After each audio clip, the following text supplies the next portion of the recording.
What is up, my good friend? Spidey here. As always, I hope you're having a marvelous day. I'm here with my friend Manu, the 9.9 Newsstand, with Hello, my our friend. Hello. 30th episode, my friend.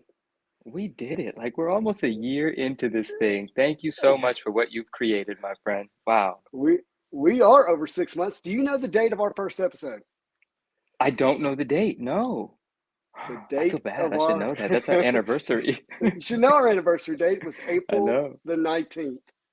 April 19th. I like that date Yes. a lot. 4/19. Whoa, wait a second. I have a friend whose birthday that is. That's very cool. That is cool. Awesome. What's up? Yeah. Bad Wizard still catching up on yesterday's episode. How's it going, man? Oh, nice, nice. I got to catch up on yesterday's episode. We'll talk about that. What was yesterday's episode? Oh yeah, we will. We'll get to that. We got Zen. All Got to get right. the Goop Squad hyped. Goops unite. Goops, what up? What's going on, my friends? I feel like I haven't seen this chat in weeks and weeks. It's actually, I'm just now. We went live 2 minutes ago, but just now it's hit me. We're finally back. Another Tuesday night. I love it. We are. Episode 30, and the chat's going. Hello, friends. We here. We got Eddie here. He's been catching up. He's been binge watching the Marvel show. By the way, Oh, love how that sounds. That's awesome. West Coast Avengers, what up? It's Goop time everybody indeed. give it up That's for Dave. awesome. Dave has a treat for us all later. We'll get him on the Yeah, show he does. later. So hang around for Yeah, Dave. He's got some very good cool. stuff. Oh, we got Armando D06. He's been here maybe for all 30 episodes. I think so, man. He's been as long as I've been here, he became a friend instantly. So I do believe that is correct. Cardboardology. I have a box break with cardboard. It was a Star Wars box. I still have to post it. It's Oh been that yeah, much okay. I look content. forward to seeing it. I look I have forward to seeing that. What's up, Cardboardology? I have I don't know, probably 4 or 5 videos that I still need to work on to get posted. Man, you're a busy man. Zen was up here. Did we get I Zen's comment up there? Got to get he the was Goop Squad hype. I said it. Oh yes, you did. Okay, I'm catching up. You 30 know me. episodes in, you're not listening to me. It's gonna take about 40 at least. About 40. You Well, know. this is we're like a married couple now. We don't listen to Yeah. each other. Oh, well, No, I'm we kidding. Alonzo's in the building. Yo, what's going on? Eddie Rodriguez, hello, hello. Trying to get educated in this field. Tonight might be a really good night for that because Justin doesn't know this yet, but there are some Mm, I don't have my notes with me, but I will go off the top of my head. If I remember, there are a lot of things to discuss in the hobby. well, I'm excited about it. That was actually part of the vlog video. And that's kind of why I called it a vlog. I had trouble figuring out how I wanted to caption it and all this kind of stuff because Hmm. of the 60 minutes, 25 minutes is me giving a state of the hobby address.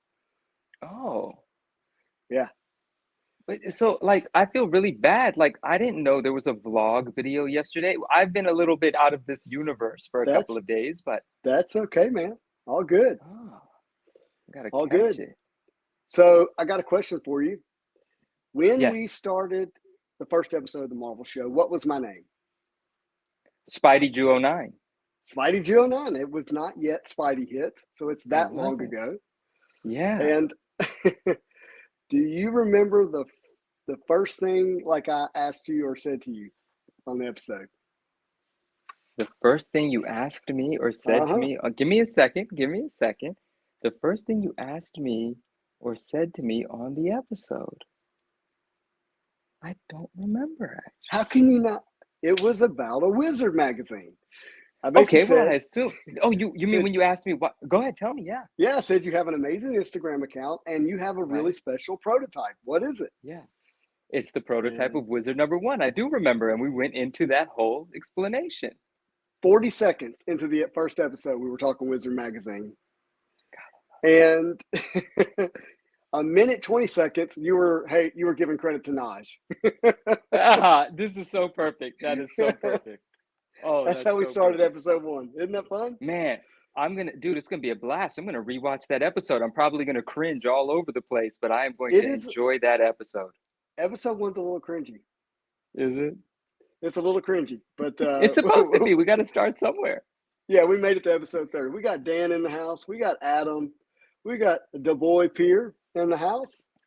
Adam, what It's up? You know, this the pin that Justin gave me, this beautiful oh, 9.9 pin gift. let's I've put bring it you on up my here. story. Thank you. Look at this thing, guys. I put it on my story today. Everyone's loving it. I'm loving it. I was just a little rushed. This should be on me. This should be pinned on me right now. It will be in a moment, and hopefully I find a good position. But this is awesome. Like, this is so beautiful, and it's so classy. And you know what? It reminds me of Naj in the fact that it's gold and white. Her comic book room is of this aesthetic. Very clean, very simple, very elegant, but has a lot of gold, a lot of pop here and there. So this reminds me of Naj completely, which makes me appreciate it even more. So I love that it's a 9.9, of course. I love that it came from you. And I recognize the fact that everybody was like, I want one. How do I get one? I've never got one, so on and so forth. So this is very special, Justin. Thank you. Like, so man. much. As soon as I saw it, I had to have it. And I'm glad I was able to get it to you. Sorry it took a minute. No, it's all good. And not to mention, of course, this beauty came in from you. Thank you so much, Marvel. Yeah. Why am I? What the heck? I just forgot the name of this set. Isn't that really weird? Oh, Marvel Universe.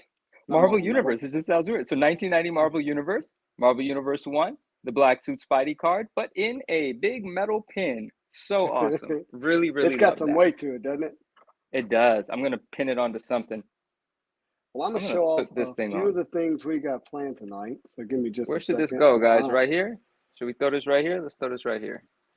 I don't know how to throw it. I'm going to stab myself. Are you putting it on the hoodie? Yeah, I'll put it on later. I'm going to stab myself. It's got a long pin. Got a long needle sticking out of it. Are you afraid of needles?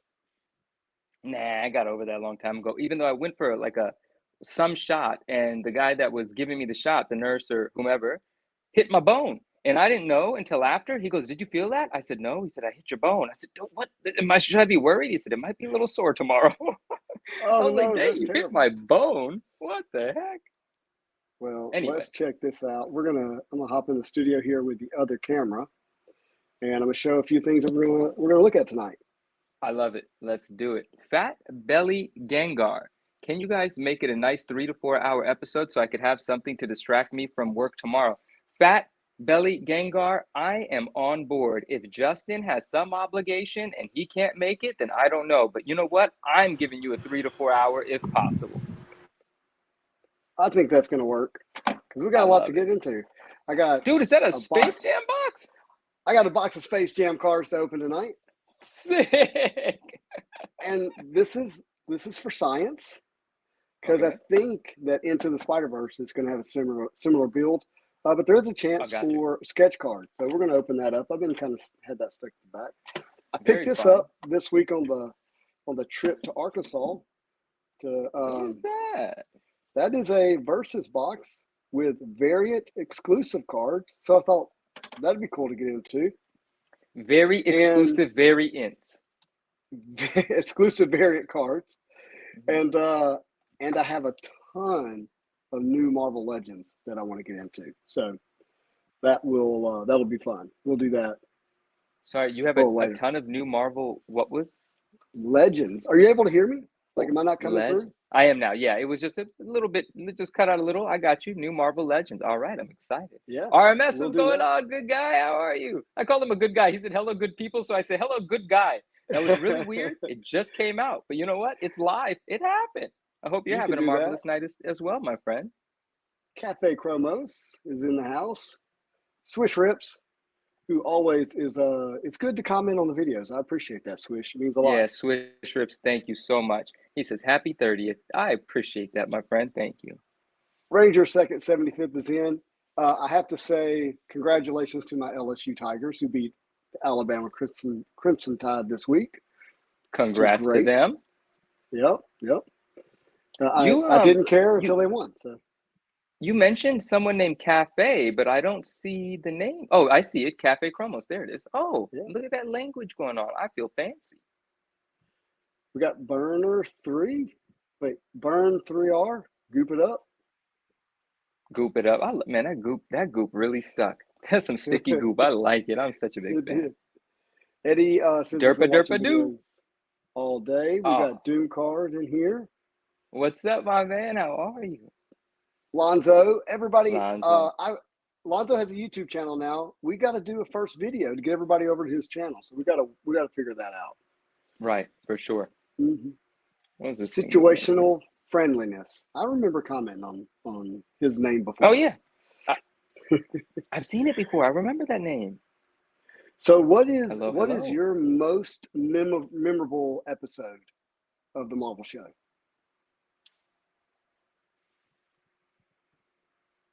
I mean, honestly, it's probably the giveaway episode. Like that one's always just like it just stands out. The energy was so crazy. The night was so fun. So we've had great moments in great episodes, no question. You know, clips left, right, and center that I revisit whenever I can. But that 3,000 subscriber accomplishment giveaway episode was really a blast and probably was the highlight so far of the 30 episodes. Even though I love them all. So many great Sydney moments. Sydney said it was a giveaway episode. I kind of was thinking the same thing, so I got some giveaways for tonight. We'll look at that later. Oh, okay. I'm gonna jump in. I will. Yeah. No pressure. No pressure. Oh gosh. I'll find something. No pressure. Not at all. Just a shirt hanging up on the rack on the Oh hanger yeah, back there's a new there. one up there today. It's the Marvel Yeah, Flower shirt. Yeah. Marvel Flower. No, so that was probably the most memorable episode. But Yeah. I mean, the 5 hour episodes, those are pretty memorable for me. Indeed. They go pretty long. Some of those are good. DO6 says I like. Spider-Verse opening boxes should be first big YouTube video. He's talking about Lonzo. That should be his first big video. Mm, I think that or him going through, $100 and something $1,000 worth of Spider-Man metal hits wouldn't be a bad video. that would be all right. I think people might enjoy that. Let's see. We got a question here. Do you guys think sketch cards are worth getting graded?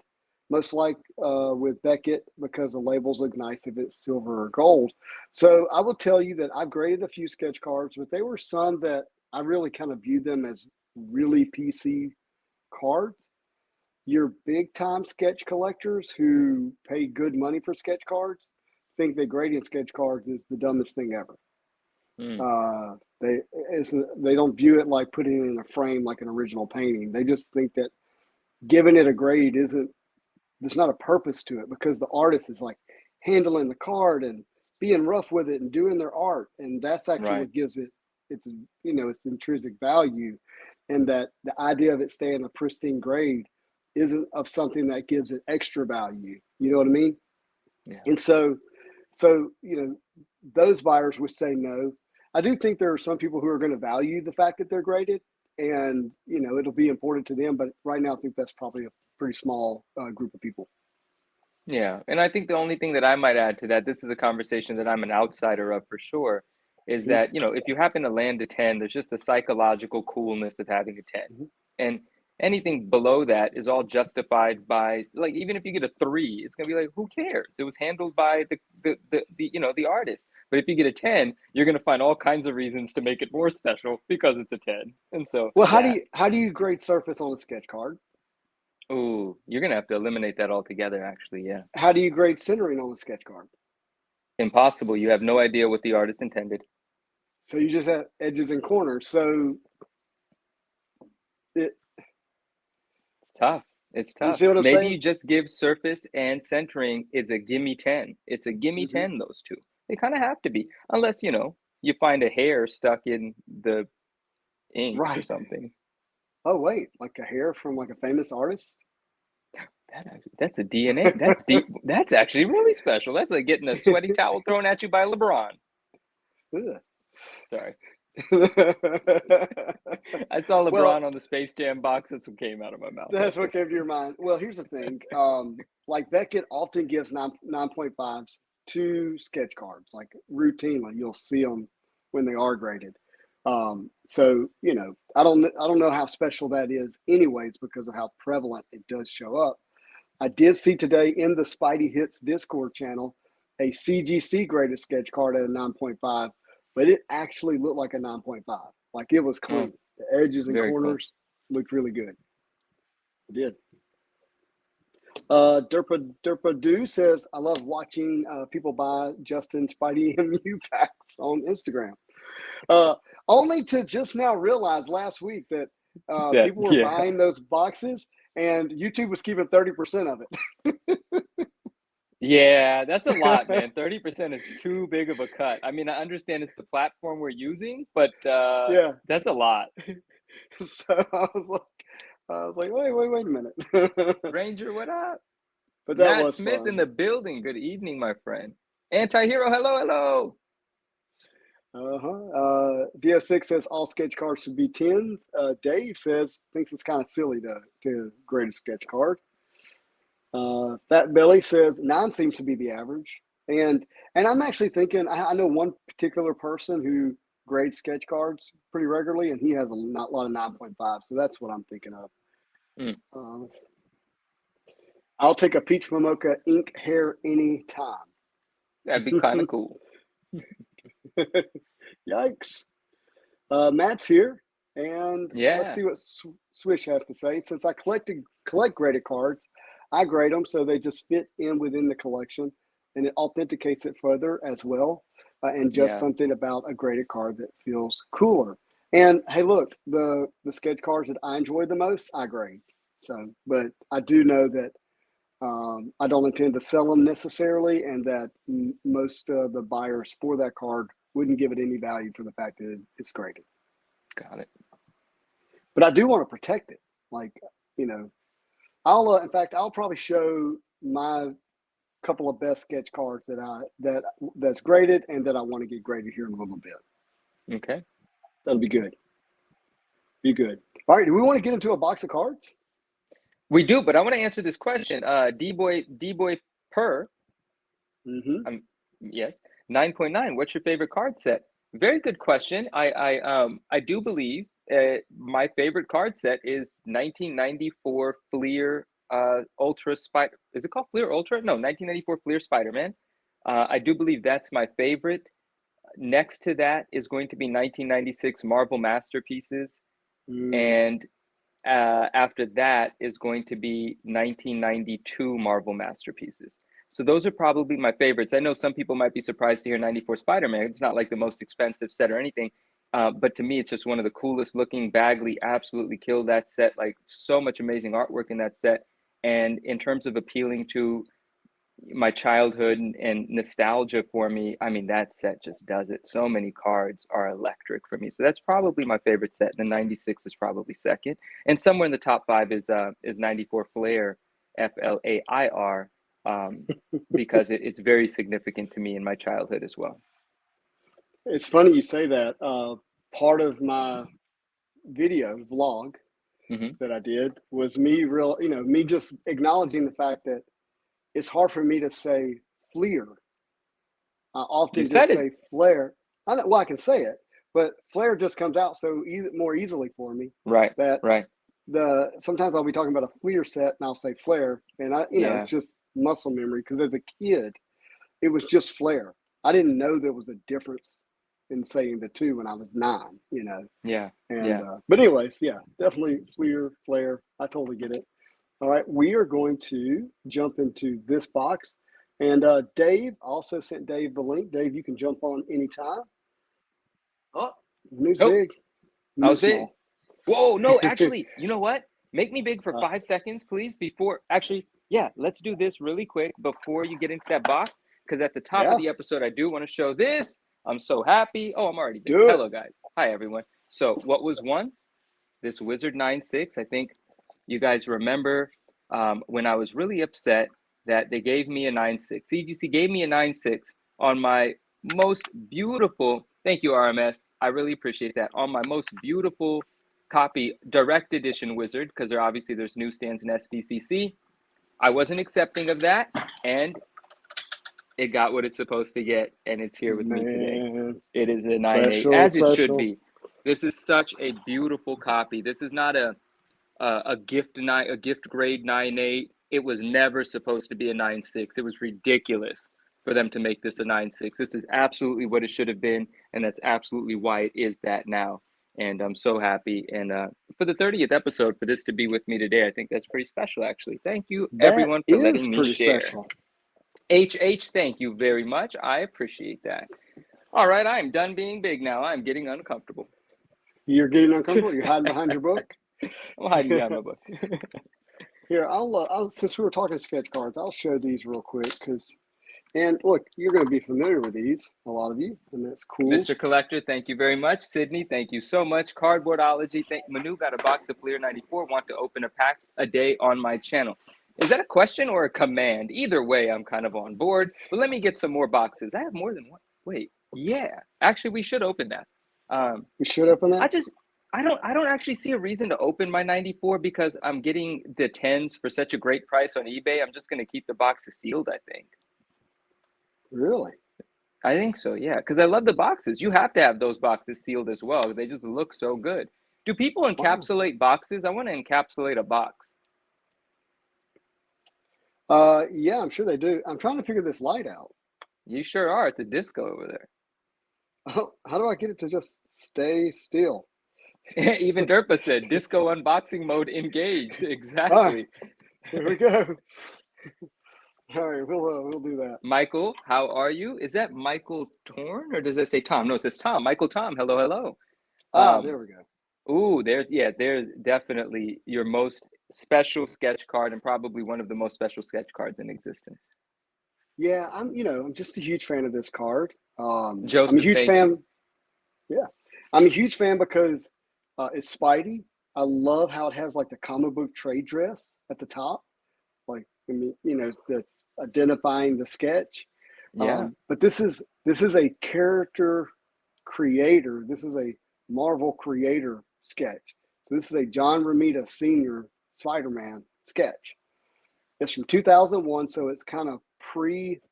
It's very much pre the boom, but sketch cards were important, but people didn't realize how important they were at that time. I had no idea. Yeah. And the other thing that's really cool about this is that it's from 2001, and it's a Marvel Legends sketch card. I love Marvel Legends. Oh, that works out really well for your collection. It does. Yeah, I'm a fan. So, but the other thing that's cool about this is these sketch cards are actually part of the set. So they're part of the checklist. So it's not like it's a subset insert, but not like something you can collect. Like these sketch cards are part of the base set checklist and they're tiered. This happens to be a tier 2, level 2 sketch. So it's really cool. And I love it. So I'm going to get this graded. What's that? Sketch cards being tiered, that's a little confusing to me. Break that down for me so I know, like, what's the tiering? What's the difference between the tiers? Well, I don't know the tiering perfectly, okay? Okay. But I think there's 4 levels, and as you get to level 4, that creator or the creators did fewer of those. So if you want to finish the Marvel Legends set, you have to get one from each level so that you have a full set. Okay. And this is one of the level 2 sketches from John Romita Sr. That's what it was explained to me. I'm gonna get that graded in the CGC slab, and imagine how good that's gonna look. It's gonna look. The blues are gonna work really nicely. I mean, I think it looks really nice as it is, but I do think it's going to look really beautiful in that CGC slab as well. Yeah. Mr. Collect. Sorry. Yeah. Oh, you're about to tell us how much you paid for that? Yeah, I guess I can do that. I paid $1,500 for it, and I got a really good deal. Ooh, congratulations. I didn't know how to feel about that number until you said you got a really good deal. Now I'm happy about the number. You can't find it. You can't find it, no. There's probably people mad that I got it, kind of thing. Oh, well, I'm happy that you have it. Incredibly happy that you have it. I remember the moment you saw it. Oh, I love it. Fat Belly, definitely going to CGC. 100%. Mr. Collector 123 says, Manu, I have a chance to get an SDCC Wizard 1, but I'm not sure what a raw goes for. It looks like a 9.4 minimum. Any thoughts? I do have thoughts. A lot, actually. I sell Wizard 1 SDCC copies quite often. Dave's in the building. What's up? Oh my God. Hi. Hello. I was not going to say anything because you were talking. Well, yeah, it's really nice to see you. That's a very pleasant distraction. I love that. So, Mr. Collector, if you do me a favor, DM me about this, and we can actually have an exchange about it. Because yes, I'm well familiar with what they go for, and if you have copies of it, I'd be able to help you out. I mean, pictures of it, I'd be able to help you out in regards to that as well. I'm a little uncomfortable throwing numbers out right now without seeing it. It just wouldn't be very it just wouldn't be right to do so, because I would like to see it first. I know you're saying it looks like a 9.4 minimum. I will tell you this, a 9.4 of an SDCC, these are hard numbers. A 9.4 of an SDCC signed by Todd McFarlane sold for $1,825. Signed by Todd, 9.4 SDCC. So hold on to that number, 1,825. A 9.6 sold for 2,151. So an unsigned 9.4, maybe it's going to be somewhere. It depends on, are you buying it on a platform with fees or without? You're going to be between $1,000 and $1,500. You might even be close to $2,000 at this point, because each of these sales are the first time we're seeing any of these magazines sell. So the prices are actually increasing at the moment with each sale. So you might be able to say a 9.4 graded should be somewhere between 1,500 even and 2,000 instead of 1,000 and 1,500. That's a wide range, but that's around the range. So if you want to use that figure to decide what you want to pay for a raw one, taking into consideration that you're going to have to put time and effort into grading it as well as the risk, you could kind of deduce, I don't know, you could kind of figure out what you might want to pay for it. But let me know what you end up doing, and definitely let's talk in the DM more about it. And if you have pictures, I would love to take a look at pictures. I did recently. I'm selling them for too cheap, so forget what I did. That's just something I'm able to do, so I did that, but forget what I did. Let's talk more. But thank you for that question. I hope that was helpful to some degree. So you do have thoughts about it? Yeah, just a few. Yeah, right. Somewhere between a paragraph and a complete novel. That is how Manu delivers stuff. Yeah. That's why I rely heavily on voice notes. Justin, because we don't want you to have carpal tunnel or arthritis at an early age. Congratulations on your 30th show, by the way. Thank you. Hey, it's not just my show.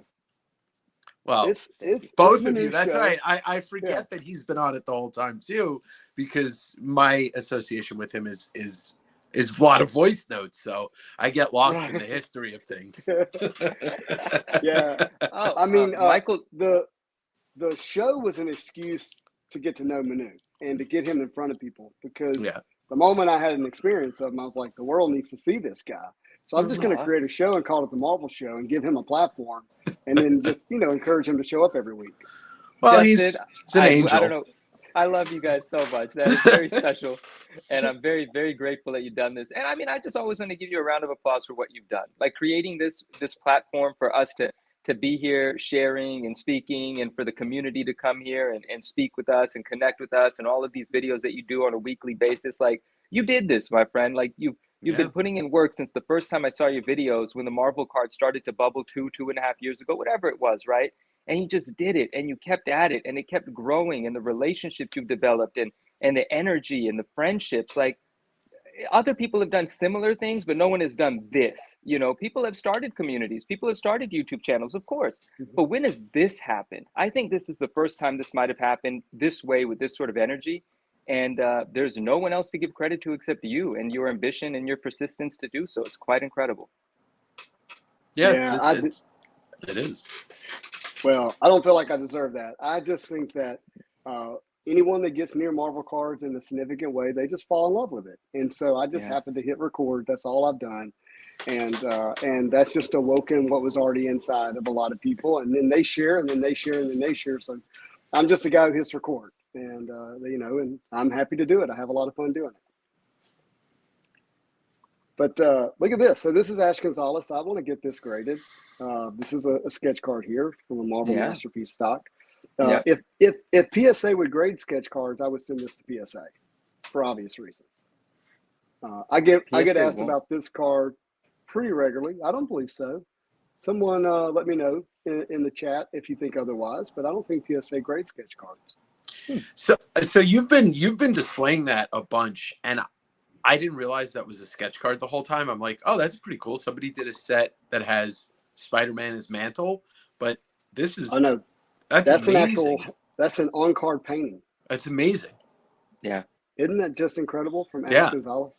Now you just got to get a mantle to match it. So, get your $2.7 million ready. And Justin just called himself incredible. He said, "Isn't that just incredible?"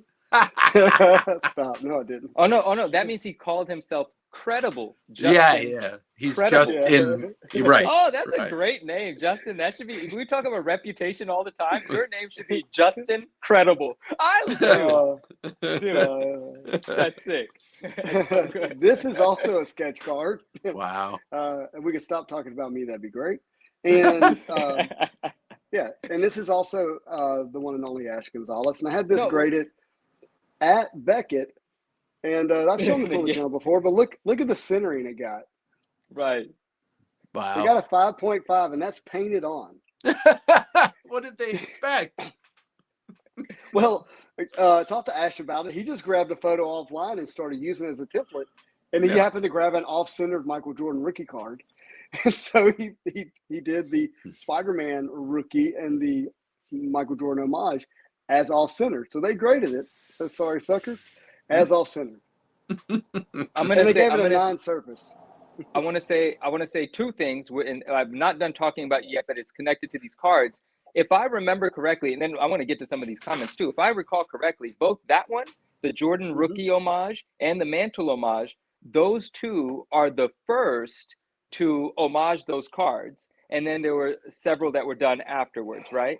If I remember correctly. Several that were done afterwards by Ash. And then, we promptly began to see others outside of Ash's work start to be, copied as well, and that's fine. But I have not seen those original two be outdone, even by Ash. And that's not saying that Ash can't outdo Ash. I'm just saying those two are the best of everything that I've seen come after.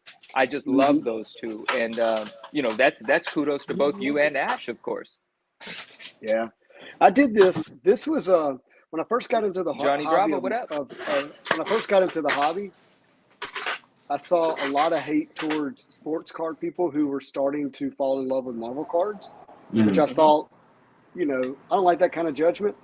And so I was like, how can I do something that would, let sports collectors know that, it's okay to collect Marvel cards too if they want to.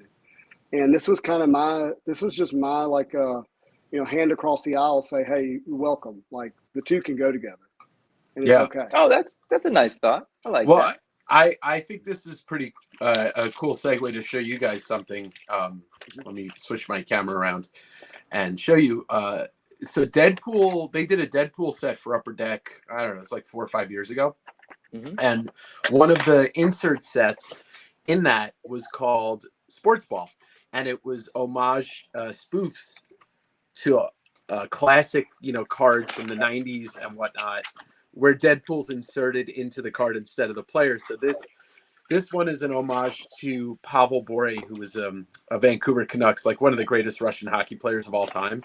And they did an entire set, like a subset like this, where they would call it, there you can see it's called Sport Ball. And yeah, so it kind of goes along with what the Ash Gonzalez cards look like, the sketch cards. But these were an actual insert set. I don't know. Sick. Yeah, I don't know what other cards they homaged. I didn't get the whole insert set, but I grew up a huge hockey fan, so this was a super meaningful card to me because this is when I was collecting hockey cards. And anybody that's watched hockey in the 90s knows who Pavel Bure is. I don't know who Pablo Bore is for that reason. Yeah, well, there you go. Because you did not watch hockey. Right. That's what I'm saying. Exactly. Because he said if you watched it, he was playing on a level that if he didn't get injured, you'd be having the same conversation with him and like Wayne Gretzky and Mario Lemieux and stuff like that. That's incredible. Oh, got you. Matt. Oh, very cool.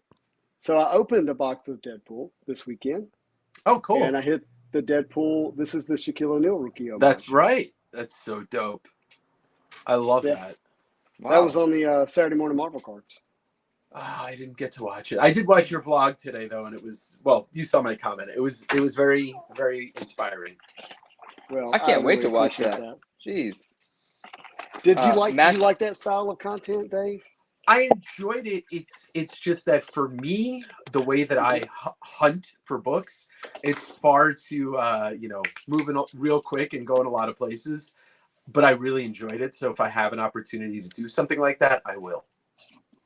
But from a viewing standpoint, did you like it? Yes. Well, I enjoyed what you had to say, and then I enjoyed going around that store with you. So yeah, altogether, I really enjoyed it.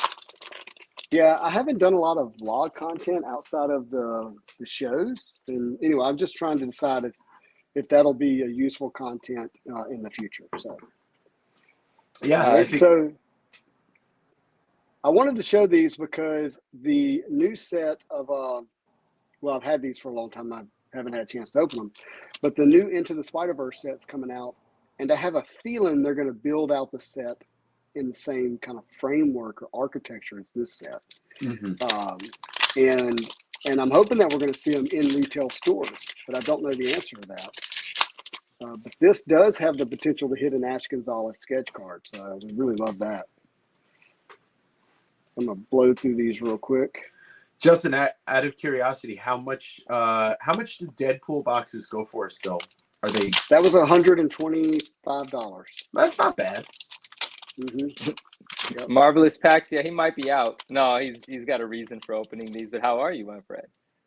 I have a reason, and I've been looking for an excuse to open them. I had them since we got our box of Spider-Man metal because this was one of the free things that I got. Oh, ready to jam the brow. That's about as dumb as it gets. But yeah, I am out of Marvel boxes, outside of a few little smaller boxes like White Swartz. But that'll change this week. I got 8 boxes of Into the Spider-Verse on the way, so I'm excited about that. Sweet. Are there? I know you said there's sketch cards in the set. Are there autos? Is there a chance for a LeBron? There is a chance for a LeBron auto. Did you guys see the auto that I hit this weekend? Yeah, the Favreau. Yeah, the John. Oh, I saw that. Favreau. Yeah. So we're like going through these kind of loose packs. He had like a ton of like loose packs from the 90s, really cheap stuff. And then he had these Iron Man 2 packs. Oh, look at that. I got a film cell. Oh, there you go. I think that's a hit. That's kind of cool. But anyways, so he has like 6 Iron Man 2 loose packs, and out of the loose packs, we hit a John Favreau auto. We couldn't believe it. He's like, that thing's been sitting back there for 10 years. I can't believe that was in there the whole time. I would have opened it, you know? So is that like a super sought after thing, or is it because like it's just really cool? And like, were you so excited because it was cool to you, or like on what level was it? And what was the excitement is what I want to know. It would be like hitting. It was a high level of excitement. Let me do this. It was a high level of excitement because John Favreau means a lot to the movie industry right now. Number one, he played Happy in Iron Man. He was great comedic relief. He set the tone for that movie. But he's also become a producer, director. I don't know which is his proper title. Somebody help me out. He's both. He's both. He's both. Yeah. But he's been involved in the Spider-Man movies, but he's also been involved in Star Wars with Dave Filoni. So he's actually a big deal in the nerd universe, Marvel, Star Wars universe. So it was a big auto. To surmise, Manu, right now the MCU wouldn't be where it was if it wasn't for Favreau. Even before Kevin Feige, even more important than Kevin Feige, and the Star Wars universe is headed in the right direction because of him and Filoni. I don't know, him and Feige could be considered 2 versions of Stan Lee. Wow. Okay. I'm glad I asked the question because to me, it was like an actor signed a card. And I was like, but I need to know why this is so. But now I remember he was the guy in Iron Man, and that would have been the last thing I knew. So I'm really happy to hear about his further involvement in films and his current involvement in them. All right, sick card. Congrats on that. That's dope. Justin, it's kind of funny how most people don't realize that he directed Iron Man 1 and 2 and produced it. Like everybody's like, oh, it's Happy and the dude from Swingers. Right. Nice. Very nice. Oh, hey guys. Pancake Analytics is here. He says the the odds are ridiculous for the LeBron James autos out of that set. So I What's must up, say Pancake? that Pancake is typically the first or one of the first people to let me know when a product is actually shipping. He was the first person to let me know that Spider-Man Into the Spider-Verse was going to be shipping. Oh, very And nice. Marvelous makes a good point. You can get a Haley Steinfeld auto, which she plays Ghost Spider into the Spider-Verse, but she also plays what's Hawkeye? What's her name in Hawkeye? Kate Bishop. Kate Bishop in Hawkeye. So she's got two Marvel, characters under her belt. And so does Catherine Hahn, who's Doc Ock. Oh, she's Doc Ock. Agatha. Yeah. And Catherine Hahn has autos in there, so that's going to be cool. Sydney says that Jon Favreau is so money he doesn't even know it. That's a movie that Manu needs to watch. Swingers. What?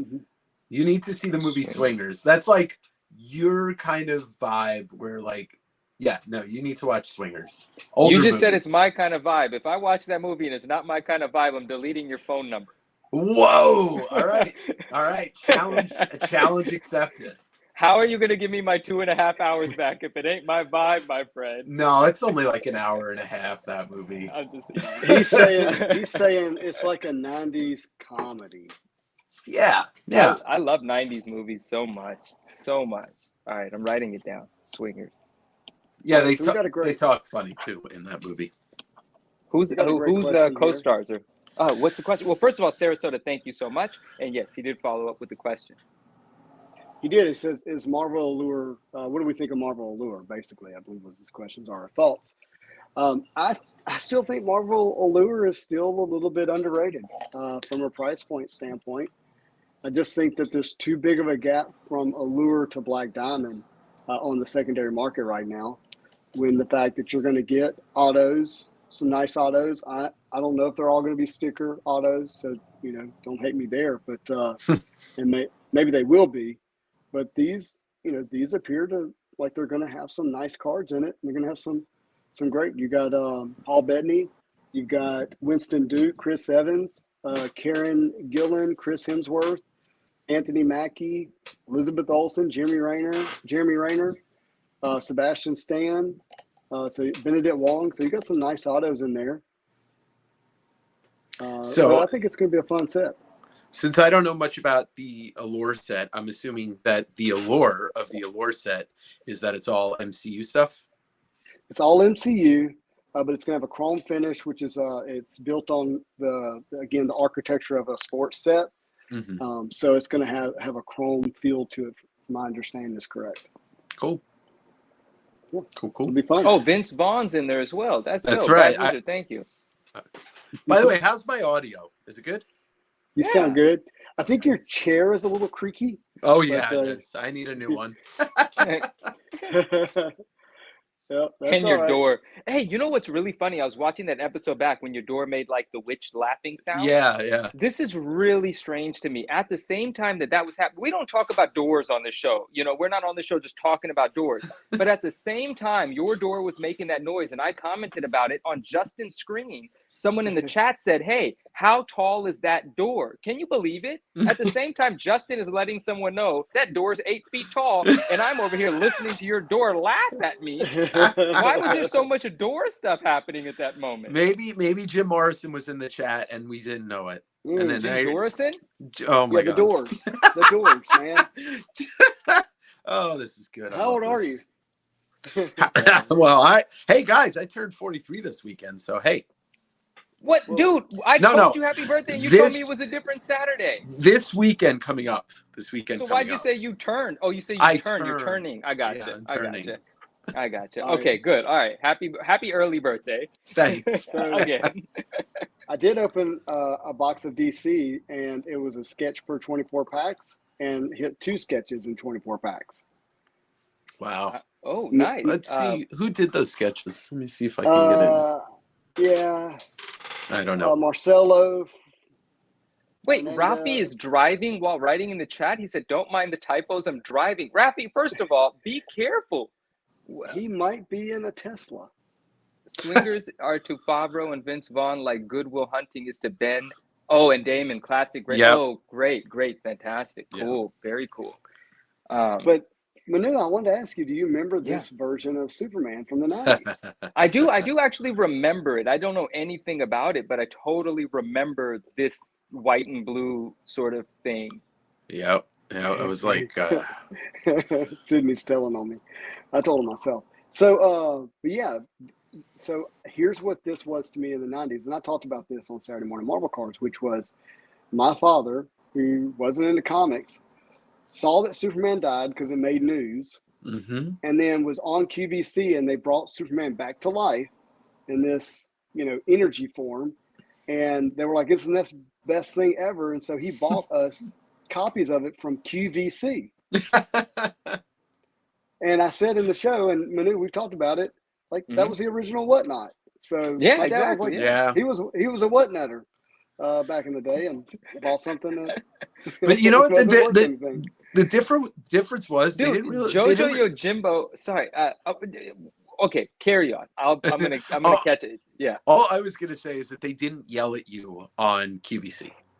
Well, it's a different time. No, they didn't yell at you at QVC, but there was this unaffiliated generic third party QVC where all they did was yell at you like Whatnot. Yeah, and I would love to dive into what that was. That was a lot of fun. I know what you're talking about. Marvelous Pack says, good to see 9.9 always acknowledging us in the chat. I'm trying, my friend. I'm trying. I'd be having to fight with these two to get into the chat. I gotta, look, look, the chat is lit tonight. Before I knew it was gone. Like I lost track of it.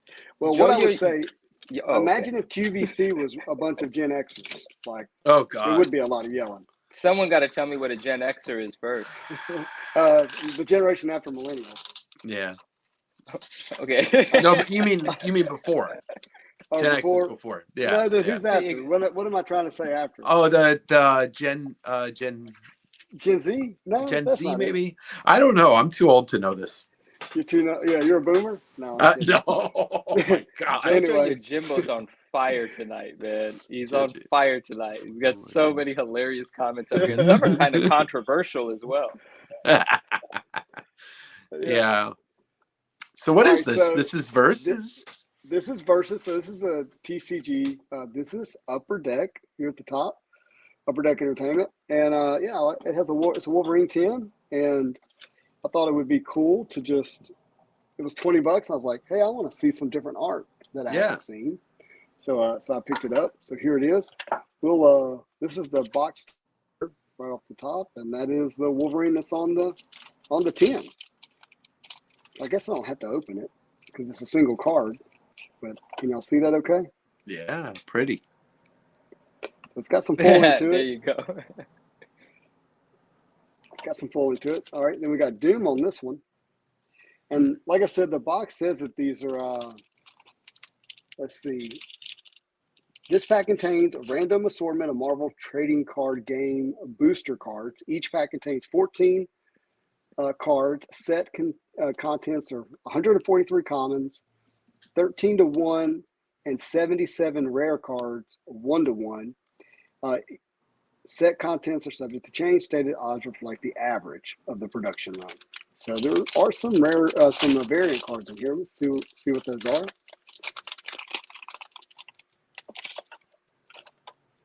See, who do we have here? Okay, Rafi, good to hear. Good to hear. Tibet Monks, Frankie Ray. Frankie Ray, isn't that one of That's one of the figures on your Galactus. Yeah. Galactus's Herald. Yeah. We got a Bishop. Okay, we got an Onslaught that's foiled in some way here. Shiny. So that's kind of cool. Say that again. That was shiny. Shiny. Punisher, Storm, Sabretooth. I'm guessing there's not going to be a Spider-Man in here. There will be. Maybe there's one in the set, but I don't know. Maybe you'll get one in the other pack. Did you already finish the Space Jam box? I did. There was nothing in it. Wow. I was just looking for a sketch card. Otherwise, didn't really care about that set. Oh, Manu, All right. I've got a Galactus HasLabs coming next week, so I Justin gave me the FOMO. How Do you much did you blame pay me? for it? Are we talking about? I always ask. Oh, How much? You don't have to say. I traded some stuff with a buddy for it. So Did you it ever was get like, that trade done on? There was the trade. There was a live sale that I was in at MM Comics, I think. Did you yeah, guys manage to work that's it who I out? traded with. Yeah, yeah. Oh yeah, that was the Galact. Oh yeah, duh. Congrats, nice. Thanks. Yeah, I'm excited to Yeah. get it next week. Awesome. Where are you going to put it? That's the Oh, question. maybe, but how tall is it? You would know. 32 inches. 32 inches. I think I'm going to put it below my TV and just move my PlayStation over. Ooh, we do have a Spidey pack. Ooh. That's got Green Goblin on it. That makes me happy. Are you keeping an eye on the chat, Manu? Yes. Jojo Yojimbo is on fire. Yeah. Rappy says nice. VS just got the rights to the boys. What's VS? What he's opening. Oh Boys, like the show? yeah. Yeah. Well, yes. The comic book turn show. Yep. Can we just talk about Sarge's comment after this? Because I love that. If that's Why true. can't we talk about it right now? Hit that up. What's it say? So Sarge said in my Whatnot interview, they told me A, to yell a lot at chat, and B, complain when stuff sells low. So in my Whatnot, I believe it. I believe it too, because like in my Whatnot interview, which was like a year and change ago now, they didn't say any of that. They were like, oh, it's all about community and we want to support our sellers. And like 6 months later, all that went out the window. It was all BS, as our friend in the chat just said. Oh, no, you said VS. Yeah, he is in Victor. Hey, look at that. This is a first edition stamp. Oh, cool. What character? Oh, Hornet. That's cool. Hornet. But still. Wait, the inappropriate Magneto card? I want to see it. Show it again. Where's the inappropriate Magneto card? Oh, there's a first edition Silver Surfer. Look at that. First edition Silver Surfer. Oh, wow. That's a great card. And the Chrysler Building. And look at that first edition Black Cat. Did you get a whole first edition pack? I don't. Derpa, I don't get to see it. I'm sorry, Derpa. There's a J. Jonah Jameson with a Jetpack first edition. Iceman first edition. Hydro Man. Come on, please be a Spider-Man. Sentinel. Wait, Sentinel. Yeah, that's cool. Ratchet. I don't know how to say that. Oh, that's a Ricochet. Ricochet. What does this say? Slinger was. These cards are weird. Wait a minute. Is that a sketch card? It says artist is Ariel Olivetti. How do you say that? Ariel Olivetti. He's Ariel Olivetti. He's done a lot of stuff in Marvel. That looks like it was actually written on there. I don't know how to tell. Yeah, I hold it up to the camera a little bit. I don't know if I can get the focus. See if I can get the focus here better. Like if it doesn't have any, it does look like it's written on there, but it's really tough for me to see. Yeah, it's tough. I agree, it's tough to see, but in person, I don't know. That's crazy. He's on Call fire. Upper Deck, tell them someone vandalized your card. Yeah. Oh no, my light went out. Can y'all still see that okay? Yeah. Okay. RMS Collect says, thanks to Dave ripping 94MU, I ended up ripping mine and pulled a Spider-Man Power Blast in perfect condition. Spider-Man and Wolverine holograms. Such a fun rip and enjoyed making my binder set. Nice, man. That sounds like a great time with that box. Awesome. I'm gonna try and get another one. It's a first edition misappropriation, not inappropriate. Oh, you are showing me the Magneto card? Is that it? That's the card? Yeah, the top of it says misappropriation. Okay. Where's Magneto? Oh, I see him. Okay. Yeah, he's in there. Oh, I know. I see what's inappropriate about it. What are you talking about? It's very easy to see what's inappropriate about it. Okay. These all say first edition. The other packs do not say first edition. Well, what did it say on the tin? Maybe the tin said you get two different packs, one regular and one first edition pack. Yeah, I'm just double checking real quick. I have to grab the wrapper, which I threw on the floor. So these do not have first edition written on them, like the others did. All right. Jojo Yojimbo's ridiculous.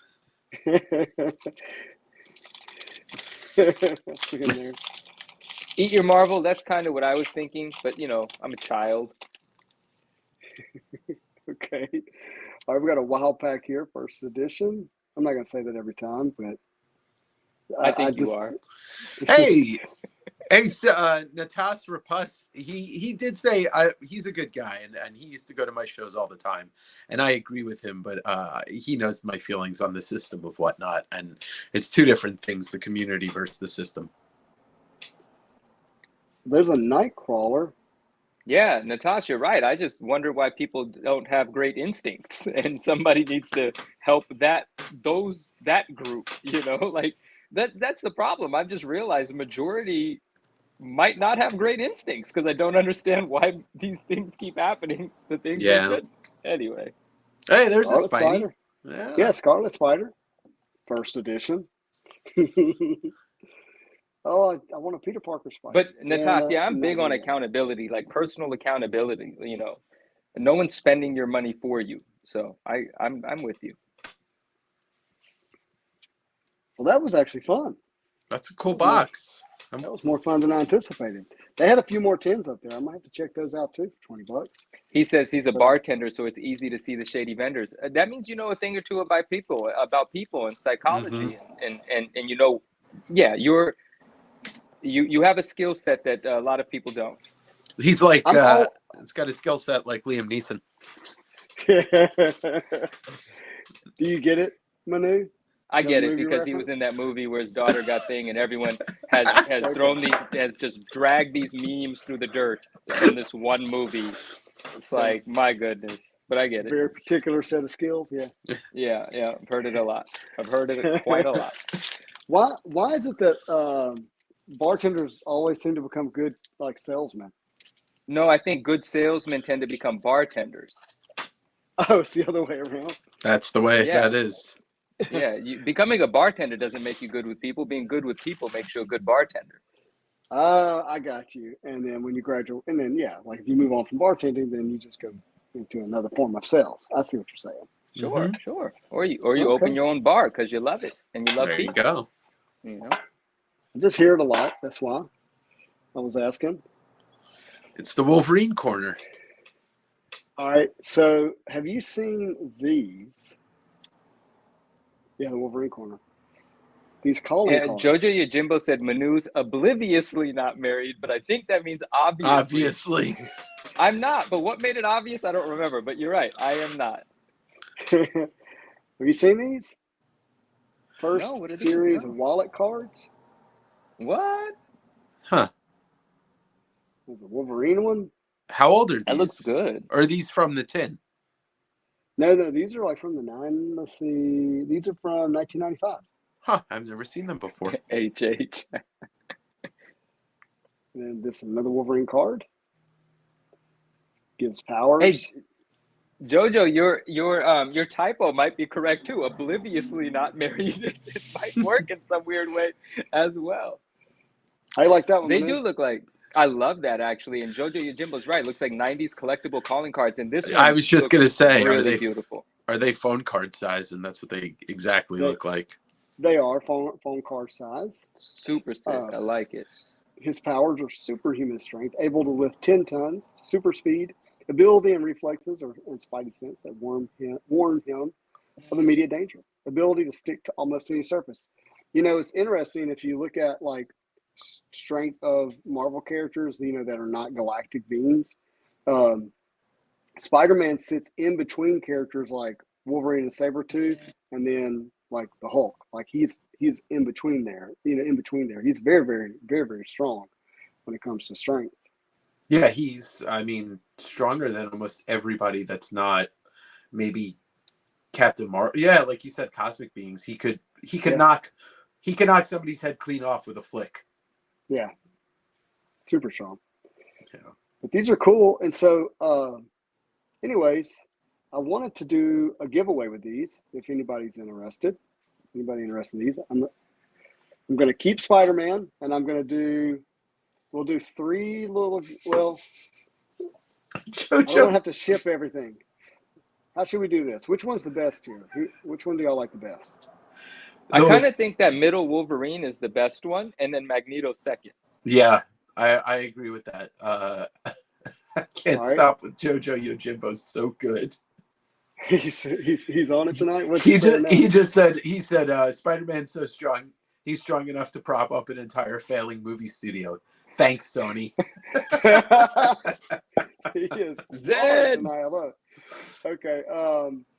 Hey, I think everyone's agreeing with the HH. Thank you. All right, we're gonna award this one to JoJo for the fire comments tonight. Nice. So JoJo, rightfully so. Heck make sure you send me your address so I can get this shipped to you. You're getting that one, and then we're gonna do a giveaway for these two. We'll do a giveaway for these two because these are really cool. All right. Mm-hmm. Let me pull up the giveaway tool, and then we'll get that started. I need more. We do a hashtag. You guys be thinking of what hashtag we should do. Hashtag calling card. That's good. That's good. All right. Hashtag calling card. Hashtag goop. Zen, I'm in with the goop anyway. I'm in there. Hashtagging goop. Let's go. Hashtag pants, Sydney says. Wait, is Sydney the one that made the Magneto pants comment, or who was that? No, that was JoJo Yojimbo as well, wasn't it? Yeah, that's funny. He said pants?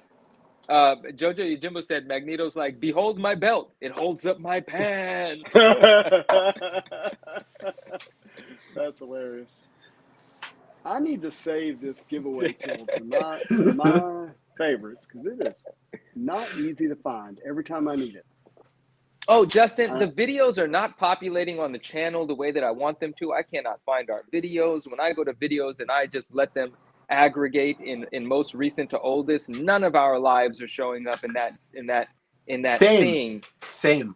I was trying to find. I don't think that's okay. Week. We got to figure that out. We do, and do I have to do it right now?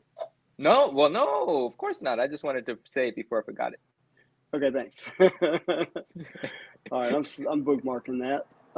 Yeah, that doesn't make sense to me. Why it wouldn't be where it's supposed to be? But yeah, we'll figure that out. So let's do that. Let's do this. I did hashtag call your mama. I've seen it. All right, we got a hashtag calling card going. So y'all got that one worked, and that's CALLINGCARD. Right? Just making sure. And my gut holds my pants. And Zen said, "Figure it out." Hashtag figure it out right now, Spidey. Fix it now, Justin. Do it. Yeah. You know what's hilarious? Like last week when we were talking about how to pronounce Jusko's name, right? Mm-hmm. And we were like, it's just, right? All we had to say, it's like Justin's name is Justin. It's just like the beginning of Justin's name, right? That's it. We're giving all these other analogies or whatever. Good old orange Jusko. Hashtag Manu spell check. I'm terrible at spelling. I'm bad at it. Yeah, me too. All right, when are we running this one? We're at 19 entries into the game. We got 77 people in. Let's get to more 35. than 19 here, isn't there? Yeah. All right, let's do it. We got to get more people. Yeah, I don't know what sometimes like StreamYard's waiting on. Like, I don't want to type it again. Well, that's a long hashtag. Too many letters. All right, we're up to 21. We'll give it a few more here. We got this to give away. We got a few more giveaways, and then Dave, you got something for us. Sydney, you're the best. Thank you. I have a couple of boxes to rip and a CGC box to open if we want. Ooh, that does sound fun. Yeah, and got a whole little smorgasbord Marvelous Pack says they take 30% of the giveaways. That's hilarious. Hey, that's actually true. Like we'll have like 100 entries, but 70 will get captured. I don't know, It doesn't make sense because they're there. Keep putting it in there, everybody. Hashtag calling card. We're going to give it a few minutes because I do want everyone's entry to get considered. Yeah. Hey, you want to be like Anthony Kiedis and give it away now. Oh, man. Is that his name? Anthony Kiedis, yeah. I didn't know Red Hot Chili Peppers' name. Anthony Kiedis, Flea, Chad Smith, and John Frusciante.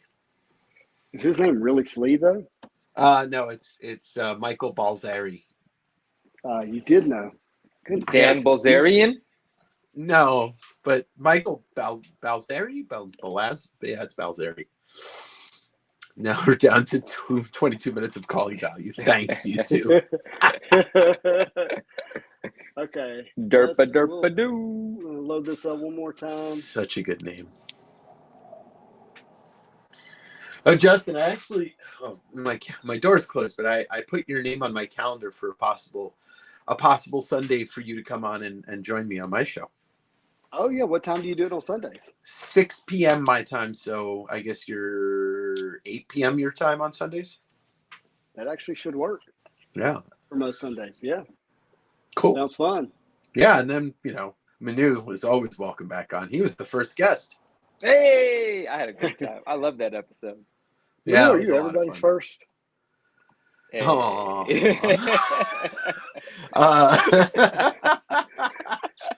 And RMS asked if I have any Star Wars tonight. I don't have any Star Wars to rip tonight, but in the near future I will. And oh god, Natas is a homie, and his comment's hilarious. He got kicked off the Chad Smith's bus for selling weed to Queens of the Stone Age security. God, it's such a good story. I want to hear more about that story. All right, we're about to run this. I'm gonna give it 10 more seconds. I don't want to wait all night. What's the date today? Today, November the 8th. So tomorrow is the release of the animated packs, and are we able to get them at like Target, or is it just hobby shops and stuff? I have not heard of a retail release. Mm. And I've also have not confirmed that it will be on ePack. Thank you, Swish. I appreciate it. I can confirm that as of this week or the last few days, it went backwards in entries. How did it do that? All right, we're running it. And then I'll make that comment. Let's go. Let's see who's going to win. Good luck. How does West Coast Avenger show up more than once when I run it? There it is. Weird. D-Boy! Nice. D-Boy Pierre. Yes. Congratulations. I'm glad I didn't win it. Apparently, I had 3 entries. Me too. I'm glad you didn't either. Goodness gracious. You have won this, my friend. Let's get rid of the share screen and let's go here. Yeah, you won 2 calling cards with some really nice art from the 90s. So we got some black and white action here in the back. So make sure you hit me up on Instagram, and I can always watch the video back to see who actually won. So I'll be able to verify it. But there you go. Congratulations. And of course, JoJo Jimby, hit me up. JoJo Jimbo. Yo Jimbo, you're winning the definitely winning the comment section. Jimby, yeah, that's the way I read it. Yeah. Look what I got. I've been saying it wrong my whole life. I'm so sorry. You and Jusco, I owe you both an apology. Hey, look what I got, everybody. So we've got some Moon Knight action figures. Hey, how did we miss that joke though? When you said, how did the number go backwards? That was the 30% being taken out, obviously. We did miss it. This is going to be one of our giveaways later tonight. Ooh, what's that out of? This is out of 75. Dang, that's a pretty special card. Yeah. Yeah, it's a very nice card. I actually paid pretty good for this card. But it's our 30th episode, so we're going to give this away later in the show. Justin is a very generous man. He is. He's very generous. Yeah. He gave away a Sentinel, remember? He gave away a whole Sentinel. A few of them. Yeah. Yeah. giveaway too. So here's what we're gonna do. So my friend Dave, Oh, hi. you're up, What's up? and All right. if you're okay, while you're opening, I'm gonna actually open these these two legends, and get them set up for review. All right. Is that okay? Yeah, sure. So I have 2 blaster boxes, and believe it or not, this is the first time I will have touched a Spider-Man metal pack, box, card, anything. Sick. So, yeah, and check out what I got this weekend. Ooh. This Super Stan. 1975 7-Eleven Stanley Cup. Bro, that's amazing. Were you able to find any online to do a little research on it? Or Oh yeah, no, it's an expensive cup. I put this full transparency. I put this up on eBay because what did you put it up for? What are you asking? they normally sell, I think, between 100 and 150. I think. Holy I think smokes. I think I put it up for 100. I'd have to check real quick. I could. Give us a 360. Let's see the condition and shape on this. Was there anything else included with it? Is it just the cup? It's just the cup. So it's Stan being Stan on the back. Saying mostly a writer and editor. Hey, JoJo has a question. If you take that to 7-Eleven, do they still give you free refills? Maybe. I mean, I don't know if there's a 50-year rule, but we have. Manu, you have to count. I mean, Marvelous Facts, you have to count for inflation since the 80s. Is it plastic? Is it paper? What is it? Plastic. Oh, easy there, buddy. I might want to buy that thing. Well, I think. Well, if you want to buy it from me, you don't have to buy it off eBay. We'll just talk about it. But I might have access to more of these because let's talk about it. Yeah, I think that's a very cool item, and it is. I would love to have one. Yeah, that's really sick, actually. Actually, I put it up for 90 because I wanted to make sure it's sold because the other one on there is at 130. Gotcha. So, very cool. We'll talk about that. I love that. All right. And by the way, I already told you the poster. Mm-hmm. It survived. I bought a beautiful poster from Dave, and he packaged it beautifully. But someone stepped on the tube, and it only kind of crushed the poster just a little. But it's still beautiful. So it will be presented soon. Sweet. I'm still gonna. Well, we talked about it. So no, you did. Your packaging. Not literally. Someone stepped on the thing. Like it wasn't. It wasn't. Damaged. What was the poster again? It was the Spirits of Venom original poster. So, you told us about it last week. Yeah. And you know what's crazy is right after that, a day or two after, or after our episode, there was one on eBay that sold. It was like 150, and it sold for best offer accepted of 130. Yeah. $130. I know, it's an expensive poster. How cool! Wow. So thank you for that very much. Yeah, of course. I told you, homies come first. I dig it, man. I dig it. I think it was 130. It was something between 115 and 150. Yeah, it was expensive. It was expensive. All right, well, here we go. So, so I watched you guys, everybody on the planet, open up packs on your channel, and I know that the sketch cards and the retro cards are the hard pulls out of here. So there's a lot of hard cuts. pulls. Yeah, and common cuts. You do need to know the Spidey hits rules, by the way. What are they? Any AF-15s hit on the channel belong to me. Oh, right. Okay, I forgot about that. No. Actually, you actually have to clip 70% of it and send it to Justin. The other 30, just go ahead and send it to YouTube. And no dipping. Okay, all right. Hey, no dipping. On screen only. Keep everything on screen. All right. We don't want no hanky panky, as everybody on the internet is calling it these days. No hanky panky. Jessica Jones will give you hanky panky that you won't wake up from. Okay. She'll beat you to death. All right, Miss Marvel. Oh, there we go. Spider-Punk. Daniel Kaluuya got announced today as the voice of Spider-Punk in Into the Spider-Verse. Yeah. So he's the star of Get Out, and he was in Black Panther and the movie Nope. I still don't know who that is, but that sounds cool. Derpa said he just picked up the Spirits of Venom comics this past weekend. Dope, dude. I love some of those covers. They're so cool. And if Mayday Parker. I don't know if you got direct or newsstands, but the high grade newsstand hunt for those is really, really fun. The Spirits of Venom number. So these are the yellow parallels, right? Yellow FX? Yeah, it does look like the yellow. Okay. Mayday. Yeah, we got an expert in the chat. We got Sid, the kid. Mayday. He's letting us know. Hey, pause real quick, my friend. Our buddy Lonzo wants to add to the giveaway tonight. And Wow. so he wants to give away this awesome slab. Oh, why did it do it that way? Don't do it that way. I want to show it big. Hold on, guys. There we go. So this is a really awesome 1994 Marvel masterpiece. Oh, pretty. Hildebrandt silver foil, holofoil silver Spider-Man PSA 8. Beautiful. Let's do hashtag. How we do this? I want to say hashtag Lonzo. I put it in the chat. Hashtag Lonzo. All right. Well, you're doing that. I'm going to do something real quick and grab something from the box. Yeah, do hashtag Lonzo. We're going to let that run while Dave completes his box opening. All right. Hold on. Hashtag Lonzo. That's really is awesome. super nice. Thank you, buddy. Yes, very much. Okay. And Not there. I'm going to show this off for a second. All right. There you go, bud. There we go. Pack number 2. First card, Electro.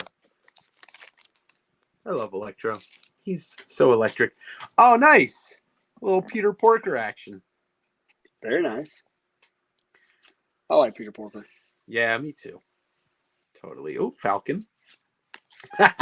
Here comes the beginning of me collecting all of the senior citizens in the Spider Universe. Ben Parker. I want to get a CGC gem on, or a pristine 10 on every senior citizen card. There's a few in this set. So. I know. I love it. Superior Spider-Man. So that's a gold, I guess. Oh, this is Ironheart. What is this? Not a jambalaya. What's this one called? It's called a Grandiose. Thank you. Alonzo, I was going to say something earlier, but I thought that, you and Justin might have had an understanding. So now the hashtags are being a little confused. We have some S's coming in and some Z's coming in for the spelling. Oh, well, I always forget he has an S, not a Z. So that's on me. Put in both, everybody. All right. Third pack coming in hot. I like that they put the 3 of them on the pack. Peter and Miles and and Gwen. By the way, Derek says hashtag giveaway the Stand Cup. Hashtag no. Hashtag pass. Manu, buy it, give it away. Give me a good deal on it. I might. No, actually, no. What the heck would I give it away for? I want it. Why did I even know? What? Fooled you. All right, She-Hulk is okay. What's going on with She-Hulk here? I mean, I know She-Hulk's big, but she's got like an 18 pack. I think that's what she looks like in the Women of Marvel comic. Okay, yeah, this looks a little off, this card. Just to me. I mean, who knows? I wasn't in the room, but it felt like they had all the other women in the comic, and they wanted something that looked less feminine. Okay. Look at Silk. Oh, we lost Manu. Oh, he left. He's back. Now, Silk looks amazing. Yeah, I love this card. Who's this? Ronan. Oh, okay. So, yay, whoa, lovely. Look at that. Spidey hit. Yeah, love that cover. Nice. So, is this normally a gold card, and then this is the yellow FX, or did I get 2 yellow FXs? No, one's the yellow gold, one is the yellow. Yeah. The Spidey is the gold actually. Okay. Yeah. Very confusing, these cards, and then War Indeed. Machine. But that is a great card. A high series gold is really good, and to get the Spidey is even better. Yeah, it's the creme de la creme, as the I believe French our friend would say. Precious Marvelous Gems. I might be wrong about Precious Marvelous Gems is selling the Grandiose PSA 10 of that card. So if anyone's interested in that, Precious Marvelous Gems. Huh? Yeah, you can see white on every single one of these corners. Interesting. All right. Oh well. All right, let's see what's gonna bring for the fourth pack. Come on, Zen, exactly right. Gold looks bronze, and yellow looks gold. Yeah, exactly. And while I was watching all these breaks and rips on YouTube with you guys doing them, I'm like, I was trying to figure it out how you guys were able to tell the gold and the yellow, and now in person, it's really hard to tell. Hey, real quick, everybody, do hashtag Lonzo with an S. With an S. I know I said Z to begin with, but right now, StreamYard, the giveaway tools, picking up more of the one hashtags with an S than the Z. And so everyone gets a chance to hashtag LONSO. LONSO. And Lonzo is going to give away the PSA 8 Spider-Man 1994 Marvel Masterpiece. By the way, I only want one card from this set, and I think you guys both know what card that is. Oh, VP Trading, what up? I imagine that it's got to be a Spider-Man. It's the McFarlane Venom.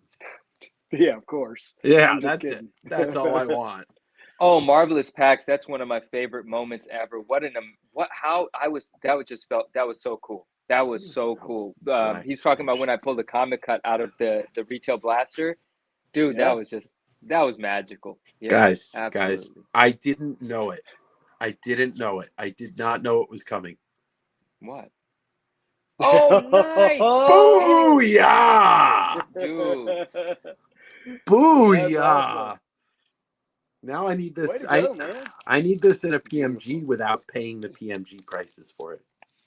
Oh, okay. I can eat it too. All you got to do is pull it. That's all you got to do. I know. That's it. All you got to do is get Manu to open his box and give it to you. All right. Yeah, but Manu wouldn't give this card away. This is Manu's favorite card too, probably in the set. It actually is my favorite card in the set. You're absolutely right. You are absolutely right. Yeah. There's a reason why we're friends. Yeah. Right. Absolutely. Yeah. I mean, his grin is right there behind both of us. We have pictures of, Venom everywhere. Yeah, I know. Seriously. Hold on. Right there. There he is. Yeah, exactly. See? Where is it on my thing? Where's my finger going? Here. Boom. Pow. I didn't mean to cut you off, but it was a base Venom. It's more important to me than words. Oh, eat your marble. I already forgot my story. I don't even remember what I was talking about. Wow. There goes that. Joe Joy, he says that Venom art looks like he's like, and I'll get to you, my pretty, and your nasty, tasty little dog too. Oh, gosh. Don't get me started with voices. I mean, tomorrow night's the night I get to do the weird stuff on my show, but I'll act normal somewhat here. All right, Prowler. And there's other Keep it Venom. civil, huh? Yeah, exactly. Well, it's got a lot of pink in it. Yeah, it does. It does. Oh, there's a Spidey hit. Oh, yes, this one's not numbered, no. But was it real or was it not real that somebody pulled out a PMG out of a blaster box? I don't know if anybody's pulled out a PMG, but it wasn't PMGs. It was numbered colored FXs. So it was out of 50 and out of 75. But our boy Lonzo was one of them that did it. Okay. And how do you tell? Like, are they a different color? Obviously, yeah, they're different color and they're numbered on the back. Yeah. Okay. Mo says, "Hello, everyone. Mo. Missed you guys. Hello, Mo. Hey, Mo. Thanks." And he says, "Dave, thank you. He got the package." Awesome. Yeah, that was a fun one to pack. I actually sent him the empty box also, and it was like a puzzle to put that package together. Jackal's like, do I look good? Packs is definitely pulling out some of the best moments. He says another epic moment was when Alonzo pulled out the AF-15 from the loose box. Dude, how do we beat that? That's so crazy. Yeah. Bought off of a whatnot seller. I thought it was a friend. Anyway. Yeah. No. Yeah. Oh, I know what you're talking about. And when Doom chatted Manu to stay strong and keep his box sealed, I remember that as well. Two great moments. Doom card, thank you. I was opening up Spider-Man metal so frequently that I can't remember when I was doing that on the Marvel show or just some other excuse to open Spider-Man metal. Right. Well, and then there was the hot box that got opened, right? Well, the best box I opened was the first box I opened. Mm-hmm. Well, I didn't realize. See, okay, I watched so many rips of this, and I swear I don't think anybody pulled out a spider card. I don't think I've seen this card yet. Oh yeah, we definitely did. I love Wait. the whatchamacallit, the first appearance Into the Spider-Verse 5 is one of my favorite comics of all time. Really interesting. Yeah, it's written by Gerard Way, and I think not only is he a fantastic comic book writer, but I am a My Chemical Romance fan. But I just thought it was a really unique story, and the art was fantastic. So it just stuck with me, and I don't like too many modern comics. Very cool. Who's this? I can't tell who this is. Is that Moreland? Yeah, it is Moreland. Yeah, I mean it's Moreland, but you can't see his name. Is it there? It is. Yeah, it's just tough to see. Got to be in the right light. Yeah. Are you guys familiar with what's happened with the serial numbers on certain sports products, like this product called the Royal Crown, where the Kaboom inserts come out of? Do you guys know what's happening in the community? I've just heard Neo talk about it. Oh, look at that! I got a spider, gold or yellow. Yeah, I think that's yellow. I have not actually. Well, in short, you can tell which box has the Kaboom in it. Based on the serial numbers, so don't buy that product.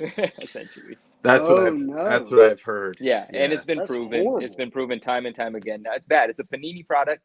The serial number has a certain thing in it that indicates whether it has a Kaboom in it or not. Doesn't tell you which Kaboom's in it, but it has a Kaboom every time that serial number presents itself. That reminds me of a furniture store I went into one time, and like one of the workers told me, he was like, "Hey, look when you look at the tag on the couch, there's like 4 numbers in the middle, and that's what we paid for." Or whatever the center, like there was like center numbers because it was like broken up, and that way the salesman could be on the floor and look at it and know what they had in the couch or whatever it was. So funny. So should I do this one right now, or do you want to? Yeah. Okay. All right. Oh, we got to do our giveaway. Let's do it. Yeah. So do the giveaway. Yes. I love the eagerness that we have from Manu, but let's do this and let's do this. We're gonna show what we're giving away real quick, just as a reminder. And here it is. Thanks to our boy Alonzo Collectibles, who also has a YouTube channel now. Got to work on getting him a video up. But he's doing a giveaway here for the 30th episode of the Marvel Show. We do appreciate you, my friend. And we're doing hashtag Lonzo with an S. I don't know how good of a friend I am because I keep forgetting that, but I will do better. So now let's share the giveaway tool. And Mo, when you answer, we're doing the tool.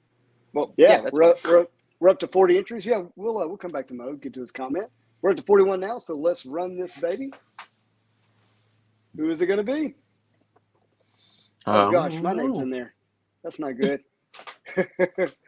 Uh-oh. Whoa, Fat Belly Gengar, what up? Congrats. Yeah, congratulations. So Fat Belly, if you're on Instagram, please hit up Lonzo Collectibles. Give him your address. If you want to hit me up, I can get it to him.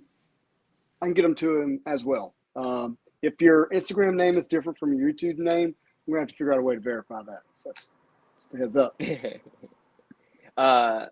Jojo Yojimbi. Yeah, I would love to have those. I've walked by the Venom one several times, never the Carnage one. I never bought it because I was like, I don't want to have to put it together, but I do love those things, and it would be cool to have those displayed here.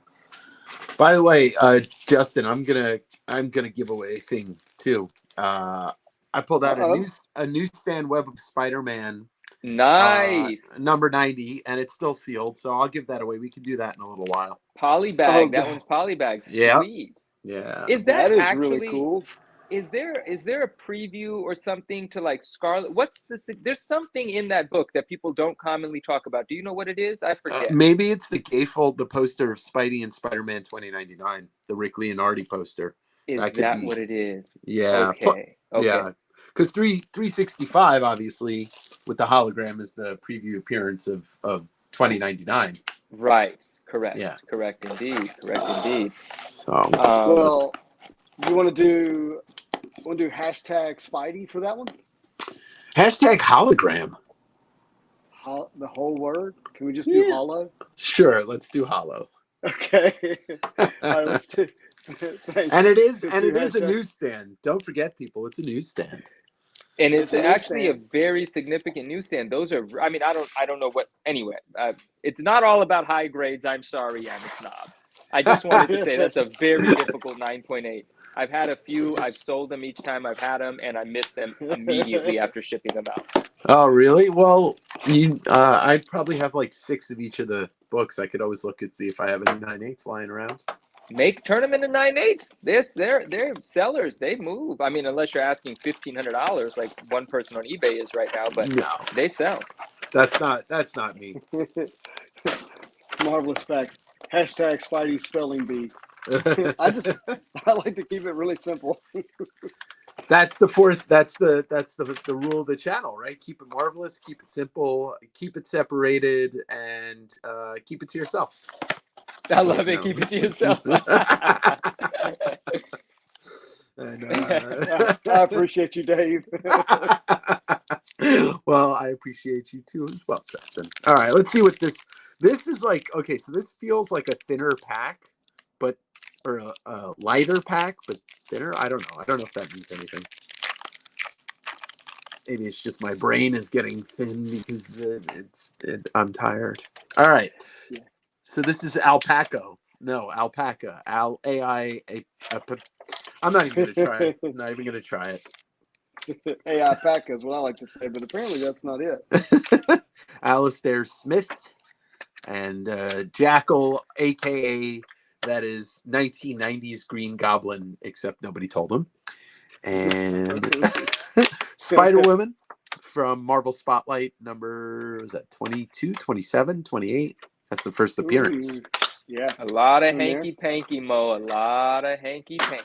Wow, this card is such like produced like such crap that when I ran my finger over the back corner, I can feel that it's damaged without even seeing it. And sure enough, look at that thing. Yep. Cool production, Upper Deck. Cool. It is a problem. Right? And like the funny thing is the complaint is like, how is your production so horrible when this set was delayed so long? Yeah. No, you don't have to say it. I'll say it for you. Yeah, it's tough. I mean, I got into it a bit, Yeah. in the dialogue on the blog, but yeah. Yeah, you did. And you're in every right. Like as the consumer, as the customer, you have the right to your opinion more than anybody. And I don't mean you solely. I mean, as purchasers of this product, we have the utmost right to say what we feel about it, and our complaints should not be scuffed on or frowned upon. Scuffed on? I don't know. Hey, scoffed, wait a minute. Scoffed. Derper Do got the plates for Spider-Man Noir. That's awesome. Oh, very nice. Electro. Yeah. War Machine, or as I like to say, Warm Machine, because it's warm.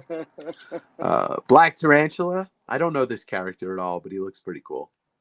MPAX, I love when you do that, by the way. Tombstone. I'm angry. That card confused me quite a bit. It's like in box breaks, because I would think I was getting something else every time. Yeah, it's also like an ultra close up. It's like, oh, okay, thanks. Scream. That's a cool card. It is. That is really a cool card. Yeah. That was one of the grandioses I was happy to pull. It's quite a beautiful card. Even you can't see the grandiosing happening because her hair fills up the whole card. It's just a beautiful right. card. Well, okay. So, Justin, what's your favorite card from the set? Is it the Spidey, the one that I pulled, the campus one? Oh gosh, no. The 76 Spider-Man, number 76, which is the low series, is the card that I've chosen to like really collect and go after.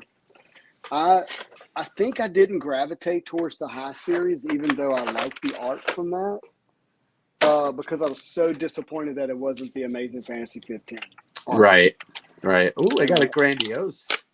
I still can't for the life of me understand how just about every other character gets the first appearance, including all of the Avengers Mm-hmm. And Spider-Man set doesn't get a first appearance, and he has 2 cards in the high series. So That's kind of weird.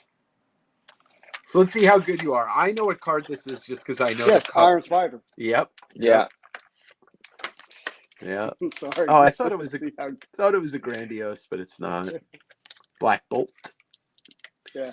Craven. Oh, look at that. I like that these 3 came right in a row. It's Kirby, Ditko, and Kirby, I guess. It's Kirby. Yeah. You're a very knowledgeable young man, Dave. Well, I think So- that's Kirby. Maybe that's Ditko doing the Hulk, but I don't think My Ditko did the outfit Hulk. has wings. Hooray! 2 things. That was Jojo Yojimbi. Of course, I didn't have to tell you who that comment came from, but yes. Oh. 2 things.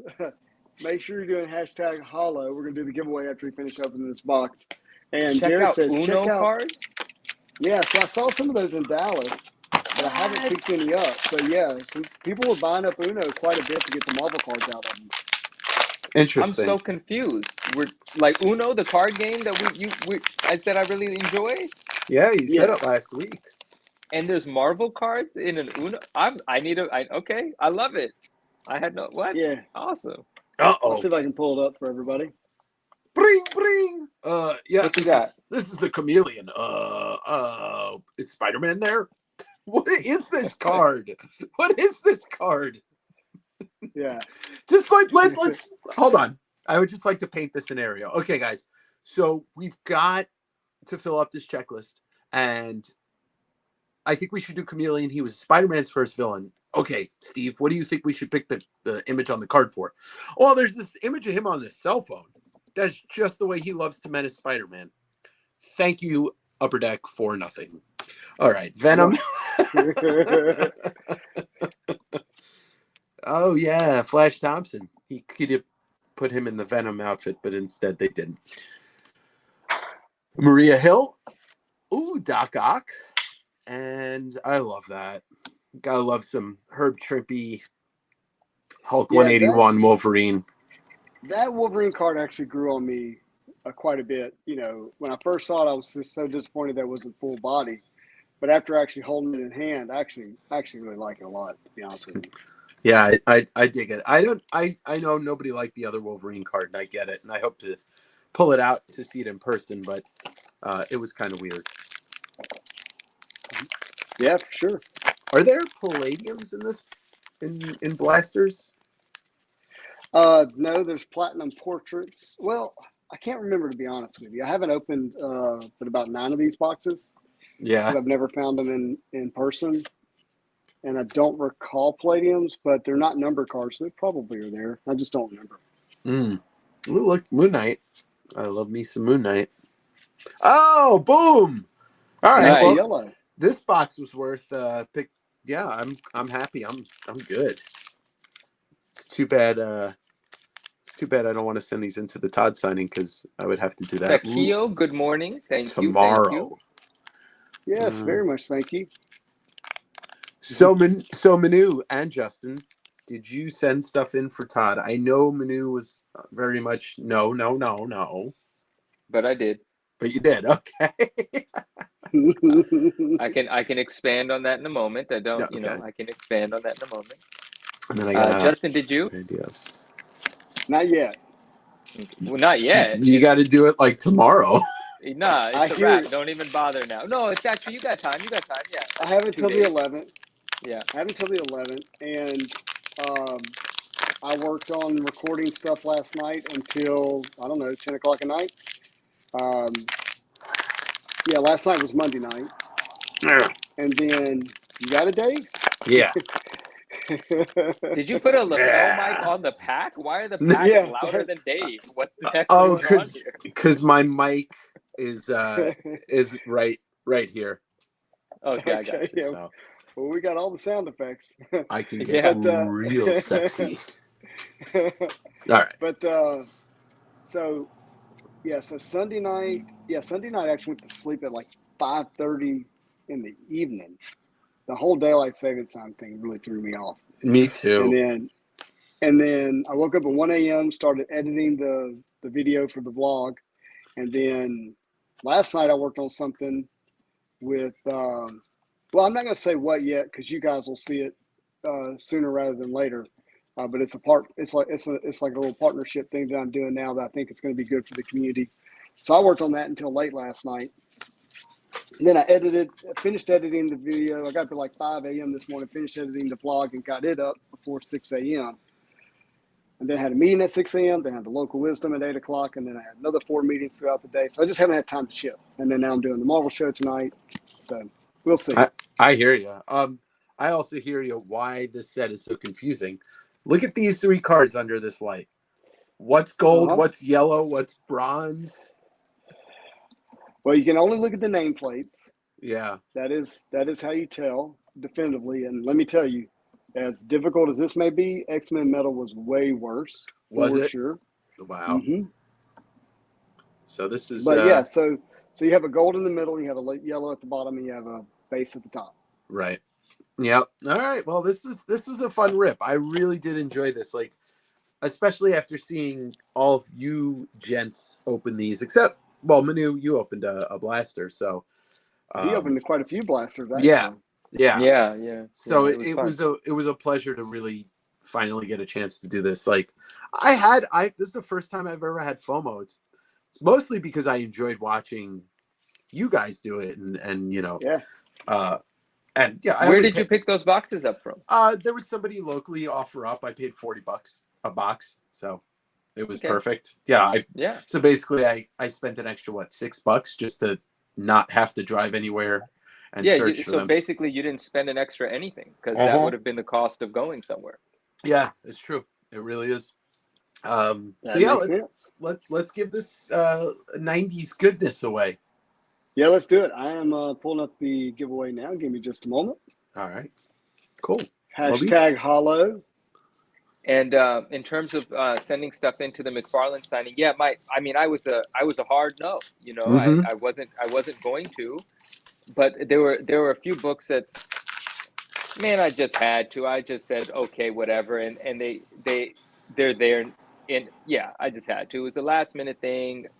I don't know. I only sent 3 items, and I just had to. It was just an opportunity I didn't want to miss for a very specific 3 books. So as soon as they're back, which is going to be months and months from now, I'm going to be very happy to share them, and I hope they do what I think they can because they are very special to me. Same. That is awesome. I sent 4 books in. 2 are going to be keeping, and then maybe 2 I'll sell, or I might just keep all 4. And I'm excited because one of them is the Mark Jewelers, so that'll be interesting. Yeah. Yeah. So, but unfortunately, there's no Mark Jewelers in this box back here. But that is the CGC submission that has been sitting in CGC since October 21st, 2021. Really? I can't wait to see that. What? Since October 21st, 2021, it's been sitting in it's been sitting at CGC since then. Yeah. The box is with you now. I was like, you didn't open that box for a year? It's an exercise in patience and futility. Yeah. Now, I know more than 21 people have put in hashtag hollow. So let's refresh this, give it another chance. I see quite a bit more than 21 of those. Yeah, I mean, just on my screen, I see 1, 2, 3, 4, 5, 6, 7. Oh, I know what's happening. My battery is low on my laptop. Oh. Well, that may not have anything to do with the giveaway, but I'm wondering why my laptop is moving slow. It's plugged in, but for some reason it's not charging. So I got to figure that out in a minute. Your laptop is drunk. I'm trying to get my hashtag in there, man. Come on now. Burner, you got to add the hashtag symbol on there. Wooter's in the house. By the way. Oh, yeah, Burner. Yeah, hit that. By the way, I would just like to, I don't think anybody minds if I say, can you do me a favor and follow me and subscribe to me on YouTube? Nobody minds. Please do that. Yes. Yeah, I'm trying to get to that 1,500 mark, which by the end of the year. I haven't figured out what I'm going to do a giveaway of, but I think it's going to have to be something McFarlane based.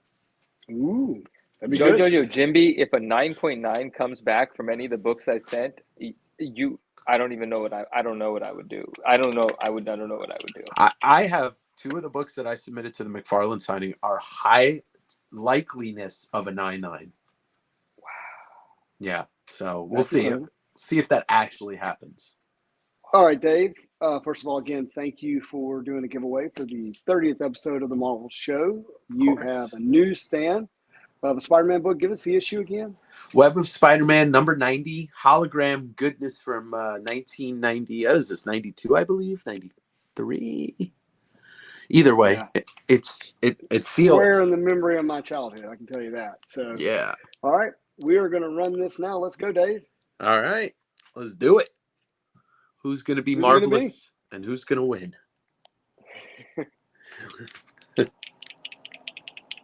Uh-oh. Eddie Eddie. Rodriguez. Nice. Hey. Congrats, Eddie. Well, And the cool thing about Eddie has been, he's actually, see how slow it's moving? Look how slow the confetti's moving. That is so funny. My laptop's running so slow. But yeah, Eddie has been binge watching the Marvel Show here on the channel. And so I'm really glad to see that he won. And it pays to binge. And it's possible he's a Terminator. As you can see, Skynet logo is his logo. Eddie, hit me up on Instagram and just message me, or you could just email me at westcoastavengers@gmail.com. Nice. Oh, well, all right. That was weird.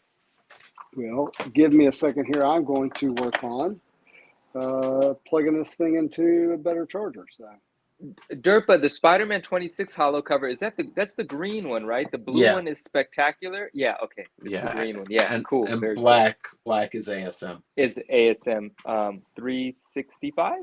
Correct. You win. Right. Ding, ding, ding, ding, ding, ding, ding, ding. What does he win though? He wins. Hold on.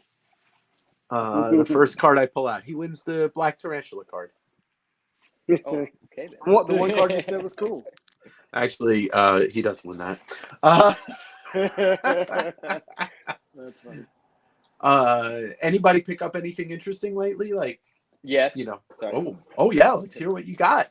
No, you guys already know. It just came in the mail. This came from eBay authentication. I'm super happy to have it. It is finally with me. I'm going to take something off the back and show you the back of it too. I got our 1992 Marvel Masterpieces Joe Jusko Spidey card. Yeah. Oh, and what grade? Yeah. A PSA 10. Oh, I should have known. Yeah. Oh, yeah. That one. It's only acceptable grade for this gentleman right here. Well, that's not what. Justin, Eddie knows he's won at this point. Can we go ahead and make Jusko Spidey big? We can. Let's do it the right way. Give me just a second. This one. Wow. That's home. Absolutely stunning, that card. I love it. And I forgot that they featured the AF-15 on the back, which I think is really nice to see.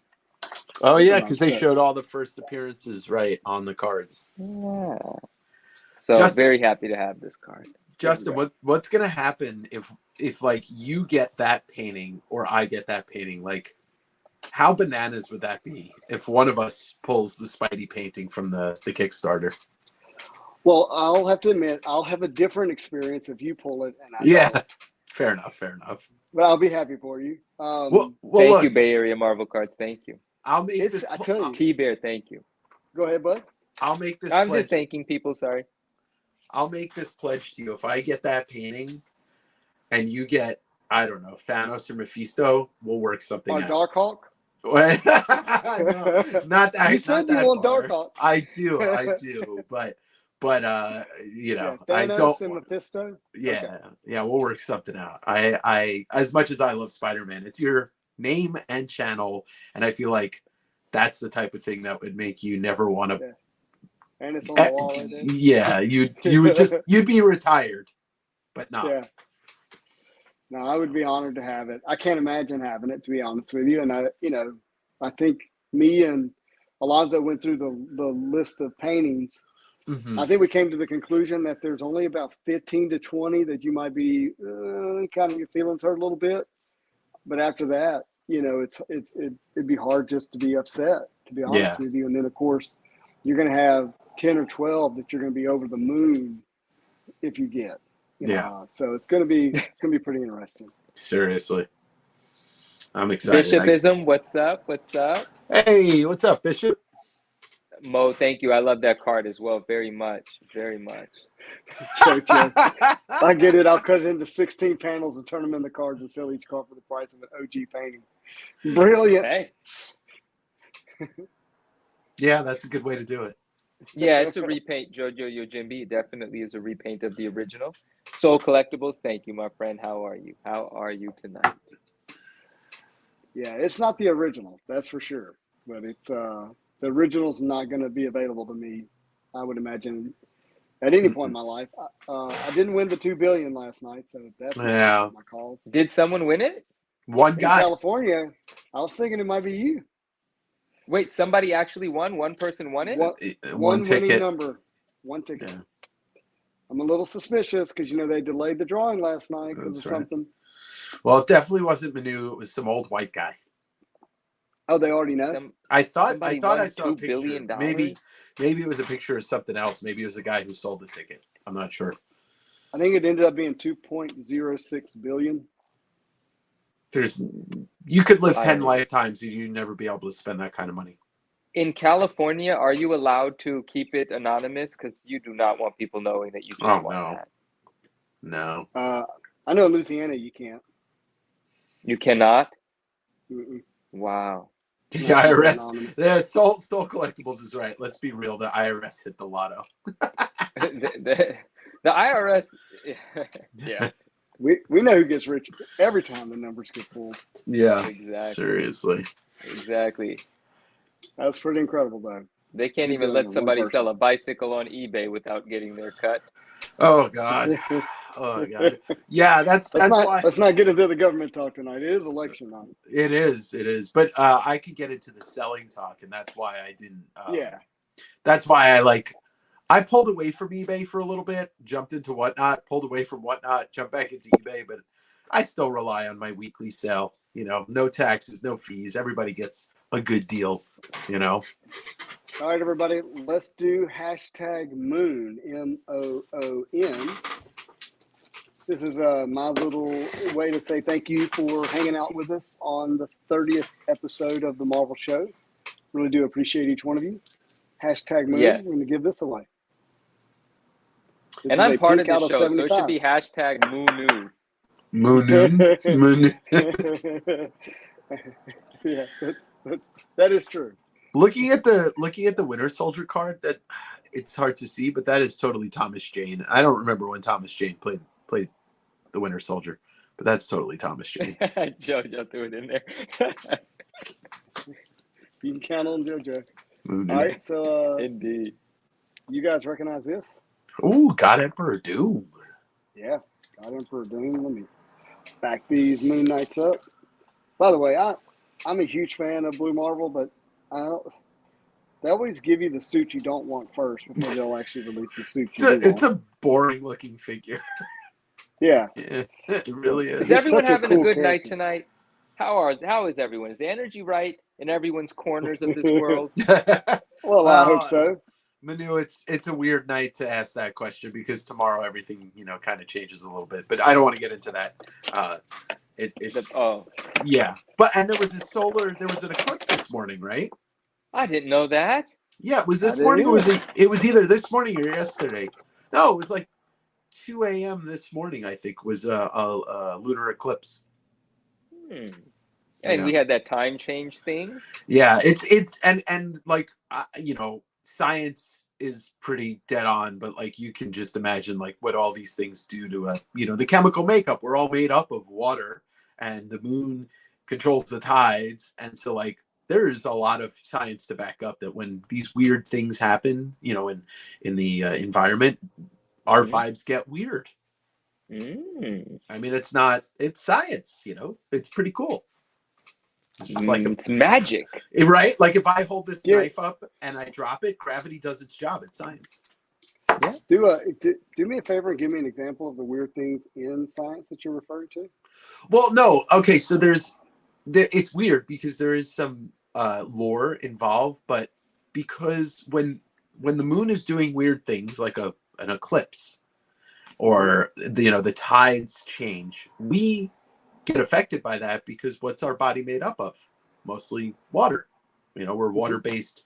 So there's just, I don't know the science, but I've read a lot of stuff in lore that's backed up by science. It's just like that can affect changes in moods. It can affect changes in people's psychological, like mental health, just temporarily and not permanently. So, if there's a weird vibe, it could be easily blamed on the moon in actuality. Do we all have the same effect, or are we all? No, I don't think it's anything like that. It's like it can affect. There's a very interesting thing, and I'll bring this into the comic world. There's a Batman series, Batman Dracula from the late 80s, early 90s, and they talk about how, I think this is backed up by like folklore and like written folklore, that vampires were thought to exist because the moon causes changes in our makeup, because of the tides and all that. I wish I could elaborate on this more intelligently, but I'm kind of going off of stuff I learned like 20 years ago. But yeah, the vampirism is kind of tied into weird things that happen with the moon and the tides because of our water-based makeup. That's it. Okay, I'm gonna take my tinfoil hat off and just sulk into the background and let you guys talk about this figure. By the way, #moon. #moon. Listen, yeah. I mean, look, in Louisiana, the hour fell back, and so it's getting dark at 5:30 in the afternoon now, and that has an impact, regardless of all the other things that might contribute. It does have an impact, and so it feels later than it really is, and it's not, and it's cool. Does everyone know kind of speaking of lore, the lore behind God Emperor Doom, and do you know whose skull he's holding? Yeah, that's Thanos. It's Thanos' skull, and it's a pretty fun story. But he just walks up to Thanos and just rips his skull out of his body because he's tired of hearing him talk about how great and bad he is and what he's going to do. So I don't know what he's doing with these jazz hands right here, but he's pretty cool. That is a great storyline. Those hands though. Yeah. Don't get the jazz hands here. Nah, I love Joji and Jimbo's. He said, "Do my fingers stink?" Because the way he's holding, it's like, ugh. Trying to hold his fingers away from him. Yeah. I agree. It's different. Did you definitely different. Justin, when Secret Wars came out in 2015, that the Hickman run, did you read it at all when it came out? Say that again, please. When Secret Wars came out 2015, so the Jonathan Hickman run that God Emperor Doom is based off of. Yeah, I actually have read the God Emperor Doom story because I was so intrigued when I heard that he ripped his skull out. Yeah. It's very I actually just reread it, and it really holds up, and they have to. That's going to be the way that they bring Miles in, is through that type of storyline into the MCU. Makes perfect sense. Yeah. Do you guys recognize this image? Is it in the metal set? Yeah, this is the Iron Man in the metal set. There you go. Good job, Manu. Thank you. Yeah, pretty cool. It's a great looking set, great looking image. I don't know. Yeah, I'm going to open this one. Gonna get it open. All right, we got #moon going. Let me run that giveaway. Ooh, I hear automobiles. What's happening over there, Dave? Oh, my house is next to like not a main road, but a road that gets main use. I felt like I was in the city. That was really nice. I like that energy. It's one of the things, like as soon as I drive into a city, I gotta crack the windows. I love hearing all the sounds, man. Yep. I used to live. Behold my PMG. when I still lived in Queens before I moved out to Seattle, I lived on a very main road in Queens, and I got used to it so quick. And then when I moved to Seattle, I was like, why does nobody honk their horn? Right? Yeah. I love Seattle, man. I love the gloomy nature of it. It's like I get a great energy when I'm there. I love it a lot. I totally understand that. Yeah, it's a nice place. And the food was amazing when I wasn't a vegetarian. I don't know what it would be like now, but it was amazing. It's a very, very vegan forward, vegetarian forward city. Yeah. Cool. Still some stuff for me then. Yeah. I didn't know you like gloomy stuff. Oh yeah, well, joking. He's joking. Are you joking? He's joking. Keep it dark for me. Keep it dark for me, please. So, Justin, are these all new? This is like a new series of Select. Oh, come on. I don't know figures.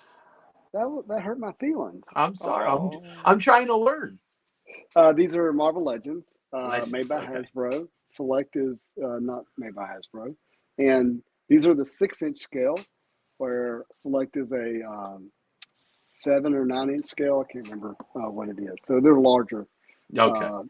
So the villains and some of the big guys actually will fit pretty well if it's a Select, but anything else is way too big. You know? Let's check out that design on your sleeve again. What's going on your jacket? What do we got going on? Look at you! Look at you go! You like that? That was nice. That had a lot of energy to it. Yeah. I wanted to look good for the 30th episode. Look at that. That's a celebration jacket. Yeah. I got the double hoodie going. Yeah, I remember when Legends came out and the Build-A-Figure and all that. I lost track of figures and toys about, I don't know, like 15 years ago or so. Oh, I get it. Look. Fancy pajama jacket? Fancy pants, yeah. Thankfully. No, there's another comment after that, yeah. Okay. Fancy pajama jacket. Hashtag moon, everybody. We're going to give away this lovely Moon Knight. Pink out of 75. Mo with the super chat. Ooh. Mo. Thank you, Mo. He says, congrats, Spidey and Manu, for your 30th show. Dave, love what you bring to the mix. You are a comic encyclopedia. Love you all. Keep these shows coming. Yeah, very kind of you, my friend. Very kind of you. Mo's good people. Yeah, Mo. Thank you, buddy. I really appreciate you. Yeah, I'm making heart eyes at you. You just can't see me because your name is on top of me, and that's all right. Sorry. He paid to have your face covered, so I love it. It's okay with me. Wow. And it's fast. Wow. And it was 30 for 30 episodes. Oh yeah, that's very thoughtful. Yes, this is an official ESPN 30 for 30 episode now. Oh yeah. Okay, we're gonna give it away now in 3, 2, Moon. Let's go. Who's gonna get the Moon Knight? Oh! Could it be me? Could it be me? Could it be Ash? Bishop! Yay! Congrats, Bishopism. Congrats. Bishopism. Way to go, my friend. Please do me a favor and hit me up on Instagram. Let me know your address and give me 2 to 4 weeks to ship.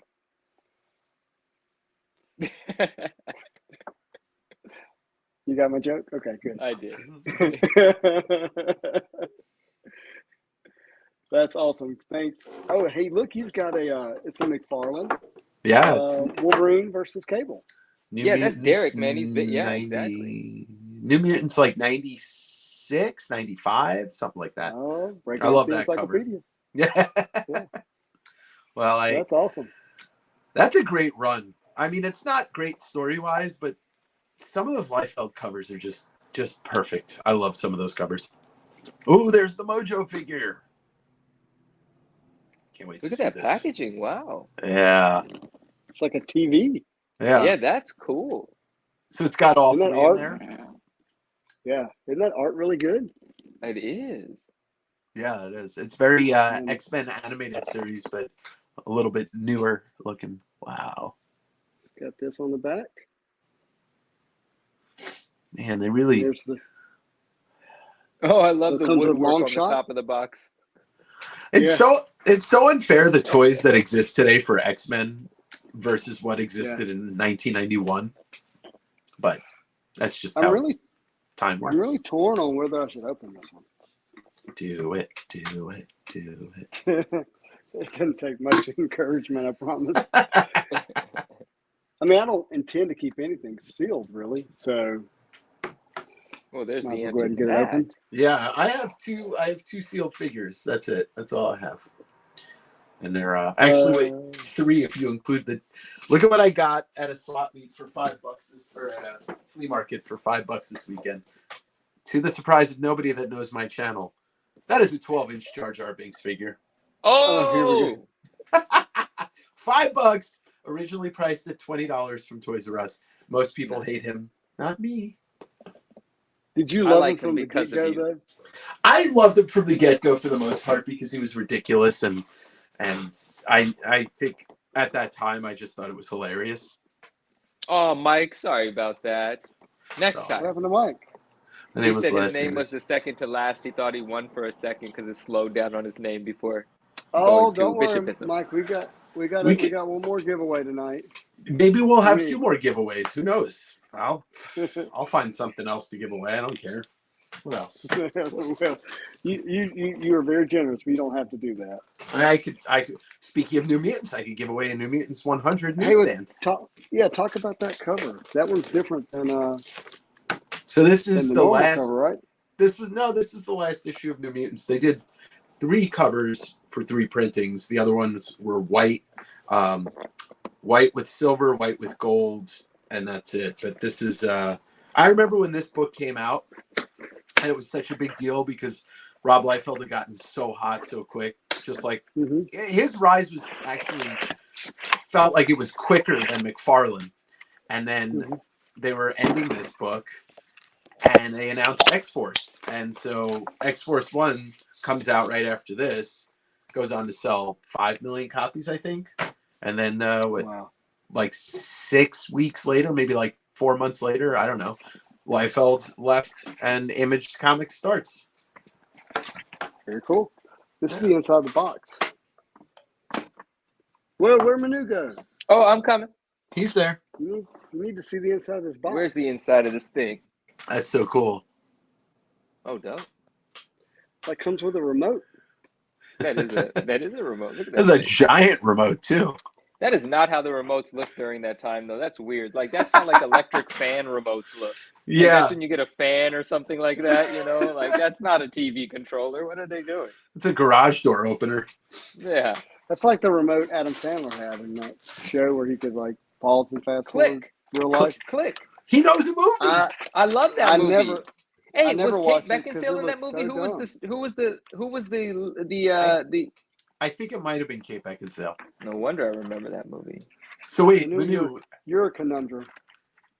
Manu, have you ever seen Uncut Gems? I did. I was disappointed by that movie severely. Disappointed, really? Yeah. It was just negativity on top of negativity for no reason. Like, what was the point of me watching that mess of a movie? Everybody was designed to ruining stress their you out. life every 5 seconds in that film. Like, it was so unbelievably disturbing. I know.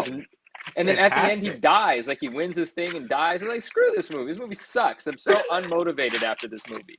But then he came out. Then he put out a film called Hustle, and that thing redeemed it. That thing was great. I think it was called Hustle or something. I don't remember. Recently watched it. Really good. Well, I'm very offended that you're watching modern movies. You're not watching any of the ones I want you to watch. I'm sorry. Mojo. All right. Oh, they did a great job. Did you get your tickets to Black Panther yet? Oh yeah, I'm going tomorrow. You're going. Wait, tomorrow? Thursday. Sorry. Thursday. Okay, Thursday. yeah. I was like, I gotta fly out to Louisiana and see it with you tomorrow. Then. Oh, JoJo Hustle, the UK show. From what I remember, I think I remember watching it years and years and years ago. Was terrific. Was absolutely terrific. Episode after episode was so good. I'm talking over a decade ago. I used to watch that thing. Maybe. JoJo really good. Jojo Yojimbo mentioned Stephen Platt, and Stephen Platt is one of my all-time favorites. Sorry. No, Stephen Platt. I love Stephen. He did the Moon Knight covers that everybody's familiar with. Oh, okay. I thought we were talking about an actor for a second. I was like, Stephen Platt. Okay. No. Derpa, Hustle is the basketball one on Netflix. Correct. And it was good, man. I don't even remember the details of it. I remember that it was good. So I hope you enjoy it too. I would have to check it out. All right, so they gave us this Wolverine. Oh, I love that. That's great. I The love head that. articulates. Little mini Might Wolverine or something like that. I love that little thing. Yeah. Yeah, I love it with that sound too. That's How is he good. supposed to stand? Oh, he like plugs What a in. little pesk that Wolverine. What a nuisance that little guy. Oh, could you imagine Look at something him. that's indestructible with adamantium claws and the fierceness of a Wolverine? Dang, Jojo Yojimbi, I'm so sorry. You're certainly right about that. He said Adam Sandler is like a real job creator. Without him, That's right. about 40 of his friends wouldn't have worked since the 90s. So true. Like, he That's really right. stuck with his friends. People that I was like, why are you keeping this guy around? Adam Sandler's, he's dope for that. Really is. Alan Covert is like his best friend growing up, and he's been in every single one of his movies. That's beautiful. That's really special. That is not something you see too often, man. By the way, Marvelous Pack said that they're in the mood to watch Interstellar. I love that movie so much. But that was a Christopher Nolan movie with Matthew McConaughey and Jessica Chastain and Anne Hathaway. Very, very science fiction-y. But beautiful movie. That is awesome. You gotta figure out how to get this thing put together. I keep hearing Interstellar was really good, but I have not watched it. I love Nolan. Nolan is an amazing filmmaker, and everything that he's made so far, I've enjoyed immensely. Even if they were confusing as heck. Oh, really? Well, like Tenet was a confusing movie. I need to watch it again. Tenet? Yeah, I have not watched that. Yeah. Manu, did you get your ticket to go see Black Panther 2 yet? I have not. Didn't get that. Have you seen the first Black Panther? I didn't. No, I didn't. That's okay. I didn't. We're just secretly judging you. I was on an airplane recently, and I wasn't watching anything. I was just chilling, waiting for me to get to where I was going. But I was noticing that in the seat in front of me, but to the left, the young lady had her phone mounted, and she was watching a movie with Doctor Strange. It was the Doctor Strange. There was like a snowy place, and there was the other person with, and I was like, oh, I'm watching a movie. That's awesome. And so that was cool. I love that your description of the movie is he was in a snowy place and there was the other person. Rachel McAdams. Well, I know who you're talking about. Yes. The other person he was with might have been Benedict Wong. No, it was the lady. It was the popular character, the female character wearing red. Oh, it was Scarlet Witch. Her, yes, Scarlet Witch. Justin's daughter's favorite character. You are on the Marvel show. You don't know who Scarlet Witch is. I would love to watch. Maybe I'll have you come on the Sunday show, Manu, and we'll do the MCU by Manu, and I show pictures of each movie, and you have to describe what you think's going on in the movie. That would be a lot of fun. Oh shoot! Oh god! Oh, that's this beautifully this is ugly. Yeah, they did a super. Look at his belly button, or that part of him. Wow. Yeah. It's pretty impressive. How heavy is it? Yeah. Is it I mean, it's got some weight to it for sure. Let's see. Is the belly squishy? That's a good question. Push into that thing. It is. Oh yeah, it is. Nailed it, Eddie. They did it. I'm not gonna let. Oh, he fell down. Sorry, I'll fix that. It's like Dazzler's in this one. Here we'll go. His hand is super cool looking. Like they did a great job. I love the old Dazzler logo. It's so great. Yeah, the old Dazzler. Yeah, it's dope. It's so 80s. It's great. Yeah, Sienkiewicz has done some of the best covers for in his career were Dazzler. What was the thing about Dazzler #1? It was Marvel's first direct edition book. Was it? Is that what it is? I didn't Something know. of that sort. Yeah. Well, Something. there's an I remember error. something. There's an error in that There book. is. There's where the color's missing on one of the interior or two of the interior pages. Yeah. Naj was actually kind enough to gift me that. I have that book Ah. because of Naj. I love that book. Naj, hello. She may watch this on the replay. Yeah. She's sleeping right now. I'm assuming. Naj, hello. Hope you're well. Hi, Naj. Hey, Miss Naj. Yeah. I love sure. that Naj posted about the connecting covers of was it Web of Spider-Man, Amazing Spider-Man 2. It's like 290. No, it's not 293. It's 2 whatever number it is. But did you see her post about that? It was really cool to somebody that most people don't know about those 2 connecting covers, but it's he's diving out of one cover in the red and blue costume into the other cover into the black costume. Yeah. With the trail of the character. Yeah, it's very cool. Right. I have she posted that today? No, I think it was a couple days ago. Okay, she had a couple of cool posts today. Yeah. She put up the poster book. She picked up the McFarlane poster book and flipped through that a little bit. Jojo Yojimbi, it's better than a 9.9. It's from Naj. There you go. Absolutely. It's a Naj point Naj. A Naj It's a point Naj point Naj. Yeah. It could even be a 9.9. I like that. That was good. You can keep Dave, that one, Naj. You can keep that one. That was good. I don't know where this goes. I got to figure out why the Wolverine's there.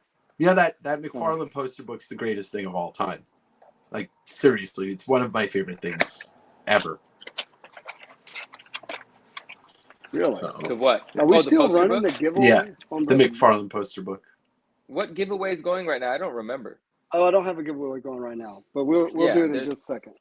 Yeah, there's no hashtags, nothing. That's all right. I'm too busy with my playing with my dolls, right? Playing with your toys. So this is another thing going on in the card community. There is a group submitter in the UK, and their name was Ludkins or something UK, but it was recently, or it was changed to PSA UK. They're not officially owned by PSA, but they were one of PSA's recognized, it was on their website that they were the group submitter for UK. And this thing had happened before with another group submitter as well, and it's happened again where with group submitters, they take in a bunch of cards from a bunch of people, submit them to PSA. You know how PSA used to work. You don't pay until later.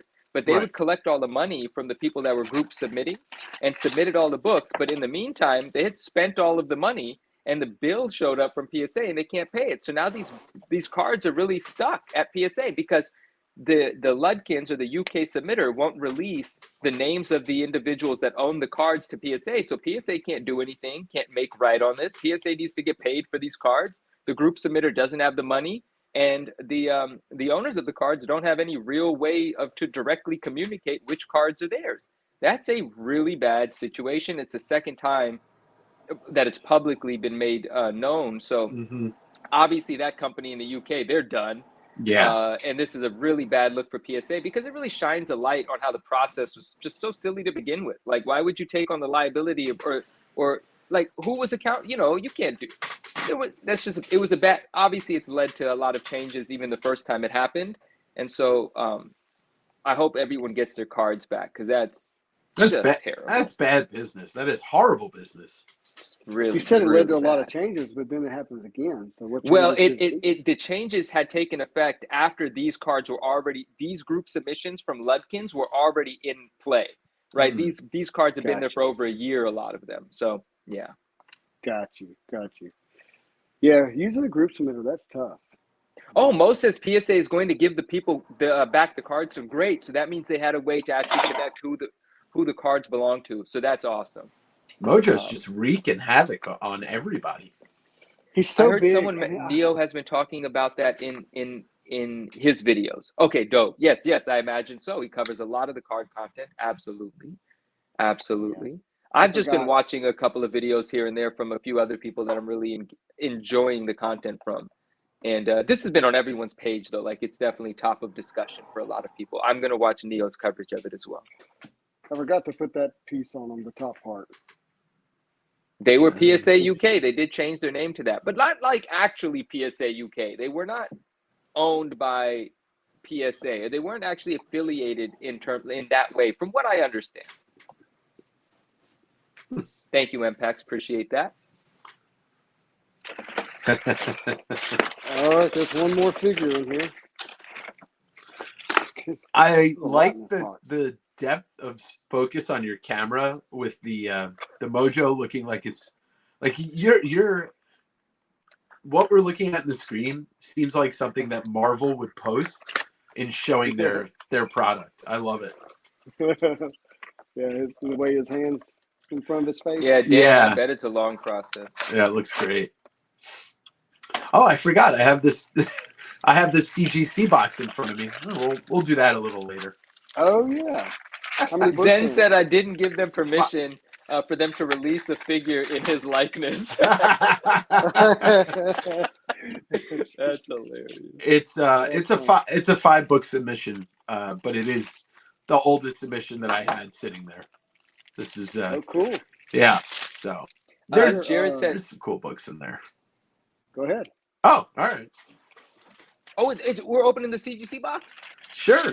Let's go. I got my 9.9 badge. Let's do it. Unfortunately, 9.9 energy. I don't think there's going to be any 9.9, but Do you know the grades already? Don't lie to us. I might have cheated. Yeah. Don't All lie. right. Don't lie to us. There No, are I no didn't. 9.9s. No, guys. no. Wait, hold on. Before you go, Dave. Sorry. Yeah. So Manu, are you saying you don't like it when someone's doing a grade reveal and they pretend like they don't know the grade? To pretend, dude. Like, Oh, I would never. I would never If you already pretend. know the grades, just say you know the grades. Just surprise your viewers. But why do you have to pretend like you don't know them if you know them? That's not. That's Oh, that's weird. ridiculous. No, and the videos that I've posted on my channel that are blind CGC unboxings, those are truly blind. Like I usually do not like to know what my grades are until they're in front of me. But this one was so long ago, I was just like, I forgot what I submitted. Eddie, yeah, it's corny. You're right. It is corny. It's a misrepresentation on what good content is. For sure. And there's absolutely nothing wrong with saying I know the grades, but I'll do a reveal for you. Like, how is there anything wrong with that? There's nothing wrong with doing that way. There's nothing wrong with that. It's the misconception that the content is your reaction to the grade. Right. Correct. Absolutely. Yeah. I agree with you. But if anybody's interested and wants to see me lose my mind several times, there's 2 CGC unboxings within the last 2.5 weeks on my channel that are chock full of mind-blowing grades. Jojo says good content equals any content I can wisecrack all night to. We are very happy to provide this opportunity in content for you. I'm just thankful for you to be here. That's awesome. Dan Wiseman says my wife says I'm a 9.9, but I know she's lying. Oh, she's telling the truth, man. Aww. She wouldn't lie to you, Dan. Come on. Well, I mean, look, the fact that he's saying his wife knows what 9.9 means is the reason we know he's lying. All right, so should I start with the holy crap book? Like the why do I have this? I shouldn't have this type of book. That's up to you, my friend. All right. Well, I'm going to show the book.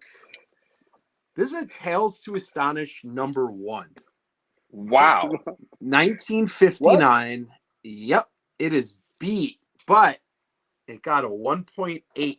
This is the first Tales to Astonish book. Jack Kirby cover, Steve Ditko art, Stan Lee story, and yeah, like you can see, there was no point in pressing this because there is nothing you could do to this book. So I just submitted it. And, it got a 1.8, which is, I honestly thought it would get a 1. Dude, tell us more about this, please. Tell us. This is awesome. So this comes from, this comes from a store that I discovered in Tacoma before I lived here. And the person who owns it, she was just like had a comic collection that was hundreds and hundreds and hundreds and thousands of comics. And every time I went there, she'd just pull another box out and let me dig through it. And Wow. this is where I got my Tales to Astonish 44 from this collection. But this was in here, and I think I paid $125 for this book raw. Wow. Turn the book around for me, please, real quick. Yeah. I just wanted what to is see a this. book? Dan said, "Is that Justin on the back of the book?" Yes, it is, Dan. There he is. Back in his bodybuilding days when he wore leopard Speedos. Hey, I wear think it's Spider-Man really underwear cool now. seeing this book. Yeah, this is 1959 Atlas Comics.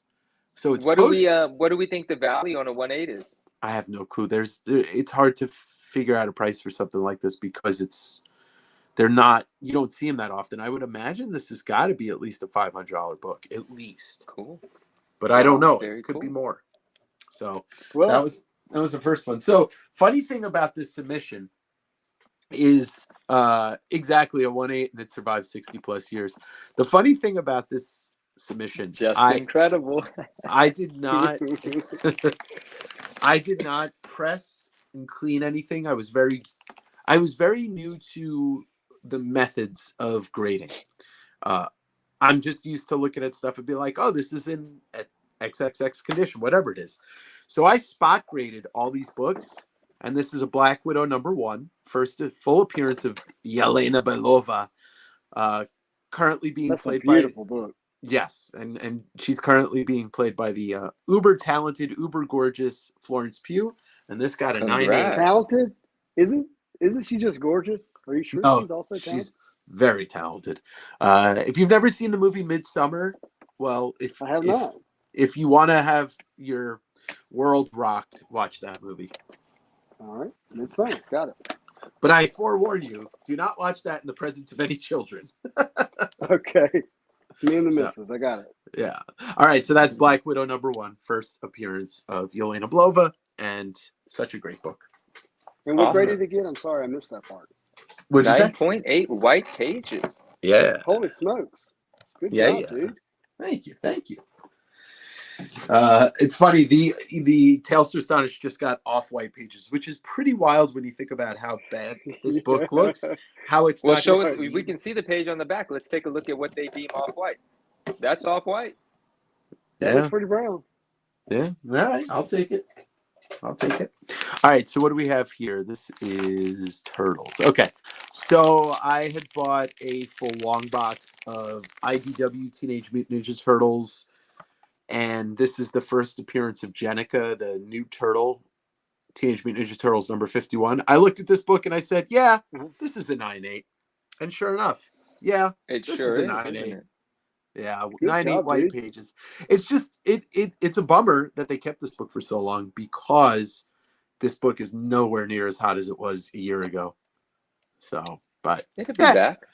That's true. If they do bring her into, I mean, she's a turtle. So let's see what's on the back of this one. Fear and Loathing in Las Vegas, adapted by Troy Little. Okay. All right. Yeah. Oh. Oops. All right. So these quite books, the CGC reveal. Yeah, this is. I was real happy with this. So this is really funny. These last two books are both Thor books, which I would have liked to have had back 6 months ago, but it's okay. Mm-hmm. They came from a gentleman. I bought the collection. It was in like a tote, like a canvas tote, and there was a bunch of these old Thor Kirby books. So this is Thor number 127, first appearance of Pluto and Hippolyta. There's a couple other gods that make their debuts in them. So this got a 5.0, which is whatever. It's 1966. It's, nearly 60 years old. But the funny thing was the back of this book and the back of the other book had this thing I'd never seen on a book before. Just a single hole punch through the cover, not through the whole book, not 3 hole punches, but a single hole punch. So I assume that this was sent back after not selling on the newsstand. Instead of ripping the cover off, they just hole punched. I don't know, Manu or Justin, if you...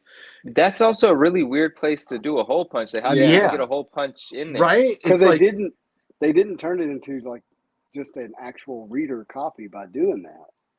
Yeah, it's very strange that but how do you get a And hole that punch wouldn't, in and there that wouldn't, without damaging it? the whole thing about sending it back for your money back was if it was like you would have to make it not saleable again. You could obviously sell Right. that again. That wouldn't be the same thing. And that strikes me as something that would have had to been punched prior to it being wrapped. Yeah. Like, so that's weird. So I haven't Mhm. looked at the graders notes, but I am going to once I'm done looking at this. I'll pop onto CGC. And While that's a really good looking 5.0. So I'm assuming that hole yeah, punch has to do with the grade. I would think so. I mean, there is a color break here, but honestly, yeah. Besides that, this to me is a 9092. You know, like Oh wow. so. Like the staples are weird on here, but these aren't new Oh, the staples. 9092 seems a little rich after I just saw that on the big screen because that corner has got like 3 creases in the one corner. But let's go up Yeah. and down the spine real quick. Let's take a look. Hold on. Let me just move the microphone here.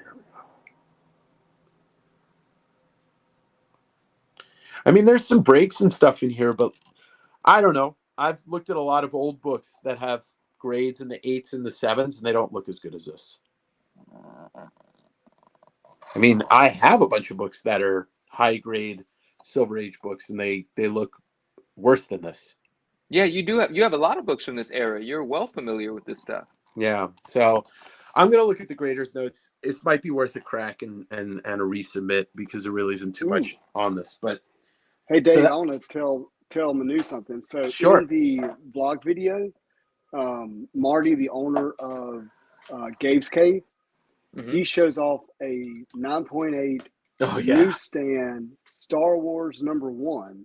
Ooh, cool. That's graded in a red label from CGC. Oh, like the earlier, like the first labels. So it got a red label special. 9.8 as a Newsstand. That's Star so Wars special. #1. Justin, thank you for reminding me. Hold on one sec. Is he? Yeah. Are they with a Gabe? No, Gabe's Cave might not be with us right now tonight, but I can't wait to watch that. That's really special. Yeah. Like I would. Really I hope it never leaves that case. Oh, there you go. The red label, beautiful. X-Men, oh, he's got a gang of them. X-Men 97, 98, and 99, all red labels. Dave, are you of the belief that the red label is going to be added additional value all on its own because of it being the first labels out of CGC? I did not ever know that, and I'm supposedly sold these, but they haven't been paid for. Maybe I need to look into that. I cracked very recently. I cracked a GSX out of a red 3.5 or 4.5. So right. But think about this for a second, Dave. The red labels have a way of, especially if they're 9.8s, you pretty much know they were not cleaned and pressed. Right. Yeah. So, I mean that's the thing with the red labels. So if you there's a possibility of it being a truer 9.8. Very true. Is also the GSX I hope comes back over a 5.0. But these are so easy to crack. Like I could crack one right now on the show with my bare hands. When Dave says stuff like that, he usually ends up doing it right after. No, it's a red label. I know, but there's my friend. What grade is it? Oh no! Don't do the bend thing. It's a 3.5. All right, I won't crack it. I won't crack it. Oh gosh. Hold on, wait, hold on. No. Oh. Wait. Sorry, no, keep it on camera then. Well, it happened. You're dipping, Daniel. Don't do it. Sorry. Yeah, you did, Daniel. There we go. Guys, you see it here and only here, okay? There it is. Pax, you got yourself another clip from this episode. Well, he wanted me to crack them anyway, and I just cracked one of these. I had an X-Men 96, and I cracked that on my own. I'm not going to lie, I baited you. But yeah, that's okay. I don't mind it. All right. So anyway, that being said, the last issue I have here is Thor 129, which is one of my, I love this Thor cover. Oh, so this came Hercules and Zeus. And here's where the things get stranger with CGC, right? Same thing. Oh wait, no, this doesn't have a hole punch on the back. Okay, no hole punch on the back, and then it gets a 7.0. So I don't know what to think, because when you look at the top of this book, I don't know, you guys can't really see it. I can see it.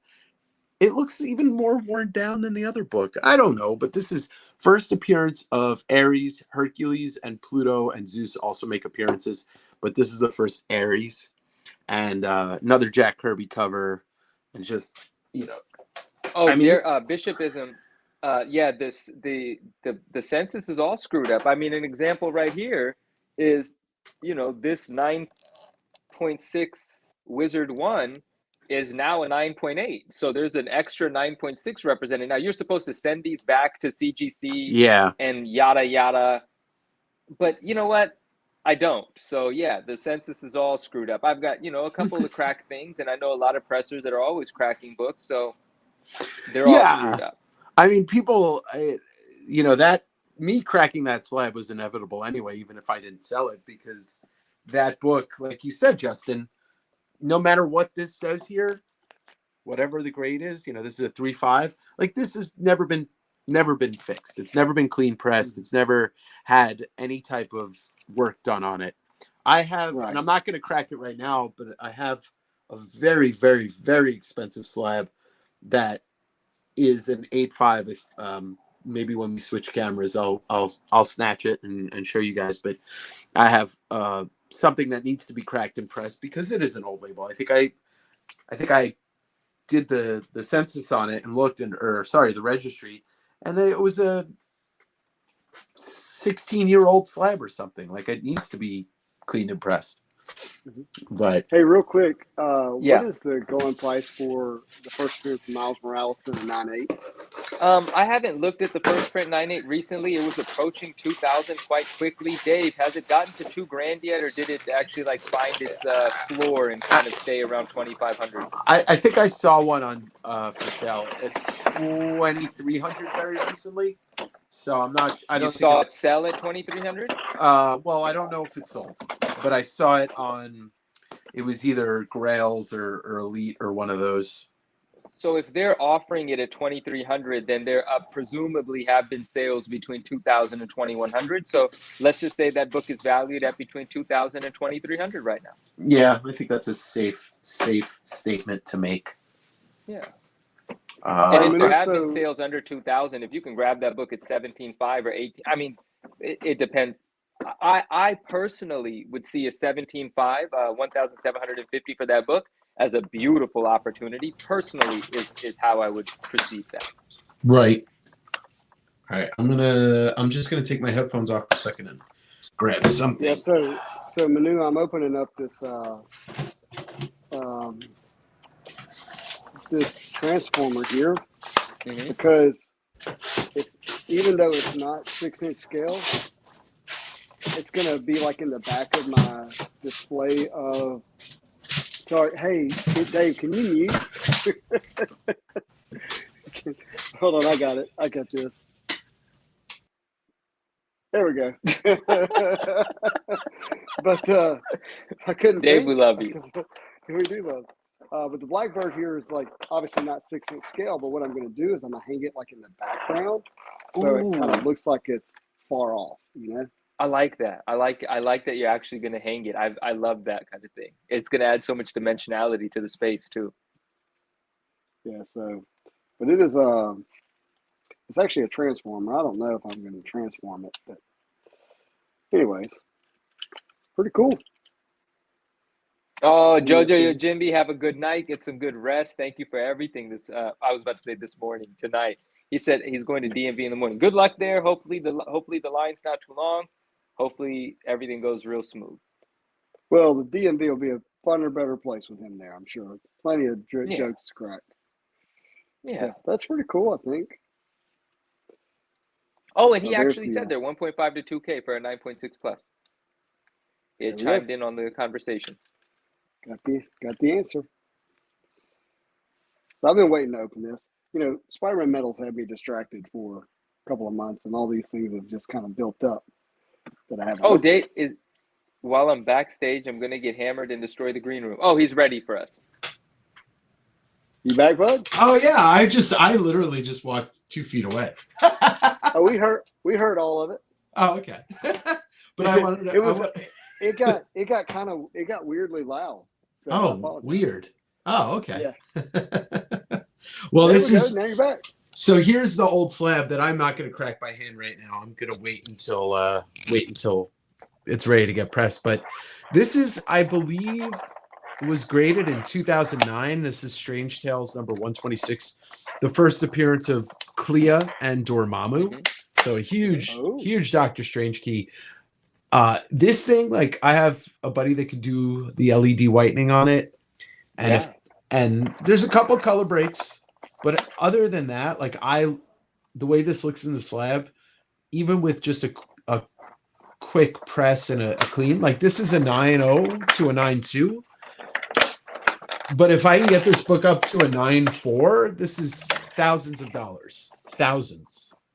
And Wow. so it pays to make sure that you're always, I know somebody said it, to reholder, but if you're buying old slabs, especially, you just, get it to somebody that can clean and press it, and you're not going to go down in grade unless CGC does some of their tomfoolery. But, other than that, you can only go up or, lateral at least, and make it look better. What have you done the analysis on what the bump would do to value? No, I haven't, just because everything's all different right now. So this is the type of book that I clean press, slab it, put it away, and wait, and just wait. 1964 Strange Tales doesn't go down too far. No, I'm sure they're not going to find a warehouse find of them. No, exactly. So I wanted to show that off because you got all the types of labels there. Let's see, you've got your new label, right? Bolder. There's nothing there that gives any notes, and there's more interesting stuff about this book. And then you've got your old modern label, and that has nothing. It's absolutely nothing. It says, okay, here's an X-Men 97. It's got off-white pages, and Dave Cockrum did the art. Oh, okay. Thanks for nothing. Marvelous Pack says, Dave, well done. Love the grade reveals and pack openings on the show. 100 emoji. Thank you. I appreciate it. I really love the vibe on the show. Justin is the ringleader of the best circus I've ever been to. Oh, you're very kind. Speaking of Dave, circus, are we clowns? we're gonna give away this beauty right here. Nice. This is a pink black cat from Spider-Man Metal. This is from the Lowe's series. Fun card. Number to 75. Wow. It's beautiful. So, again, Yeah, I kind of want to win that day. Aslan, what up? Hashtag cat. Wow, as Aslan said. But this is going to be our last giveaway of the night for the 30th episode of The Marvel Show. And I do appreciate each and every one of you for tuning in, hanging out, having fun. I didn't give away anything this evening. I feel like I had self-control. You did good. Well, thankfully, I'm not spontaneously doing this. I thought this out, so that makes me feel better. So, but yeah, hashtag cat.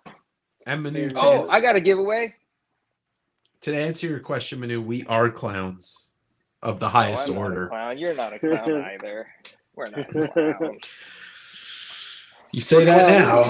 I'm clowning. All right.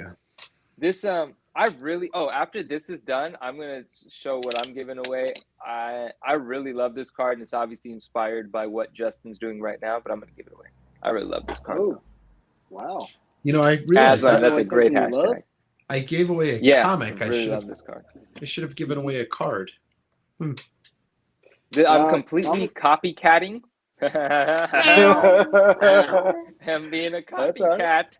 But we're gonna give this one away. All good. No. Hashtag cat for the chat. How about that?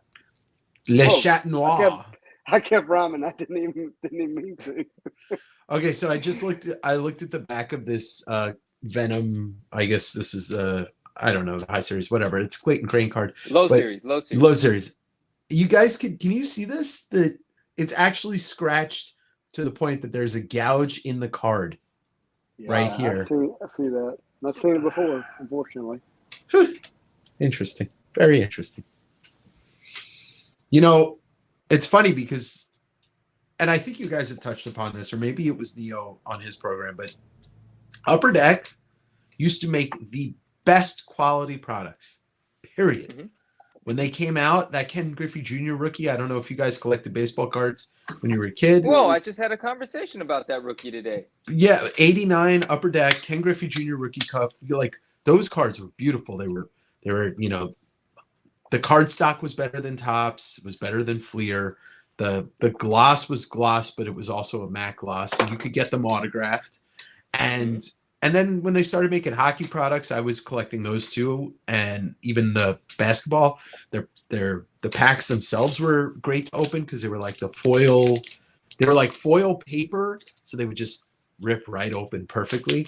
And it's funny because hearing you guys chat about it over the last couple of months and hearing everybody else chat about it, and the quality has gone down so much, it's just very shocking to me with this set versus what I used to know them as. And now I know firsthand. Hey, what the community accepts is what the community gets. Yeah. Well, yeah. Well, I mean, at the same time, like, because of the way the system is, you're buying before you know. You're pre-ordering. You're going all in because prices only climb because of the Dutch auction style in which the product's released. So you're pre-ordering, and then you get it, and then you either have to have the ability to stop opening, you know. Mm-hmm. You know, and you know, I don't have that, so you gotta not for me. You gotta throw the FOMO out the window if you can. Mm-hmm. Yeah, it gets tough. It is. I mean, it's like CGC, right? We all have very similar things to say about it at times, but then sometimes you're just like, yeah, I guess I got to get this graded. Yeah, but I mean, even in my defense, like where I would have graded 50 books, I only graded a few, and it was absolutely necessary to do so. Like to turn my 9.6 into a 9.8, that was me saying to CGC, no. Of course. You know, that had to be done.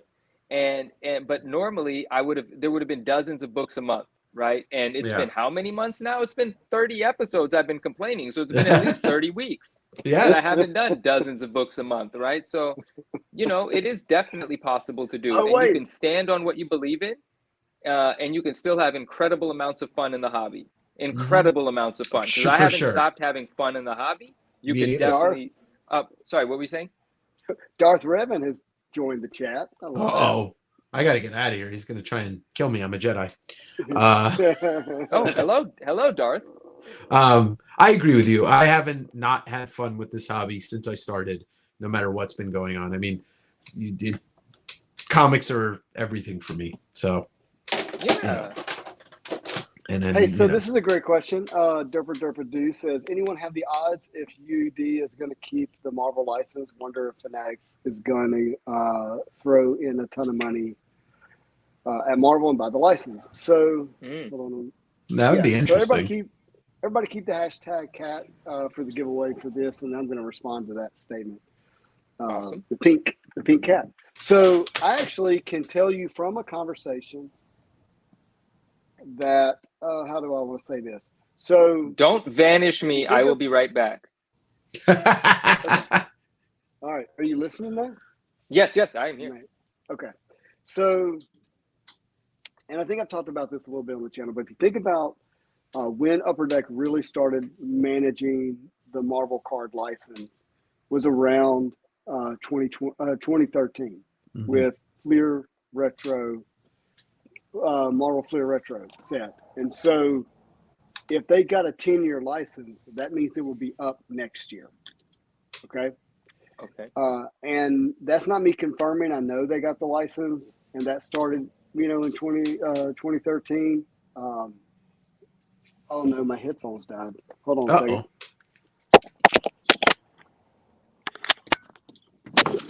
Dave, how are you? Yeah. Okay. Good. You can hear me. So anyways, if they did get the license in 2013, that means, and it was a 10-year license, that means it would be up in 2023. I did hear from some people close to Fanatics that they believe the license does come up again in 2023. And I did hear that Fanatics is obviously interested. So, you know, is that going to happen? You know, I don't know. Yeah, I don't know anything about it, but I know when the license comes up available again, I did get word that Fanatics is going to be interested. You know, I wonder, do you think, and I don't know enough about Topps, but why wouldn't Topps make a play for it with the Star Wars license? I mean, Topps is owned by Fanatics now. Well, then there you go. That's why. Yeah. And I'll just stop talking about cards. Oh, actually, to speak on cards and card companies, an interesting thing happened. This is another, not a scandal, maybe a great thing that's happened. So Nat, is it, his name's Nat Turner, right? Nat Turner. He's the vice president at PSA. He's an executive level part owner of PSA, and a major collector. And he had one of his personal cards graded and it came back a 10, which normally wouldn't be an issue, except there's a piece of the card missing. And presumably, right, there's just some images of it. This hasn't been verified, but there's been conversation back and forth between some YouTubers and Nat. And Nat said, this is actually crazy, and I'm going to take this up with our graders and stuff. Obviously, he wouldn't have been silly enough to have this be like favoritism because, you know, his cards are graded and then post it. But the beautiful thing about this happening, and I forget the YouTuber's name who said this, and I love this perspective on it. Man, I need to give him credit, but I forgot. But I love his perspective on it. He said, this is actually fantastic because if it happened to one of us, a civilian, it would just be another thing, you know, a grading company did wrong. But now Nat has to deal with it. Maybe this actually gets heard, you know? And how are you going to give me a 10 on a card that's missing a piece of it? So anyway, we'll see how that goes. And then that brings the question of, you know, Neo did he was talking about this either today or it was yesterday. It brings the question, did the grader do that to the card and just try and pass it off? You know, when did it happen? Did it, you know, I mean, that's what happened to my Tales to Astonish 44. Oh, right. And Nat said that it was a Beckett 9.5 before. So let's see a picture of it as a Beckett 9.5. You know? Right. Like where did the piece of this card go missing and what part of the process? Because if you're telling me that it was in the Beckett's lab like that, means 4 quality control experts in PSA missed that, which is not quality control. That is the exact opposite of the 2 words quality control. That is no control. So what did Doom Card? Yeah, I'm with you. Mo's agreeing with Doom Card. Doom Card said, I'd rather spend that money on older cards and sets from the 90s with higher quality product. I love the 90s, my friend. So I'm with you. Yes. All right, so I have the rumor here. I'll call this rumor speculation, not confirmation.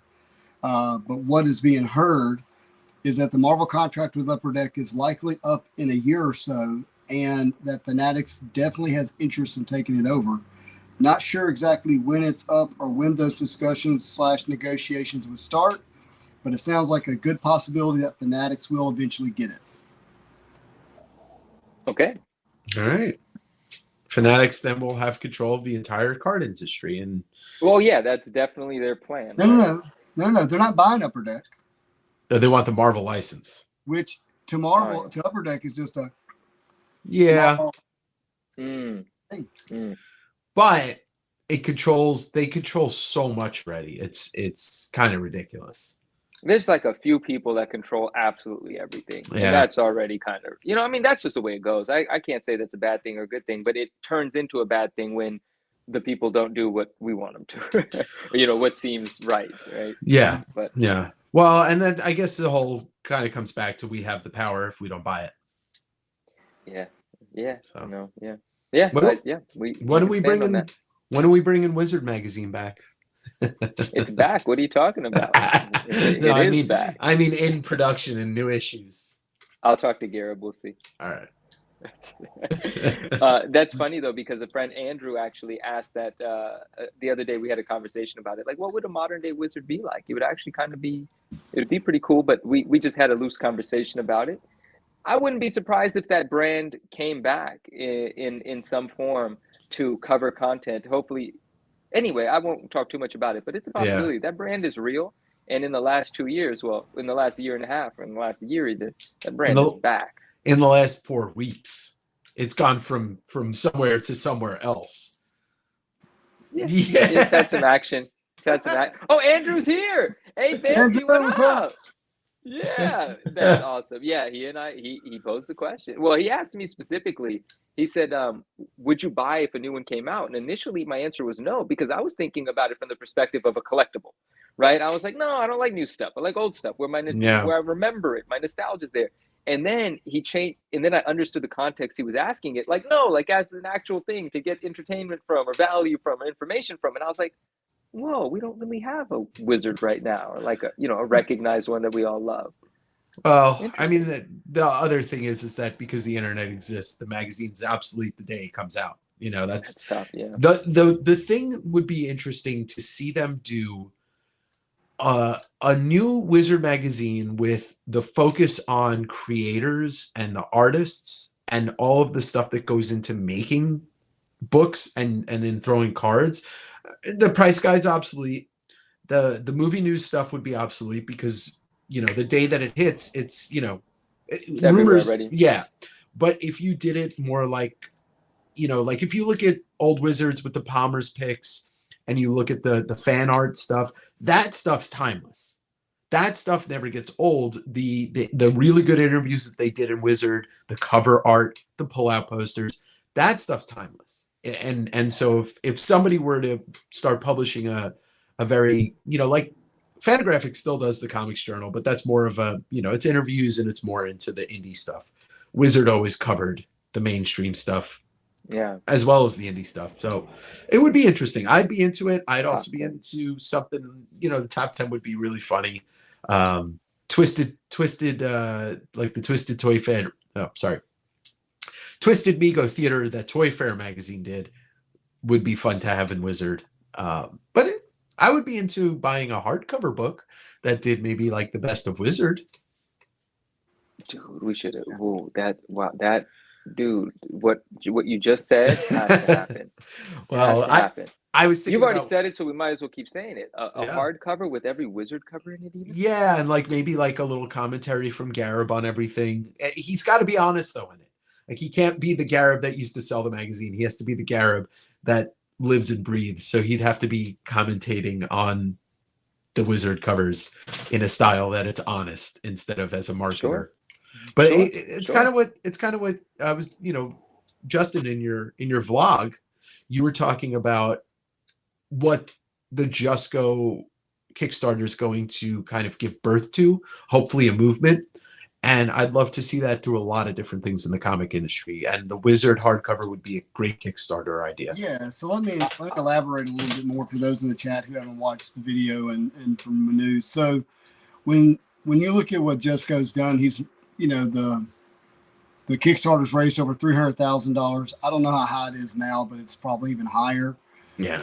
Other artists are going to look at that and go, hey, wait, I can cash in $100,000, $200,000, $300,000 through a Kickstarter style. I mean, he did that in a week. So now I know he put a lot of work into it. Don't get me wrong. Okay. But at the same time, like the result of the Kickstarter has been less than a week. So I think you're going to see more stuff like this. And a Wizard Kickstarter would probably do pretty well if it had the right mix of tiers and what you would receive in it. $377,000. So almost $400,000. Yeah. Yeah, and it's still going, right? And I to what Dave said about Garib's commentary, I would actually like to see both. I would like to hear Garib talk about it from the perspective of him releasing the magazines, and then talk about it from the now perspective, right? Yeah. Because to me, they're both honest perspectives from him. The motivation to sell a magazine is no longer the motivation because it was 30 years ago. So I would like to just hear Garib's thoughts, period. Like, Garib, talk us through this book. Sure. This cover. What were some of the hiccups that happened when you were getting the artist to do this? Or, just the cool stuff. The inside scoop from the man himself, I think, would be very compelling. For me, personally, I would love that. Yeah. Hey, real quick. And to what, yeah. Nope. I want to finish that thought before I move on to something else. Well, I mean, to what you were saying about like how Justco did the Kickstarter. Yeah, I mean, I think a lot more. I mean, that's been happening, right? That's not the first time that that's happened. So, but yeah, maybe it is going to inspire more. That was obviously a tremendous success, and you're right. A lot of work went into that, and the pie's split up. All of the money's not going to any one person, and there's all kinds of things that go into it. I think that was a beautiful effort. Yeah, I hope everyone's satisfied when the item's released and so on and so forth. But yeah, I think we will see more people operating in such a way. Sorry, carry on, please. No, this. I mean, I mentioned if they did a Peach Momoka from Marvel Anime set, if they made a book with those pieces, and if she would recreate some of that artwork, I think people would really be into that. But there's a lot of differences. Julia Boris could do one for 96 Marvel Masterpieces. And do some recreations, and that thing would probably do as well, if maybe even better than Justco's. So, I mean, it's just a lot of opportunity there, right?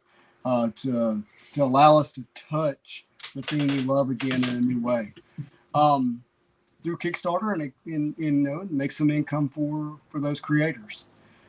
So back to what if Fanatics were to acquire the Marvel card license? What would that mean? I think one of the things we would have to realize as fans of Marvel cards is these brands that we've learned to love and we associate specifically with Marvel cards would likely not follow. That means the Marvel Masterpiece brand. Right. That means the Marvel Metal brand. Those things would not travel to Fanatics, and they would have to create their own style and way to deliver a Marvel card because they wouldn't own Upper Deck, and Upper Deck owns those brands. Yeah. And so, that might be cool, actually. Well, at the same time, it could be cool, but also careful what you ask for, right? You're like, man, I don't want Upper Deck to be a part of this. And then to some people, that would be they would be sad to see those brands go away from a collector's standpoint. But it would make the collecting of the existing ones more special to me. I mean, yes, it could. Yeah. If you knew it was going to be another 10 years before you saw another Marvel Masterpiece, all of a sudden, let's look at 2020 again. Let's rediscover it, or 2018. So, I mean, yeah. But that being said, there's the fact that if Fanatics owns Topps now, that's news to me, but some of those Star Wars sets are amazing. So if they get some of the creatives behind the Star Wars sets to work on the Marvel sets, if Fanatics got the Marvel license, well, you might have a great set. Something I would want to do if I was controlling the Marvel card creation, is I would like to take this new Marvel Snap game and make those cards into actual trading cards, because I like a lot of those images. It'd be a fun little release. I'd put in every store around the country. It's just fun. We got all kinds of variants. Marvel Snaps. When are we starting a card company? Yeah, exactly. I was just going to say the same thing. Waiting on the right phone call. I'm putting myself out there, like I'm here, everybody. Like, so if we started a card company, we can't release Marvel cards without the license. How the heck are we going to get that? We would have to partner up with one of the existing ones. But then we're not doing what I'm imagining. If you get creative control and they say we're going to stay out of your way, you just have to pay us for the license or whatever, then there you go. That's all you want is creative control. Yeah. See, I'm with Cam. The Marvel Snap as a trading card in retail stores would be a way to capture a younger audience. Well, at the same time, we love it too. I mean, it's capturing all ages. It's like the #1 game right now being downloaded. I think the problem is that the Marvel, there seems to be a disconnect between the Marvel license or the brand that Upper Deck's putting out and what the general population would want. Like you say, have Marvel Snap card game. Take a little page from the book of Pokemon. I mean, granted, that started as a card game before it was Pokemon Go, but just reverse it and take a little nod from the people that are collecting Marvel cards right now are all within the age gap of, let's say Justin and me, with Manu being in there too. If you want to grow this thing, get kids involved. Make it accessible to everybody. And it is currently not accessible to everybody, because if you were to put these in every kid's hands and a card set based on that in every kid's hands, you're going to make millions and millions of dollars more, and you'll be able to increase the product that you put out, the amount that you put out, and the sets that you put out for everybody. But anyway, I'm just the guy. I don't know anything. Yeah, so I'm just showing a little bit of the art. I mean, I'm not showing the best art, and I'm with you, Dave. But this is just some of the art from Marvel Snap. It's not bad. Oh, yeah. Art.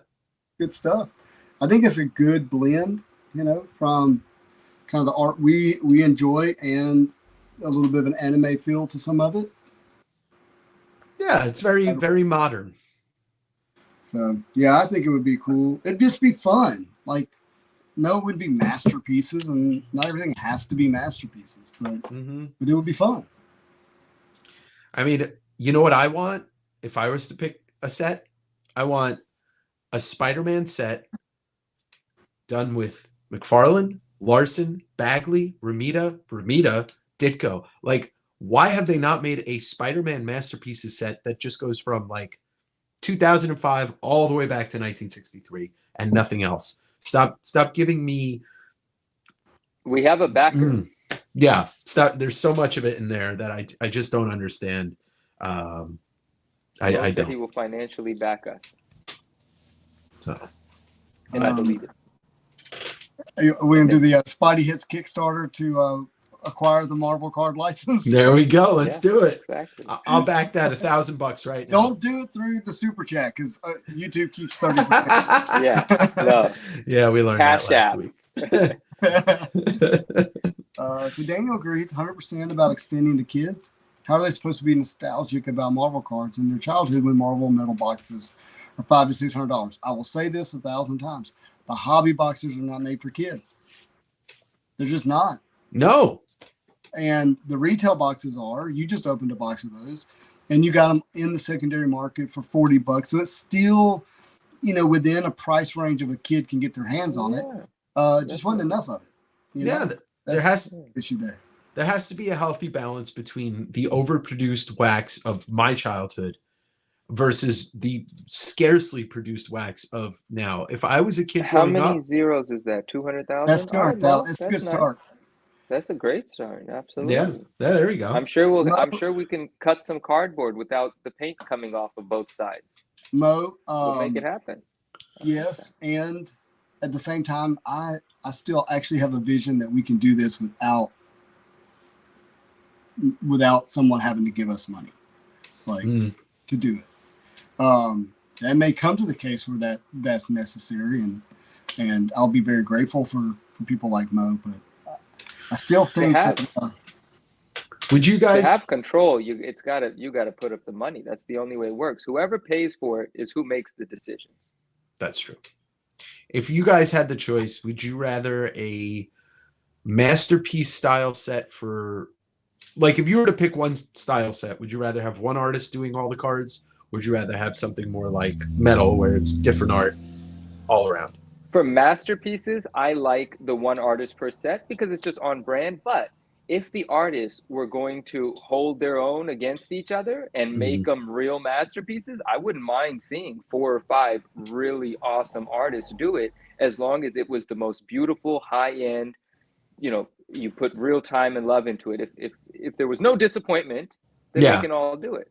But when one artist does it, like, that artist is really committed. That card set is going to mean a lot to that artist's reputation, and they're putting a lot into it. It's almost like if you're going into a set, but you got 4 or 5 other guys contributing, you're almost kind of like, like, all right, this is gonna, But if it's your set, you gotta knock it out of the park, Sure. But I wouldn't mind if they all held their own.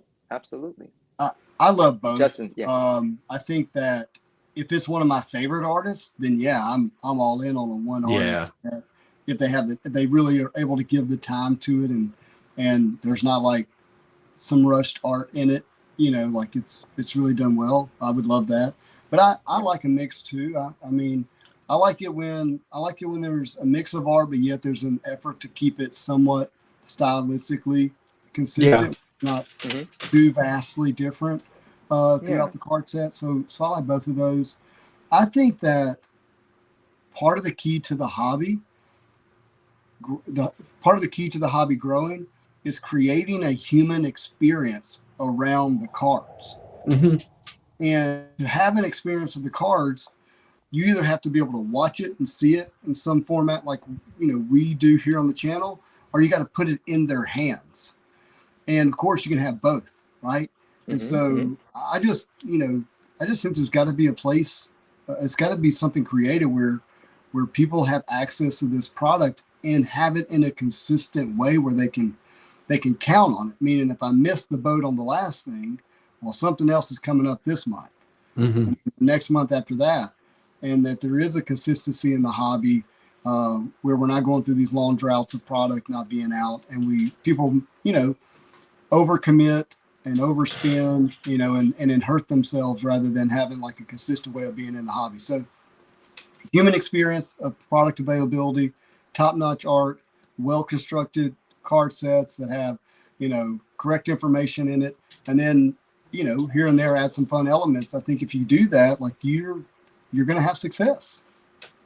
Wow. When I said if you don't put the money up, you don't call the shots, your gears are turning. What were you thinking there? Well, just that. Well, I mean, I know where I'm at in life. I know that I'm not going to have, $10 million to say, hey, throw me in the hat for the license, right? So for me, it comes from the power of belief that is created in this hobby, like for people to enjoy it, a belief that it can grow, and that that we have a voice in that. And so, if someone new were to take over the license, like they would want to say, hey, we want this crew to be a part of this, because they're already in it. And we have a belief of how they would like to see the future of the hobby continue to grow. So yeah, that's where I'm at in it. I'm not at a place in my life where I'm thinking, oh, I've got to go, grab seed investors and people and raise money to go, attack and capture the license. That's just not where I'm at. Me, it's about building belief and building a movement for the Marvel card hobby. Right. And so, I hear you. And so if a company who holds the license recognized the crew as like, people that they can trust to design, architect, promote, kind of visualize and execute the set, um, they would be in a position. There's multiple things they can do, right? They can be like, all right, we'll contract you guys, or okay, we'll hire you guys, or we'll give you part ownership of the product, not necessarily the company, but maybe some royalties on the product. They'll have to pay for the efforts in some way, shape, or form, and that can be designed in a way that does preserve our integrity. You're right, because the idea of owning the license without us being worth, millions and millions and millions and millions of dollars is not very feasible. Now, if there was somebody that isn't currently involved in one of the larger companies that was willing to back, and that person was more part of the crew than part of existing companies, then it could feel a little bit more like it's our show entirely. But how do that's not the kind of money that we raise, you know what I mean? Like the people that are buying Marvel licenses are worth billions of dollars, and they're putting up tens of millions for certain years of tradition, hundreds of millions. There's I the really other don't side know. of that transaction too, which is the kind of people or companies that Marvel would want to sell the license to has those type of resources and history already in place, showing a capability of doing it. And so, I mean, look, I think people realize I'm 300 and something videos in. Like, I'm committed to, growing a marvelous community of people who enjoy Marvel cards and care for one another. And I don't think there's like a limit on how many people that can be. Like, that's supposed to only be this amount of that amount of this amount. Like, I don't see it that way. And so I'm going to continue to enjoy Marvel cards and enjoy it with people who enjoy Marvel cards. And if it grows from there, it grows from there. And if someone, well, I don't even have to say that. Like, I know for a fact that people are already paying attention to I'll just keep using the word the crew here, and reaching out and talking to them. That's already happening. I love it. That's awesome. That's incredible. I have 3 quick thoughts, and they're movements in this hobby, whether in the hobby of everything, whether it's figures, comics, they have started from just like this. Like, I feel like the HasLabs and these, like the crowdfunded giant figures, like the sail barge for Star Wars, started because so many people were into it and talking about it. And company realized, well, we could do this if 500 people say they want to spend $1,000. So I agree with you on that, Justin. Also, Justin, if it ever happens, you got your research and development guy right here. Yeah. All right. And the other thing, no, I lost it. No, you're good. You're good. I had something else to say that was interesting, and now it's gone. All right, well, It'll be back. Oh, no, I got it. All right, here's my idea for the most insane Marvel Masterpieces set ever. The most bipolar thing ever. 2 artists, Sienkiewicz and Scotty Young, and that's it. Just the 2 of them doing Marvel Masterpieces. I hate that idea. I get where you're coming from. That but, idea. I love that idea. Well, I want that. I know. I get it. It's like fantastic because it's polarizing, but it's like, what a conflicted set. I wouldn't even want to. It's like Scotty Young. Yeah. Oh gosh, guys? Let me see if I can find the Sienkiewicz book real quick.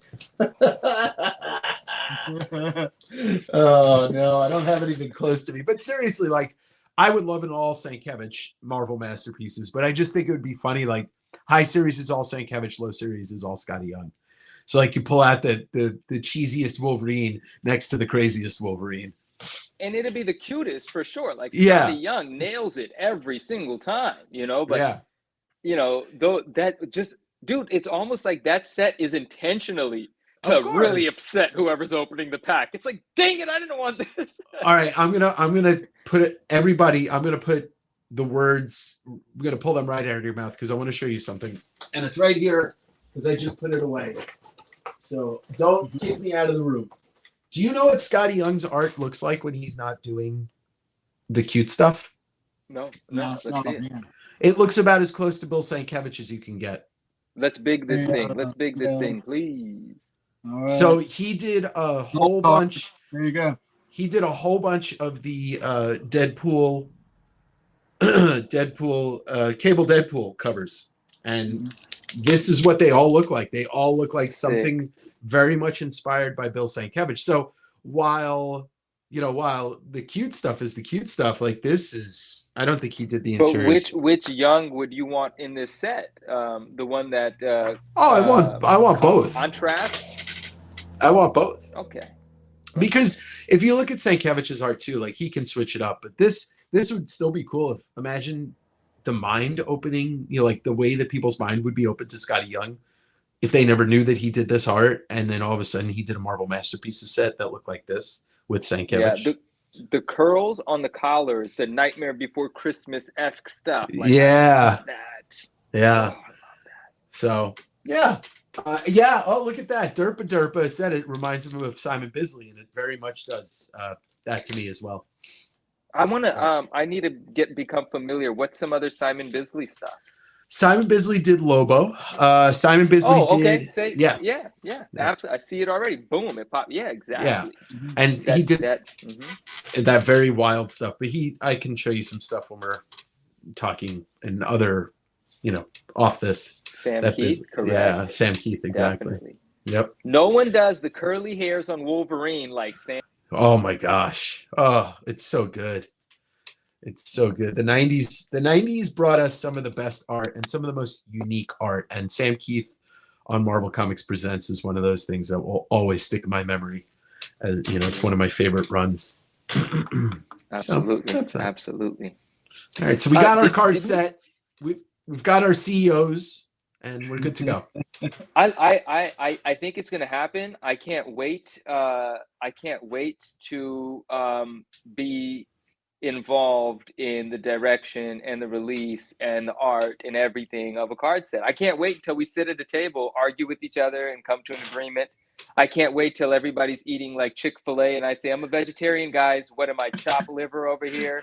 Who brought me something? You know, I cannot wait. And that's And how I pull out of my canvas bag a head of iceberg lettuce and be like, thank you just so for much. Yeah. I just need the blue cheese. Hold the bacon crumbles, please. No blue cheese. Good God. Oh, No, No, blue cheese is what they put on an iceberg wedge when you get it from a restaurant. that's right. And I love blue cheese. there's nothing worse than food that they surprise you with blue cheese on it. Oh my God. Especially pizza. Why put blue cheese on Johnny pizza? Bravo, you're right. Blue cheese on pizza. I've done it when I didn't have ranch to dip it in, but who does that? That's gross. Oh, it's happened.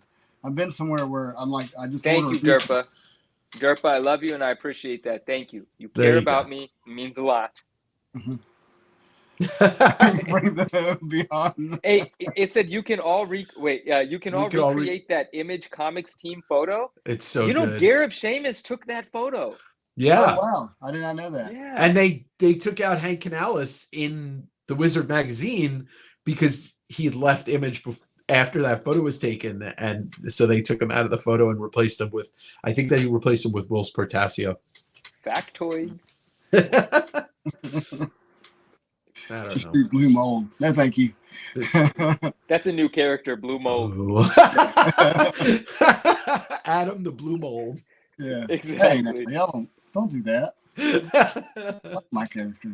Did someone win the black cat yet? No, yeah. Hold on. All right, everybody. Well, let's do the giveaway. We're up to 34 entries. # cat. You got a few more moments to get that in.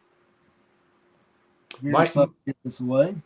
Mike Harwood, you bring up an interesting point, but the problem is art is subjective. So who could judge what's the best art? Well, yeah, that's true, but that's why he's saying it's a public vote. Yeah, I guess. You get 100,000 people to vote. If 95,000 people say, well, it wouldn't be that heavily weighted, but you know what I mean? No, nothing in this country will ever be a majority. Would you do that to the artists, though? Would you subject them to that? Yeah, that would be terrible too. Also, imagine that. I don't like setting anything up where someone feels like a loser. Mm-hmm. Right. No, because and especially with something that's opinions, it's not fact. So that really hurts. And I do. Yeah, like when CGC gives my 9.8 a 9.6, but I send it back and it's a 9.8. I was right the entire time. What an insult. Well, what an here's insult. Something I think is important to remember. Not every character is meant to be aesthetically pleasing. True. And part of whether we want to talk about it, but part of the appeal of a Marvel card is that you're going to pull an Alistair Smythe and you're going to pull an Uncle Ben.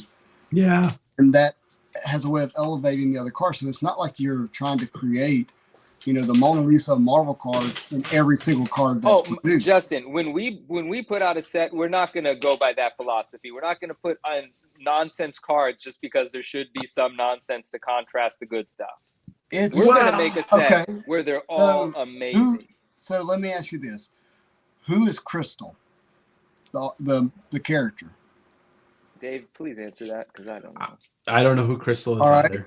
Then pull up the Crystal card in 1996 Marvel Masterpiece. Okay. Actually, can you pull it up and put it on the big screen so we can all enjoy this? It's better than this screen until we're running the giveaway. Cat first. Let's give away all right, Cat let's run Cat. Let's run Cat, then we'll get to Crystal. Thank you for hanging out for 30 episodes of the Marvel Show. And let's go. All right. Let's go me. Crystal was the name of my first cat, and I love her and I miss her. Close. Oh, Sin City! Yo, my guy. Congrats. That's dope. Okay, Sin City. Give me your address again. All right. I'll say that's a very nice card, though, Justin. It is a very nice card. It is very nice card. Crystal. I love you saying that, Mo. Magic Marvel. We can certainly come up with it. I'm almost there. I'm going to share. Yeah. Okay, it's coming up. Let's see here. Images. Ooh, a card set of the old Wizard Reader submitted art would be so fun. Oh my Andrew, gosh. that would be so amazing. You know, I flipped through the Wizards and I always wanted like take a picture, put it on my Instagram story and say, does anyone know this guy? Does anyone know where this guy is today? Who made this piece of art in 1992, Wizard number whatever, right? Bless like, you. Well, there have been bless you, some yeah. Lennial U submitted art. There's been a couple of artists that made it not just to comics, but there's been a lot of people that have submitted that have become professionals in certain fields. So that's an absolutely beautiful card. I don't know the character, but the card is beautiful. Yeah, it is a great card. Yeah, so they're going to be characters that aren't. Oh, that's fine. That is characters. absolutely fine as long as they're beautiful. Well, I'm not saying that we won't want the best art of that character. Right. But they're, you know, like if you take Mojo and the 92 Marvel Masterpieces. Andrew, you're onto something. That's actually great art, but it's still Mojo, but Mojo needs to be in there. No, well, you're Mojo right. It's important, yeah. You know, but you do need this. You need this to elevate this. I mean, totally. Like this isn't going to be anybody's favorite, but that card did not need to be in the set is my argument. Like it just didn't need to be in there. Wait a minute. So, but if you architect the set based off of its first appearance, then it's just the first appearance. Yeah. So and this sets a different example. I'm talking. Well, no, actually, I'm not even talking just original art set. I'm also talking about curating a set. If we are using reusing images, being more critical of which images are used. Sure. Mm-hmm. And then being more critical of how the card is designed using the image. I'm just talking about being design critics. Yeah. And just putting out something where if you don't even know what a Marvel card is or the character is, you're still going to hold the card and be like, well, that's cool. I can't say I understand the thinking behind a card like this of such an iconic character, but I get it. He's a surgeon, but still, when people think about Doctor Strange, do you think about him performing surgery? No. I think that was actually comically included. Mo, thank you for that. He says my initial investment to our company. Let's do it. $7. Say it again. $7. $7. Oh yeah, $7. And you just made YouTube part owner of this. I'm just joking. That's funny. Mo, thank you so much. That's hilarious, and thank you. Super appreciated. Doom Card said, but Spider-Man Metal had some terrible art selection. I mean, that's just the truth. That's just the truth. It had some great stuff too, but it had a lot of like, what the heck? But yeah. I mean, I can find positive. I agree with you, especially like going back to the 90s stuff is like all quality. Somebody said about buying boxes of the 90s stuff because it's not all quality. We ripped a 94 box the other day. A lot of that set is blah, blah, blah, blah. No, you're right. No, but I mean, their art choices were a lot better because they were using a lot of the artists were working comic artists at the time doing this stuff.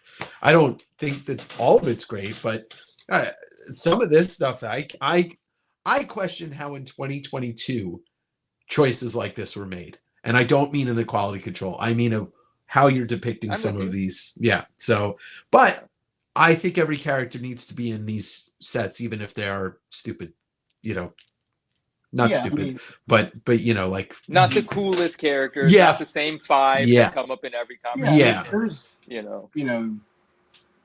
There's art, and there are the things that make art what it is. I mean, it can be hard to define, but then you can define it to some degree. But then there's the eclectic nature of comics in general, where you have vast array of diverse characters and styles and things of that nature. There's a lot of great stuff happening here because even before Sin City said this comment, I would love to see an Only Symbiote set. In my head, what I was cooking up was like, I wouldn't mind doing a 150 card set only based around 6 or 7 characters. Like put 20 Spidey cards in there, put 20 Venom cards in there, 20 different Carnage cards. I think that would be a fun, amazing set. I had no problem with that. It's called 94 Fleer. Exactly right. And so you could do that, but here's the other thing about that I like about Marvel cards is like if I was a sports collector, right? If I'm ripping a box of 2020, football, whatever, right? how many athletes out there are you really collecting out of that set? Right. Just a handful. Exactly. Just a handful. But with Marvel cards, like we love a lot of these characters. There's, go into Spider-Man Metal, Black Widow, Thor, Captain America, Hulk, Iron Man. These are kind of just the side characters of a Spider-Man centric set. Carnage, Venom, Ghost Spider. You obviously have Wolverine in the set, and of course, the various Spider-Mans. Like, there's not a lot of throwaway characters, because people do collect them. Obviously, you have your pinnacle, Spider-Man and Wolverine and Venom. This hierarchy that happens. But I think representing, the richness of the universe is important, but the way you do it, the way you present it, the way you structure it, the way it really fits within one another, like that's where that's where the important decisions are made, in my opinion. Mm-hmm. And I'm gonna include some dope redemptions. I'm taking it back to redemption cards. Yeah. And I'll make a good on the redemptions. I want incredible redemptions. Awesome like original art redemptions. Yeah, it doesn't have to. No, it doesn't have to be original art. It doesn't even have to be a card. Literally, things that can't fit into a card pack can be prized redemptions. It can be, instead of cutting up a comic book and making clippings, I'll give somebody a 316 9.8 as their redemption. Something of that sort. What about an apparel release with the card release? Oh yeah, give me that.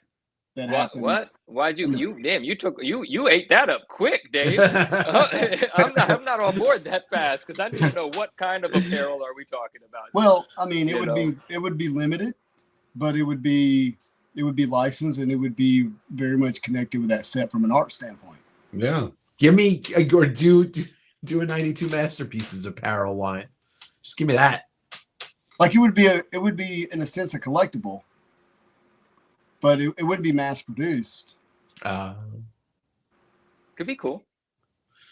I just thought of another set, which you guys are gonna hate and I'm gonna love. But yeah. So let's say instead of doing this in limited amounts, you do this as the mass produced set. Mm-hmm.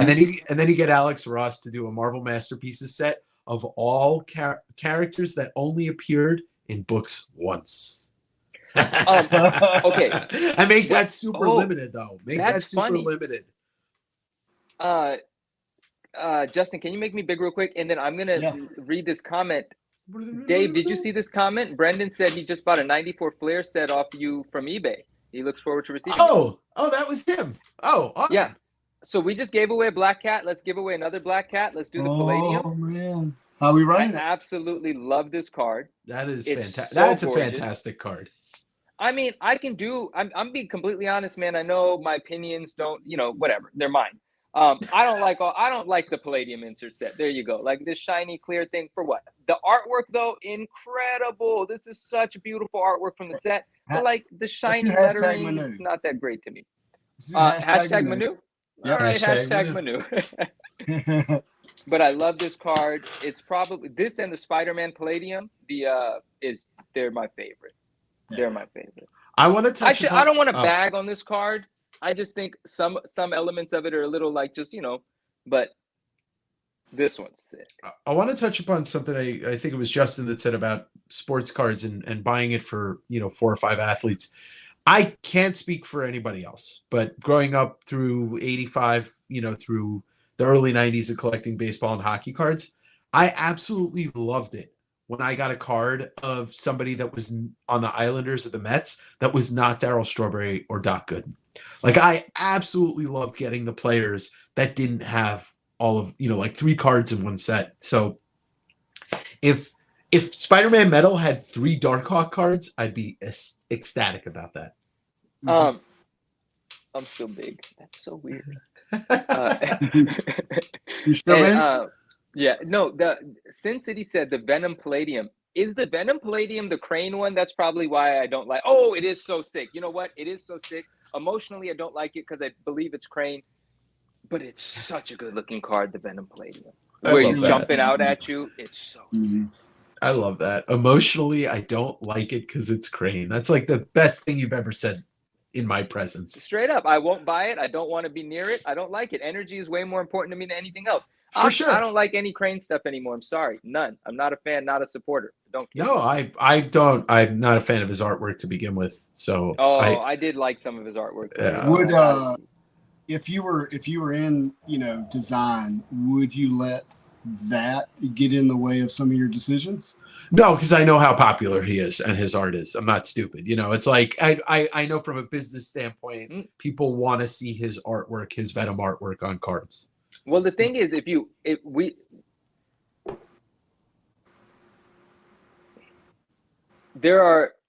don't need him is one answer. No, you don't. You don't need him. You don't need him. He's not so important that your set fails without his art. Let's be serious. Correct. But I'm right. Hello. But anyway, and then I lost my train of thought. Choo choo. Oh, it's out of here. Yeah. I want to answer this. See, Justin, that was a really good question, a really smart question, right? Because it shouldn't. Now, if I owned the company, absolutely. But again, when you don't own it, when you don't put up the money, you don't call the shots, and you can't be a fool. But it's a healthy argument. I mean, it's a healthy discussion because you don't need them. And let's say whatever company, entrusts us to create their set, allows us to make our decisions together. I might have an emotional disagreement. But we would sit at a table, the 5 of us, 6 of us, 7 of us, and we would come to an agreement collectively. Sure. Right? Yeah. And so that way, even our emotional decisions are still represented, but then there's healthy debate to say, that's not what we're going to use here because 4 of us say it's more important to release the artwork because the artwork's so good. And it just has to be what it is. Again, if you don't own it, you don't call the shots. If it was my way, I would never release a set with Crane artwork in it.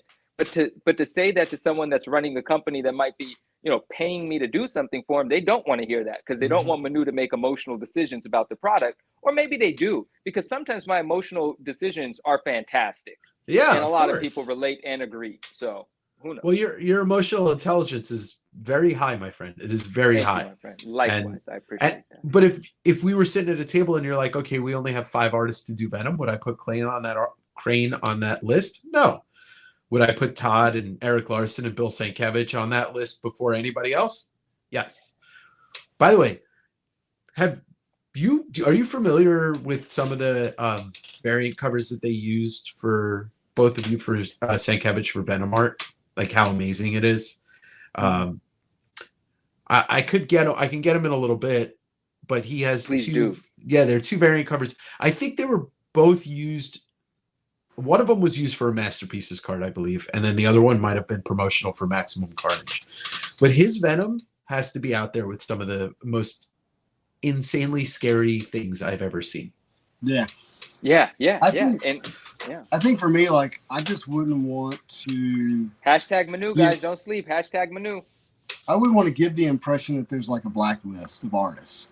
Yeah. And I mean, okay, yeah. Oh no, sorry. Well, no. So perception is reality. Mm-hmm. And so I'm not saying that I couldn't have an inner set of beliefs that had me make decisions. I just wouldn't want to create the perception that there is a blacklist of people who are already nixed and not, considered from an art standpoint. I wouldn't want that. I mean, I would think that if I met Van Gogh when he was alive, like I wouldn't want his art. After he passed, he's Van Gogh. Like, who doesn't want his art? Right. And so, I just think that, I would want to, within reason, there's a humanness here, but within reason, like, let the art be the art be the art, and for the most part. I'm gonna look at that. For the most part. But then the interesting another thing to mention, like when you say the perception of a blacklist, but then you also fall into the perception of supporting stuff, right? Like endorsing. Well, and I know we're talking about let the art be the art be the art. So I wouldn't remove the human, like the human element, but also wouldn't say, hey, you have to pass my very specific, moral code before I'll even consider you as an artist. Because I know that I don't agree with every artist. Like their lifestyle doesn't fit my lifestyle. The thing that I think is like a healthy lifestyle, right? But that doesn't mean I'm going to like have a list of people that I would remove. Yeah, and it's not like I know Crane person. I don't know the. Look, there's 3 versions to each story, right? His or this version, that version, the truth, right? Like you don't hear the truth, you don't know the truth. And then the way I experienced it. That's right. Right. So but I'm just an energy guy. The energy ain't there for me. But yeah, some of his artwork is absolutely amazing. But in my personal collecting, I get to make decisions based on what I want, and I don't want any of it. But if I'm running a company and I'm putting out items, I have to take everything into consideration. Crane still has a lot of fans. Mm-hmm. All I have to say about this card is that if you take Todd McFarlane out of this card is absolutely nothing. That's not a McFarlane card. No, this is a Clayton Crane card. Oh, I see what you're saying. If you take the McFarlane out of the card, so that is my biggest problem with Clayton Crane is that he's built a career, it seems, off Todd McFarlane. But that face is that's not a McFarlane. That face is a bug. This pose, what is this pose? Oh, that's the ASM 300, and that foot is McFarlane. Yeah. Yeah, so that's what I'm saying. And Crane got a lot of his start under McFarlane, so it doesn't bother me. I just don't like his art. That reminds me, guys. I gotta get rid of these. I don't want these. I love these. These must go. Hey, trade them for the Stand Cup. No way! I don't want those. Look I love how it says Venom. The logo's the great. Purple and the white. Yeah, that logo's classic. All right, I gotta figure out. Give these. I agree. Sin City pointed out Donnie Cates and Stegman. Stegman's got such a great style, and Cates is a fantastic writer. And I love Stegman's style. And I just here's the difference, right? I look at Greg Capullo's art, and Capullo gets put on Spawn issue whatever 13, 14, and goes on to become his own guy. And Capullo is one of the greatest artists out there. I wish that he had done some Venom books, but he didn't, unfortunately. So. Oh, are we ready to run it? How many entries do we have? We're at 24. No, that's not enough, guys. Well, we need 30. 62 people in here. StreamYard has not gotten up above 30, and I know we have more than 30 entries. So I say let's get this one to 30, and then we'll run it if that's okay. Yeah. Yeah, I'm going to give away the glasses on Instagrams. On Instagrams. On the grams. He's turning into an old guy.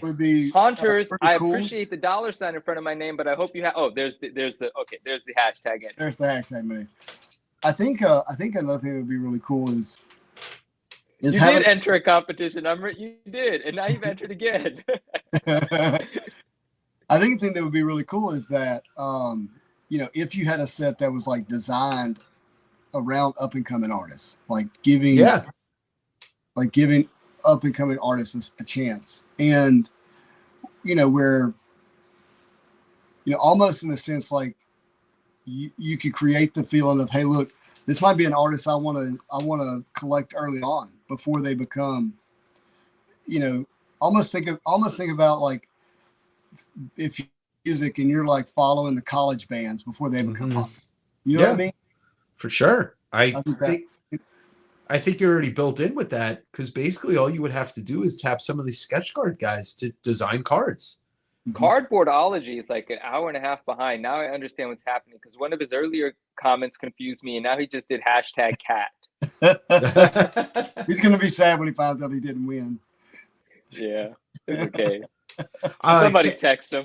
Cam Peterson just mentioned Daniel Warren Johnson, and he's not, I wouldn't consider him up and coming anymore, but he's definitely somebody that needs more notoriety. His Beta Ray Bill series, he's an amazing artist. How about this? And I don't know if you probably know this name, Manu. I know Justin knows who I'm probably about to mention, but how about a Trad Moore Marvel set? All Trad Moore would be the trippiest, most amazing thing. And maybe you don't know, he did Silver Surfer Black. Oh, yes. I'm sorry. And his art is like acid.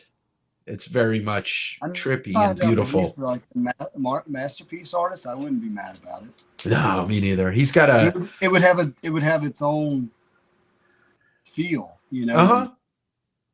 look. Yeah, it would be great. For sure. Can we throw up some of his art real quick? Well, let's see some of Tradmore. Give me 1 sec. Here, I'm gonna put me on. Okay. Hold on. I gotta kill my camera. There we go. I'll be right back. Oh, okay. Oh, grab those Sienkiewicz books too, those Venom variants while you're at it, if you can. If you can. It's not necessary, but I'd like to see some of them. No, Justin, I really do love this card. I know I'm critical of like the inserts and stuff, but you know, some of the stuff just seems a little like just, you know, gimmicky, which I get. But the artwork on this, that black cat is something else. Here's an example. Tradmore. Let's see. Oh, I've never seen that. No. Mm-hmm. It's very different.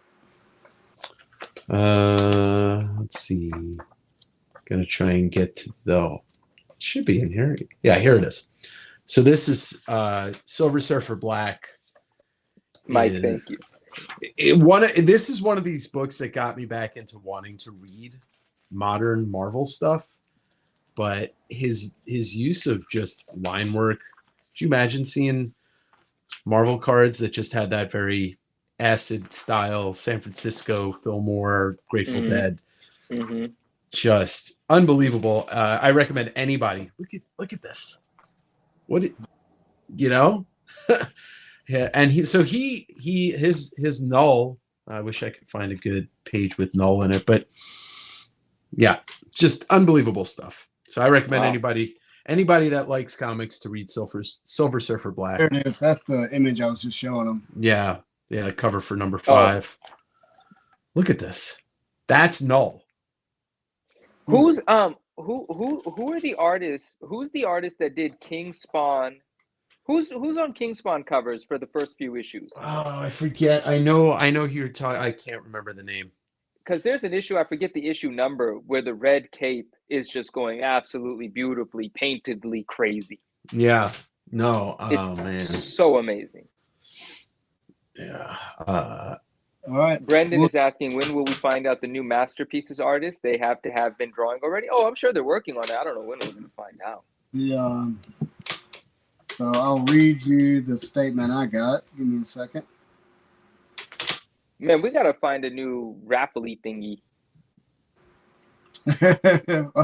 I don't know how else to do a live raffle. I'm sorry. No, I mean, usually the tool works, but it doesn't seem to be working effectively right now. The tool. Who knows? I'm out of coffee. How are you drinking coffee at 10 o'clock at night, you crazy person? Third cup of the day. I might have another one after. Here's what they say. They're hinting to a 2024 set, but the 22 set will come out before 2024.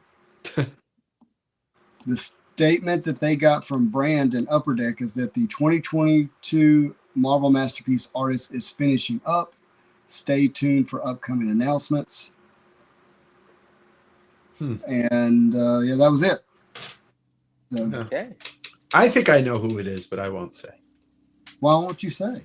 Because say I don't. Who you think it is? What does that have to? That's not going to jeopardize anything. All right, I think it's Peach. Oh, I don't see any way it could be. I don't think it's Peach doing the Masterpieces set. You don't think so? You don't have enough history in the game. I don't think. Well, actually, how long was Bianchi around? Bianchi was already well known globally. Okay.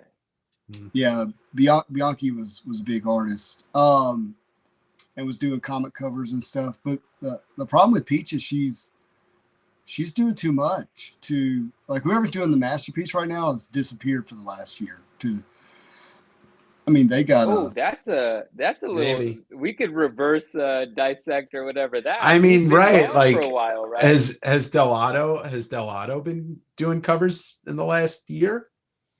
Oh, he's good.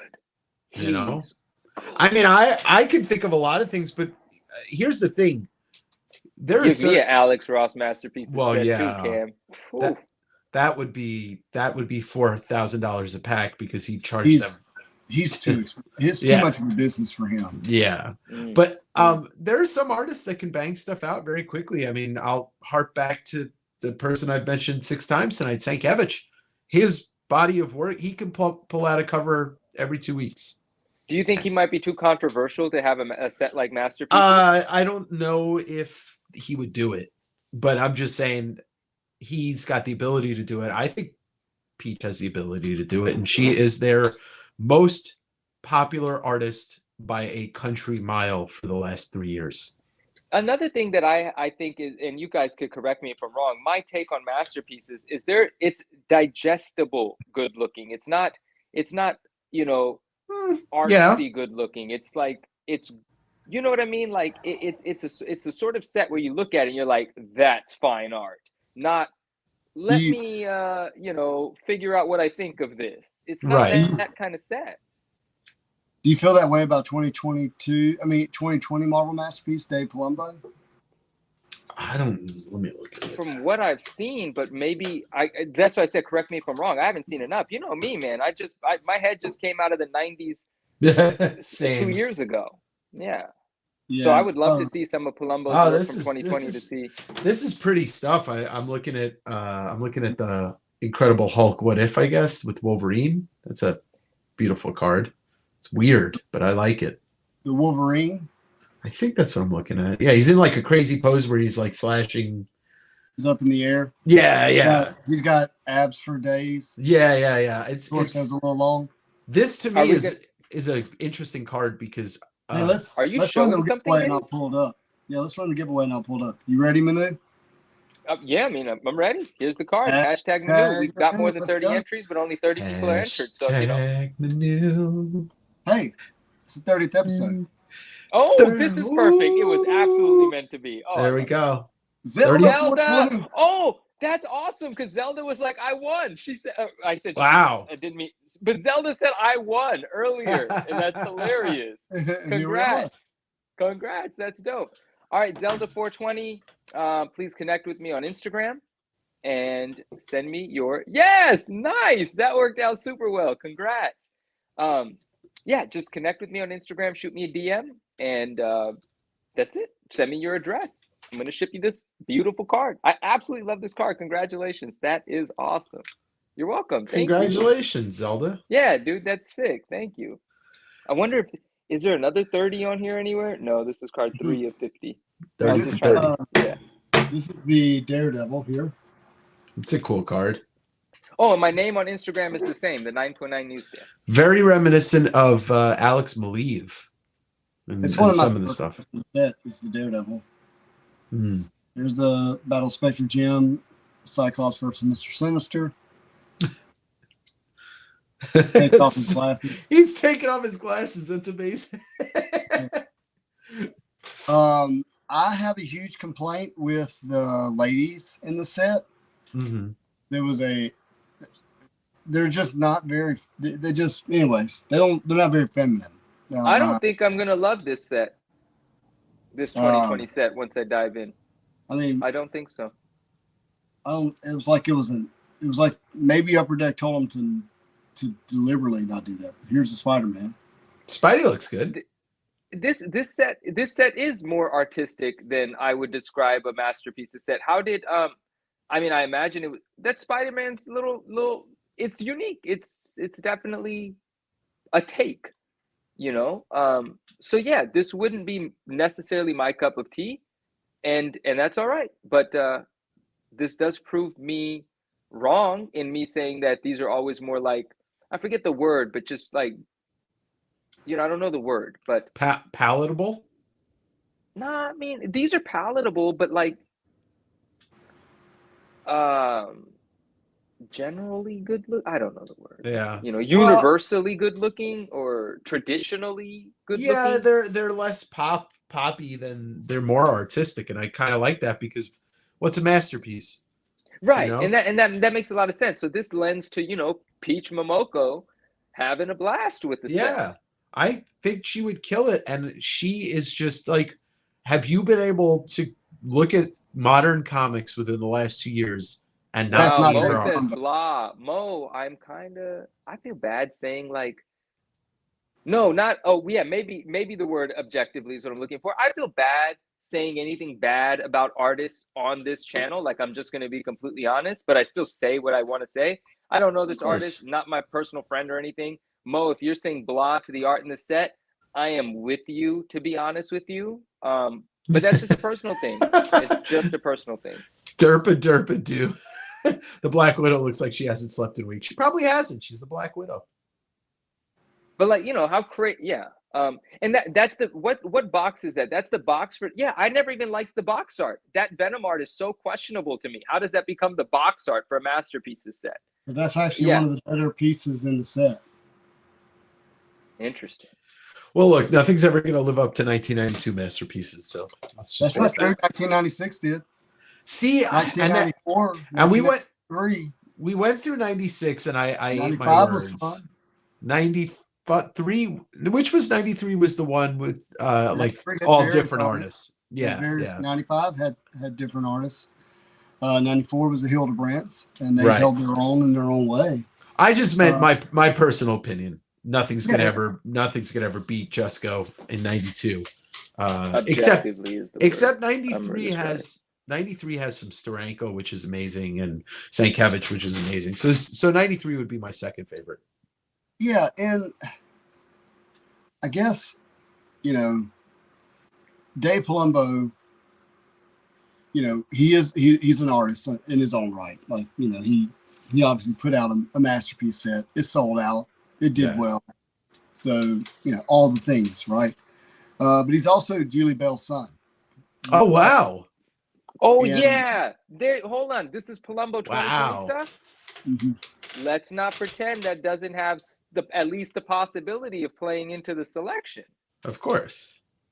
You know, I'm glad that you said that. I'm glad that you brought that up, because we can't pretend that there's not a possibility that has something to do with it.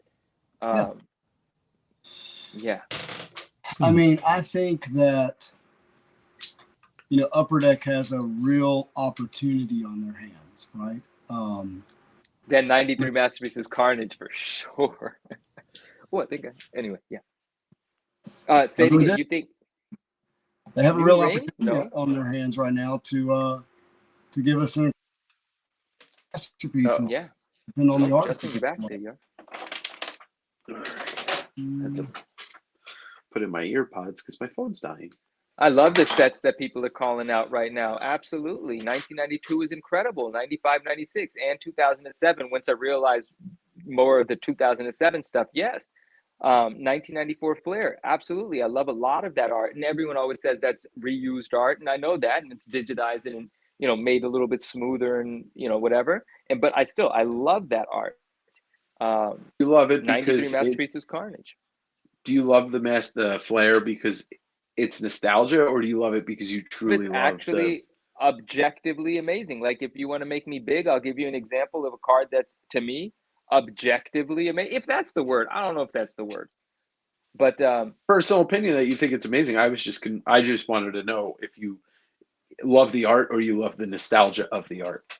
it's both. But when I was 9, there was no nostalgia yet, and it was just the cards. But I was 9, you know, I'm more particular now than I am then, but still, it resonated with me. I loved it. This is an example of a card that I really love for the set. You know, we know this is just a recreation of Bagley's Lethal Protector, but it's still incredibly dope. Oh, this is the Mexico one. But yeah, you know what I mean? And so, yeah. Wait, let me see those two side by side. Oh, the difference side by side is that it doesn't say Flair and it doesn't have gold foiling. Well, the cropping of that card looks a little different to me.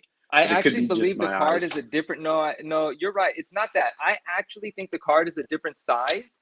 But let's do some investigative YouTubing right now.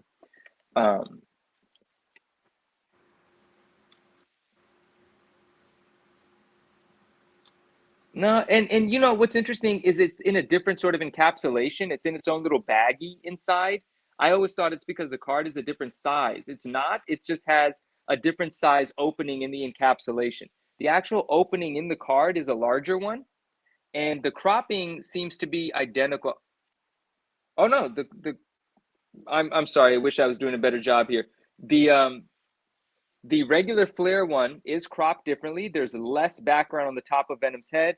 The Pepsi one has more background, but just a little bit, you know? Yeah, it's just a tiny bit. It's almost the same. And another thing you'll notice is the Mexico one has more vibrant colors, but that doesn't mean that's Mexico versus Flare, because even in the Flare run, you could compare card for card and get different colorations depending on the printing and stuff. Right. So that's not that. And then on the back, the Pepsi one says Pepsi cards, where the Flare one is the back that we all know. Get your opinion on the art, like, because I've got my opinion on it. I don't. I think those Venom cards are actually great, but for the most part, every time I look through the Flare set, I'm just like, oh, why did I ever like this? But that's art. You get to have your opinion, and it evokes different feelings from you, whether they're good or bad. Oh, sorry. I think what you guys are speaking to is that's why I think that coming up with sets that are architected differently. Not every set should be original art. Not every set should be made the same way, because the broader community has different things that they're attracted to and like and dislikes. And I think it's healthy to see our favorite characters, represented in different ways, not always the same way in the same style. Because it causes us to appreciate what we do really like even more, but it also opens up that somebody else might like it and the other way and grow the hobby. And so there has to be a healthy mix, in my opinion. So we're looking at 95. What were you about to say? I think one of the funniest things in my personal view of comic cards is the most poorly executed sets with the best ideas were the Comic Images sets, because we got artwork from the comics, but they're just like, executed poorly with bad scans and grainy artwork. But one of my favorite sets of all time is the Surfer Prism set. I love that set to death. It's a fun set. Yeah. They picked all of the right, like they picked so many of the right images that were from, covers and panels. If it was done properly by a different company, it would have been amazing.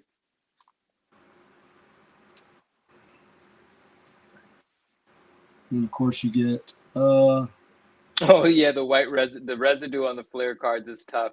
It's easy to move it around. It's hard to get it off the surface, but it can be done. I've cleaned a few of them just by breathing on them and using a really soft cloth, and gotten 10s out of the set that certainly wouldn't have been 10s if I didn't clean them. Along these lines, the 90s, even in the ones that I don't love, like, whether it be Flare or whatever, I still appreciate them so much more than all the other cards I was collecting at the time. What are you looking for, Justin? Let's put. Oh, it's done. Oh, I like looking at images and stuff.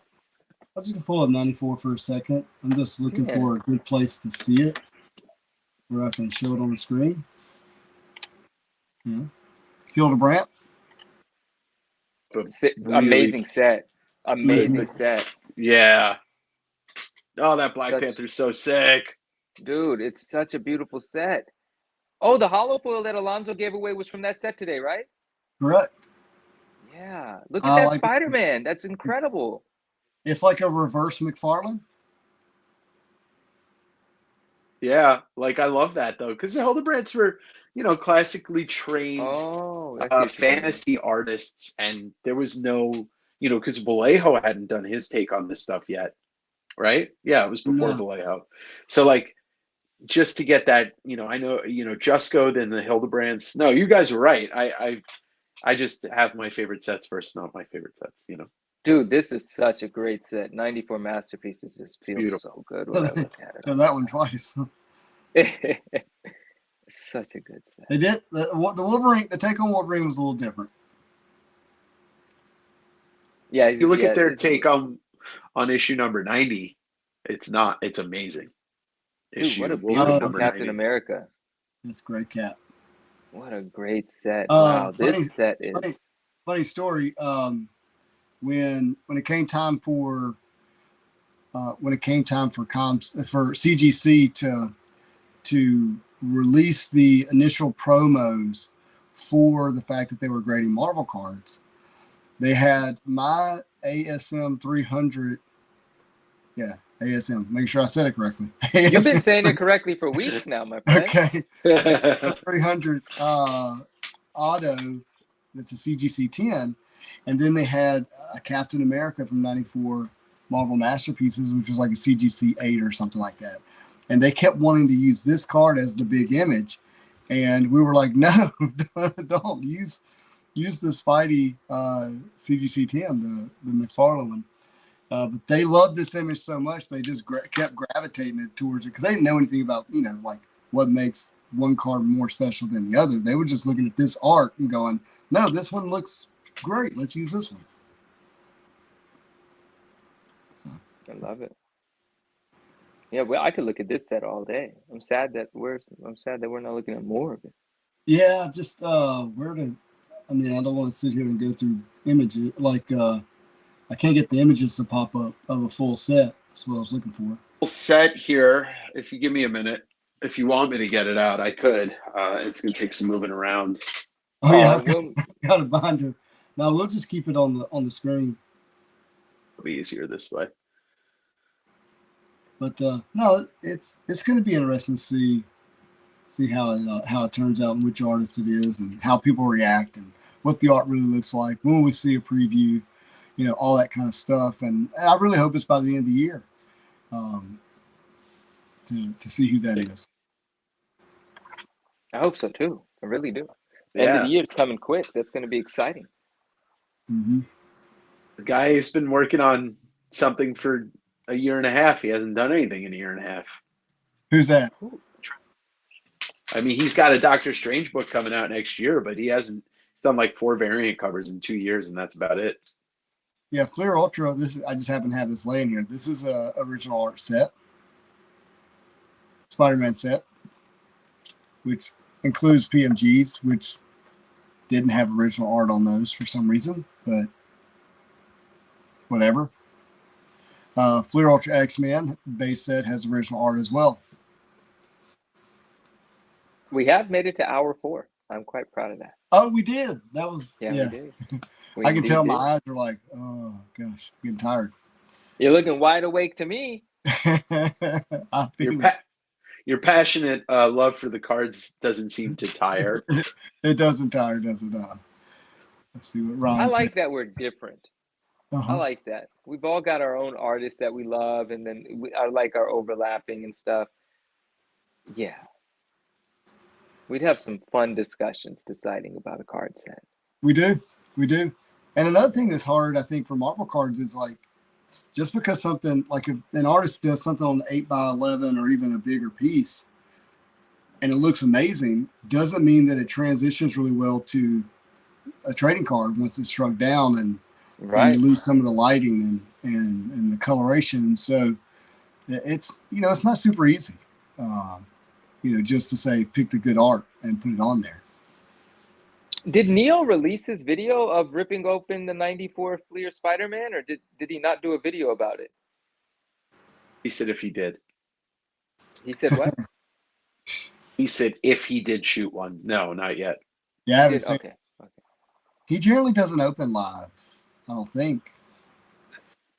Whole universe box, I think he might be wanting to step away from live ripping. I don't know personally, but that might be a thing. What does it see? It's 1210, by the way, Sin City, and 95 Fleer Ultra Spider-Man is insanely good. Totally got the Hildebrandt Spider-Man in there, and what a name! I am that I am. I love it. It's when you say I am, it's like whatever you need, I am. That's my name.